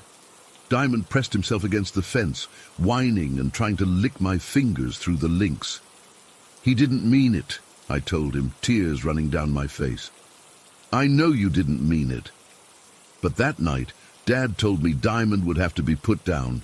I screamed and cried, begging him to reconsider, promising I'd take care of Diamond myself. Dad just shook his head, his expression grim. "He's not the same dog anymore, honey," he said. "Something's wrong with him. He could have really hurt your mom, or you." "It's the tree," I insisted. "The man said animals tied to it go mad. It's not Diamond's fault." Dad sighed, looking tired in a way I hadn't seen before. "It's not the tree. Dogs just... sometimes they just change." 2 days later, Dad took Diamond to the vet while I was at school. When I got home, the pen was empty. I didn't speak to either of my parents for 3 full days. Looking back now, I think Diamond's death was just the beginning of what that place wanted to do to us. About a week after Diamond was gone, Dad got sick. At first, it seemed like the flu. He was tired all the time, had no appetite. But when a mole on his back started changing shape and color, Mum insisted he see a doctor. The diagnosis came fast. Melanoma. Advanced. Dad started treatment immediately. The hospital was in Indianapolis, about an hour away. Some nights he had to stay there, leaving Mom and me alone in the trailer. It was during one of those nights that the worst thing happened. Dad had been in treatment for about 2 months. It was late October, chilly enough that Mom had turned on the furnace for the first time that season. I remember the metallic smell it gave off as it warmed up. the way the trailer creaked as the ducts expanded. I fell asleep easily that night, exhausted from school and worried about Dad. Mom tucked me in, kissed my forehead, and went to watch TV in the living room. I don't know how long I slept before Mum came bursting into my room, shaking me awake. "Shh, baby, shh," she whispered, her voice trembling. "Don't make a sound." I blinked up at her in confusion. Her face was pale, her eyes wide with terror. "What's wrong?" I whispered back. "I need you to be very quiet and come with me," she said, pulling back my covers. There's something outside." She pulled me from bed and led me to her and Dad's room at the other end of the trailer. The whole time, she kept looking back toward the living room, her body tense. "Get under the covers," she instructed, lifting the comforter on their bed. "All the way under. Don't come out until I say so." I did as she said, crawling into their bed and pulling the covers over my head. The sheets smelled like Dad's aftershave. I heard Mom getting in beside me, felt her trembling as she pulled me close. "What is it?" I asked, my voice muffled by the blankets. "I don't know," she whispered. "I was falling asleep on the couch when I heard this sound. Like a sprinkler, but not quite right. Tick, tick, tick, hiss, tick, tick, tick, hiss." She imitated the sound, and even now, 15 years later, my blood runs cold remembering it. "I thought maybe something was wrong with the furnace," she continued. "So I went to look out the window, and that's when I saw it." Mom's voice cracked. I felt her fingers dig into my arm. "Saw what?" I prompted when she didn't continue. "Fire," she finally said, "but not normal fire. It was coming out of nowhere, just appearing in the air, like someone was using an invisible flamethrower, shooting out in bursts from nothing." She took a shuddering breath.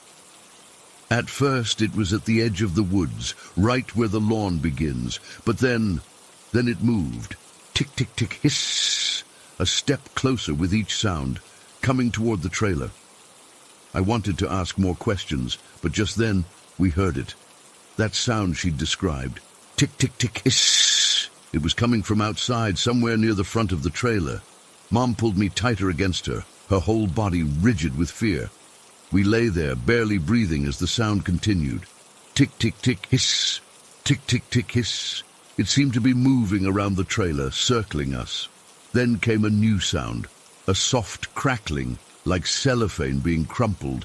It was followed by a wave of heat that somehow penetrated the walls of the trailer, washing over us even under the blankets. "Oh God," Mom whispered, "it's here." The tick, tick, tick, hiss was right outside the bedroom window now. I couldn't help myself. I peeked out from under the covers. Through a gap in the curtains, I could see the yard illuminated by a strange, pulsing orange glow. And then I saw it, a jet of flame shooting out from empty air, licking at the window of our bedroom.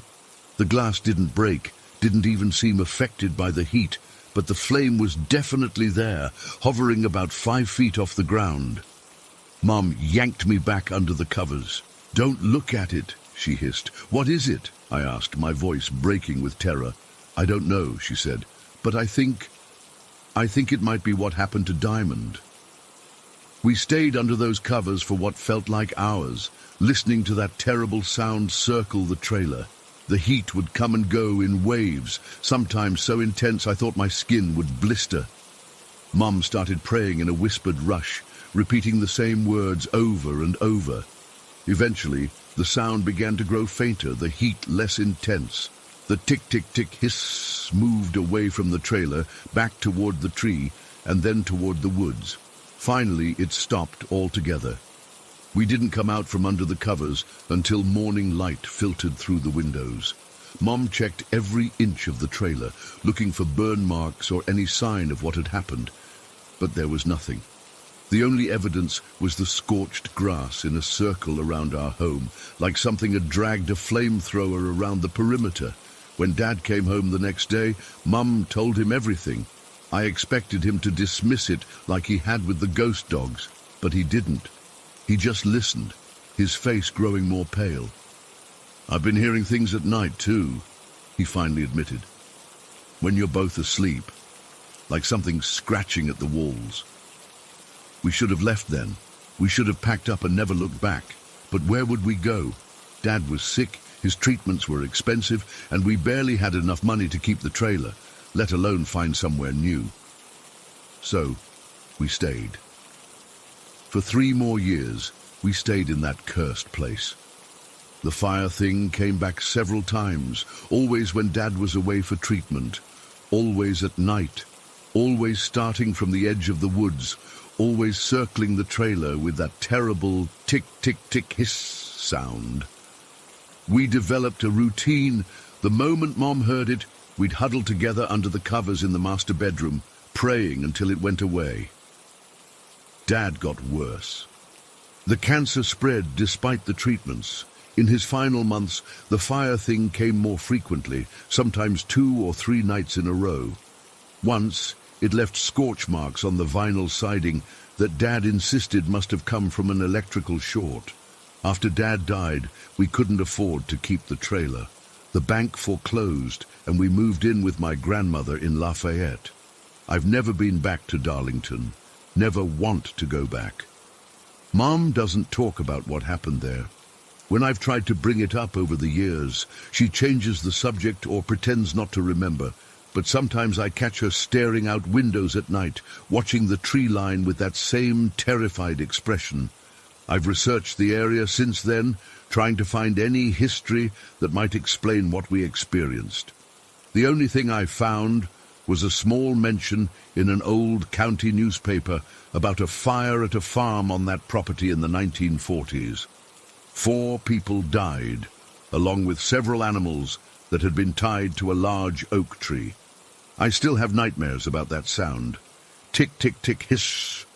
Sometimes I wake up smelling smoke and feeling heat on my face, convinced that whatever was in Darlington has found me again.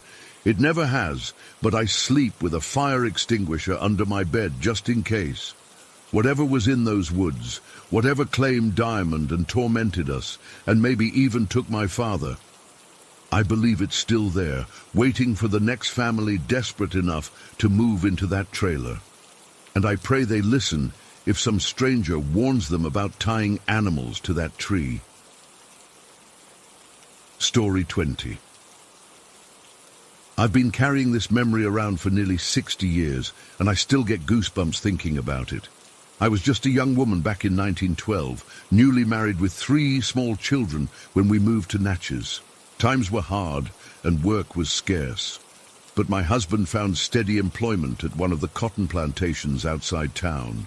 The pay wasn't much, but enough to rent a modest 2-bedroom house on the outskirts of town.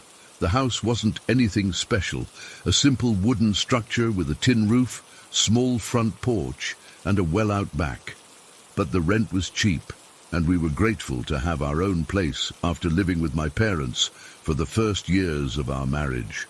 I noticed it the very first day we moved in, a dark, reddish-brown stain on the wooden floor in the front room, right in the middle, about the size of a dinner plate.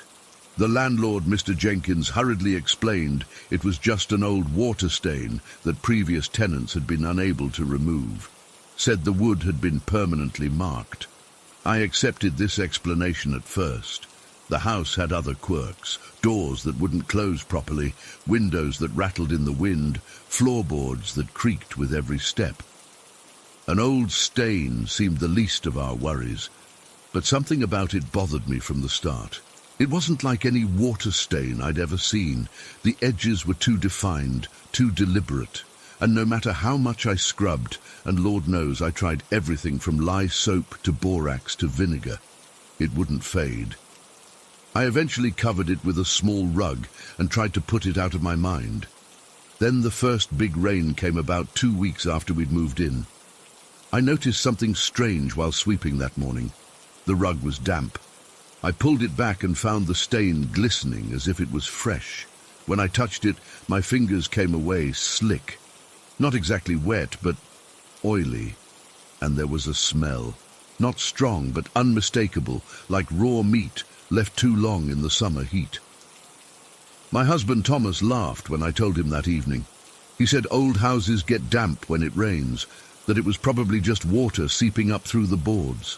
The smell, he figured, was probably mildew or rot in the wood. All these old houses have their peculiarities, he said. You'll get used to it. But I didn't get used to it. With each rainfall, the stain seemed to grow more pronounced. The smell became more noticeable. Sometimes I swore I could hear a faint dripping sound coming from that spot, though I never found any actual puddles. The children started avoiding that part of the room. My eldest, Sarah, who was 6 at the time, said she didn't like to walk over it because it felt squishy under her feet. 4-year-old James said it made his toes cold. Even baby Rebecca, barely a year old, would cry if I set her down anywhere near it. I started asking around town, careful-like, about the house's previous occupants. Most folks just shrugged or changed the subject. But Mrs. Abernathy at the general store gave me a strange look when I mentioned our address. "You're in the old Wilkins place?" she asked, lowering her voice, though no one else was in the store. "I'm surprised Jenkins rented it again so soon." When I pressed her for more information, she just shook her head and mumbled something about that poor woman before finding an excuse to attend to something in the back room. After 3 months in that house, I'd had enough. The stain had become an obsession. I found myself staring at it when I should have been mending clothes or preparing meals. At night, I'd lie awake listening for that dripping sound.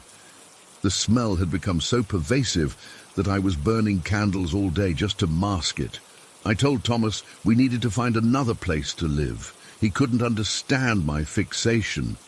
The house was convenient to his work, the rent was affordable, and he wasn't home enough to notice the things that were driving me to distraction. "It's just an old house, Margaret," he'd say. "All houses have their peculiarities." But I knew it was more than that. This wasn't just a quirk of an aging structure. There was something wrong about that stain, something unnatural. I finally confronted Mr. Jenkins directly. I walked to his house one afternoon, leaving the children with a neighbor, determined to get answers. At first, he tried to dismiss my concerns the same way Thomas had, but I was persistent. "Mr. Jenkins," I said, "I need to know what happened in that house. What is that stain on the floor, really?" He looked uncomfortable, shifting his weight from one foot to the other, before finally sighing heavily. "I suppose you have a right to know," he said, gesturing for me to sit on his porch swing. The house was rented to a man named Edward Wilkins and his wife Abigail about 2 years ago. They seemed like a decent couple at first. He worked at the lumber mill. She kept to herself mostly. He paused, removing his hat to run a hand through his thinning hair. Folks in town started noticing bruises on her. She'd make excuses, said she was clumsy, always bumping into things, but everyone knew. In a small town like this, people know. I felt a chill despite the warm afternoon. One day, Wilkins came home from work and found her. He hesitated, glancing at me as if assessing whether I could handle the truth. She'd hanged herself from the ceiling beam in the front room, right above where that stain is. My stomach turned. I thought of the dark mark on our floor that seemed to weep when it rained, the smell of decay. By the time he cut her down, it was too late, of course, Jenkins continued. She'd been dead for hours. The blood had pooled beneath her, soaked right into the wood. "Blood?" I whispered. "But if she hanged herself—" Jenkins looked away. There was some question about that. The sheriff thought maybe there'd been a struggle before. Well, before she died. Her wrists were cut up some, and there was more blood than you'd expect. But Wilkins insisted she'd done it herself. No one could prove otherwise. I felt sick. All those months, I'd been living with my children in a house where such a terrible thing had happened. Walking over the spot where a desperate woman had died. The stain wasn't just a stain, it was her blood that had seeped into the very boards beneath our feet.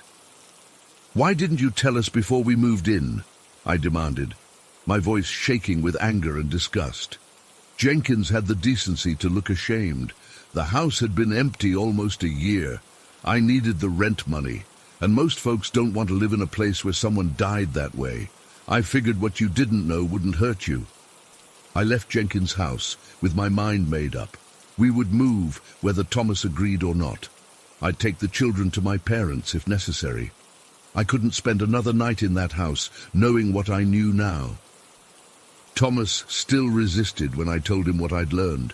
He wasn't a superstitious man and didn't hold with notions of ghosts or haunted houses. "It's unfortunate what happened to that poor woman," he said, "but she's gone now. Dead is dead. The past can't hurt us." But I couldn't shake the feeling that in that house, the past wasn't entirely past. Something of Abigail Wilkins remained, bound to the place where she'd suffered and died. We were still at an impasse when the storm came. It was early April, and Thomas had gone to work despite the threatening sky. By mid-morning, rain was coming down in sheets. Thunder shook the windows, and lightning flashed so close I could smell the electricity in the air. I was alone with the children. Sarah and James were playing a quiet game of jacks in the kitchen, while Rebecca napped in the cradle beside me as I darned socks. The front room, the one with the stain, had become a place we avoided when possible, but during a brief lull in the storm, I heard something that made my blood run cold, the distinct sound of the front door opening and closing. I froze, needle poised mid-stitch. We lived relatively isolated, and visitors were rare, especially in such weather. "Hello," I called out cautiously. No response. Placing my sewing aside, I rose slowly. "Sarah, stay with your brother and sister," I whispered, moving toward the doorway that separated the kitchen from the front room. I peered around the doorframe and my heart nearly stopped. There was a woman standing in our front room, directly on the stain that I knew was now slick and glistening beneath her bare feet. She wasn't anyone I recognized from town. Her dress was a dingy white nightgown, stained and torn at the hem. Her hair hung in damp strings around a face that was deathly pale. But it was her eyes that terrified me most. They bulged slightly, as if under pressure, and seemed to reflect no light. "Ma'am," I managed to say, my voice barely audible, "can I help you?" She didn't answer, just stood there swaying slightly. Water or something dripped from the hem of her gown, adding to the wet sheen of the stain beneath her. I glanced quickly at the front door. It was still locked from the inside, just as I'd left it that morning after Thomas departed for work. How had she gotten in? The smell hit me then, stronger than it had ever been before. Not just the meat-rot odor that always emanated from the stain during rainfall, but something deeper and more primitive, like damp earth and decaying leaves, the smell of a fresh grave. The woman took a step toward me. Her movement was wrong somehow, jerky but fluid at the same time, as if she were being manipulated by unseen strings. I backed away, my heart hammering against my ribs. The children, I thought frantically. I had to get to my children. Moving as quickly as I dared, I returned to the kitchen. Sarah looked up at me, her eyes wide with concern. "Mama, what's wrong?" she asked. James had already sensed my fear and moved closer to his sister. "We need to go to the back bedroom," I said, trying to keep my voice steady as I lifted Rebecca from her cradle. Quickly and quietly, "Sarah, hold James's hand." As we moved through the kitchen toward the hallway that led to the bedrooms, I heard wet footsteps behind us. I didn't need to look back to know she was following. We reached the bedroom, the one Thomas and I shared, and I quickly ushered the children inside, closing the door behind us. I considered the window, wondering if we could escape that way, but the rain was coming down in torrents again, and the drop to the ground was too far for the children to manage safely. "Under the bed," I instructed Sarah and James. "Take your sister and stay very quiet." They obeyed without question, sensing the urgency in my voice. I placed Rebecca in Sarah's arms and watched as my brave children scooted beneath the bed frame. I'd barely straightened up when I felt it, a sudden drop in temperature that left my breath visible in small, frightened clouds. The door hadn't opened, but somehow I knew she was in the room with us. I turned slowly, pressing my back against the footboard of the bed. She stood just inside the closed door, her bulging eyes fixed on me.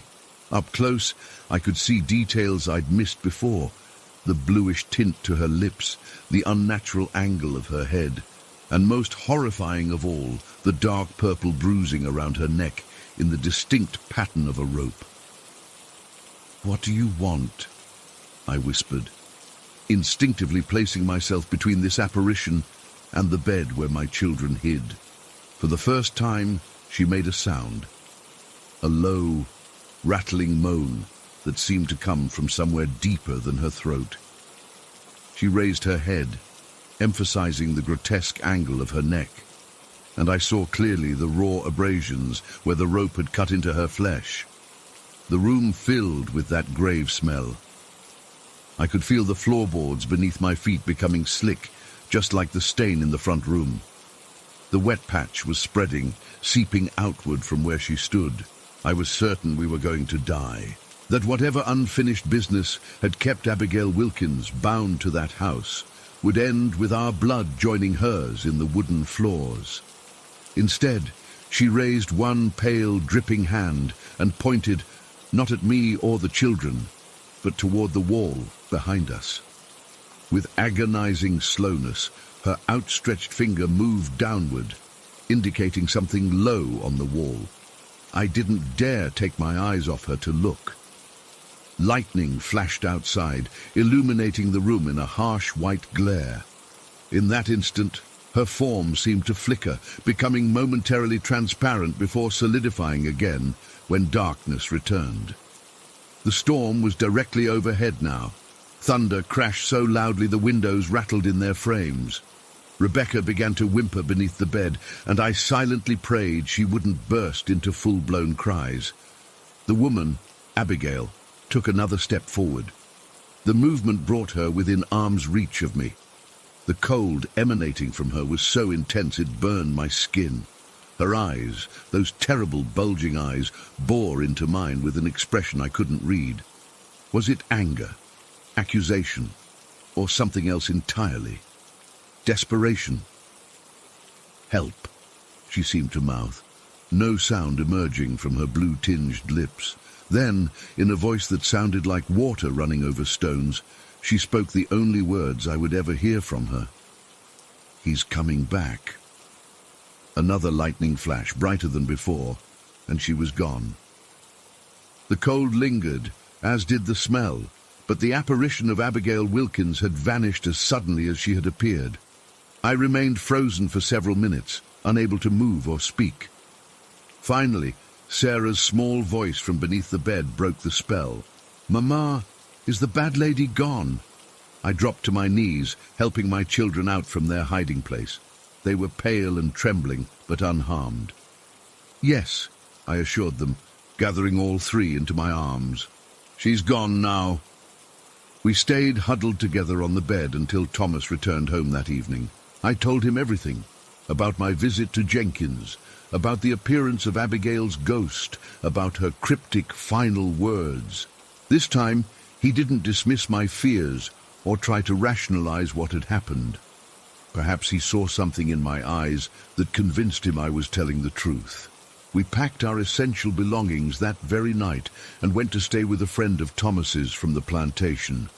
Within a week, we'd found another house to rent, smaller and farther from Thomas's work, but blessedly free of bloodstains and the lingering presence of the dead. Before we left Natchez completely, I insisted on visiting the local courthouse.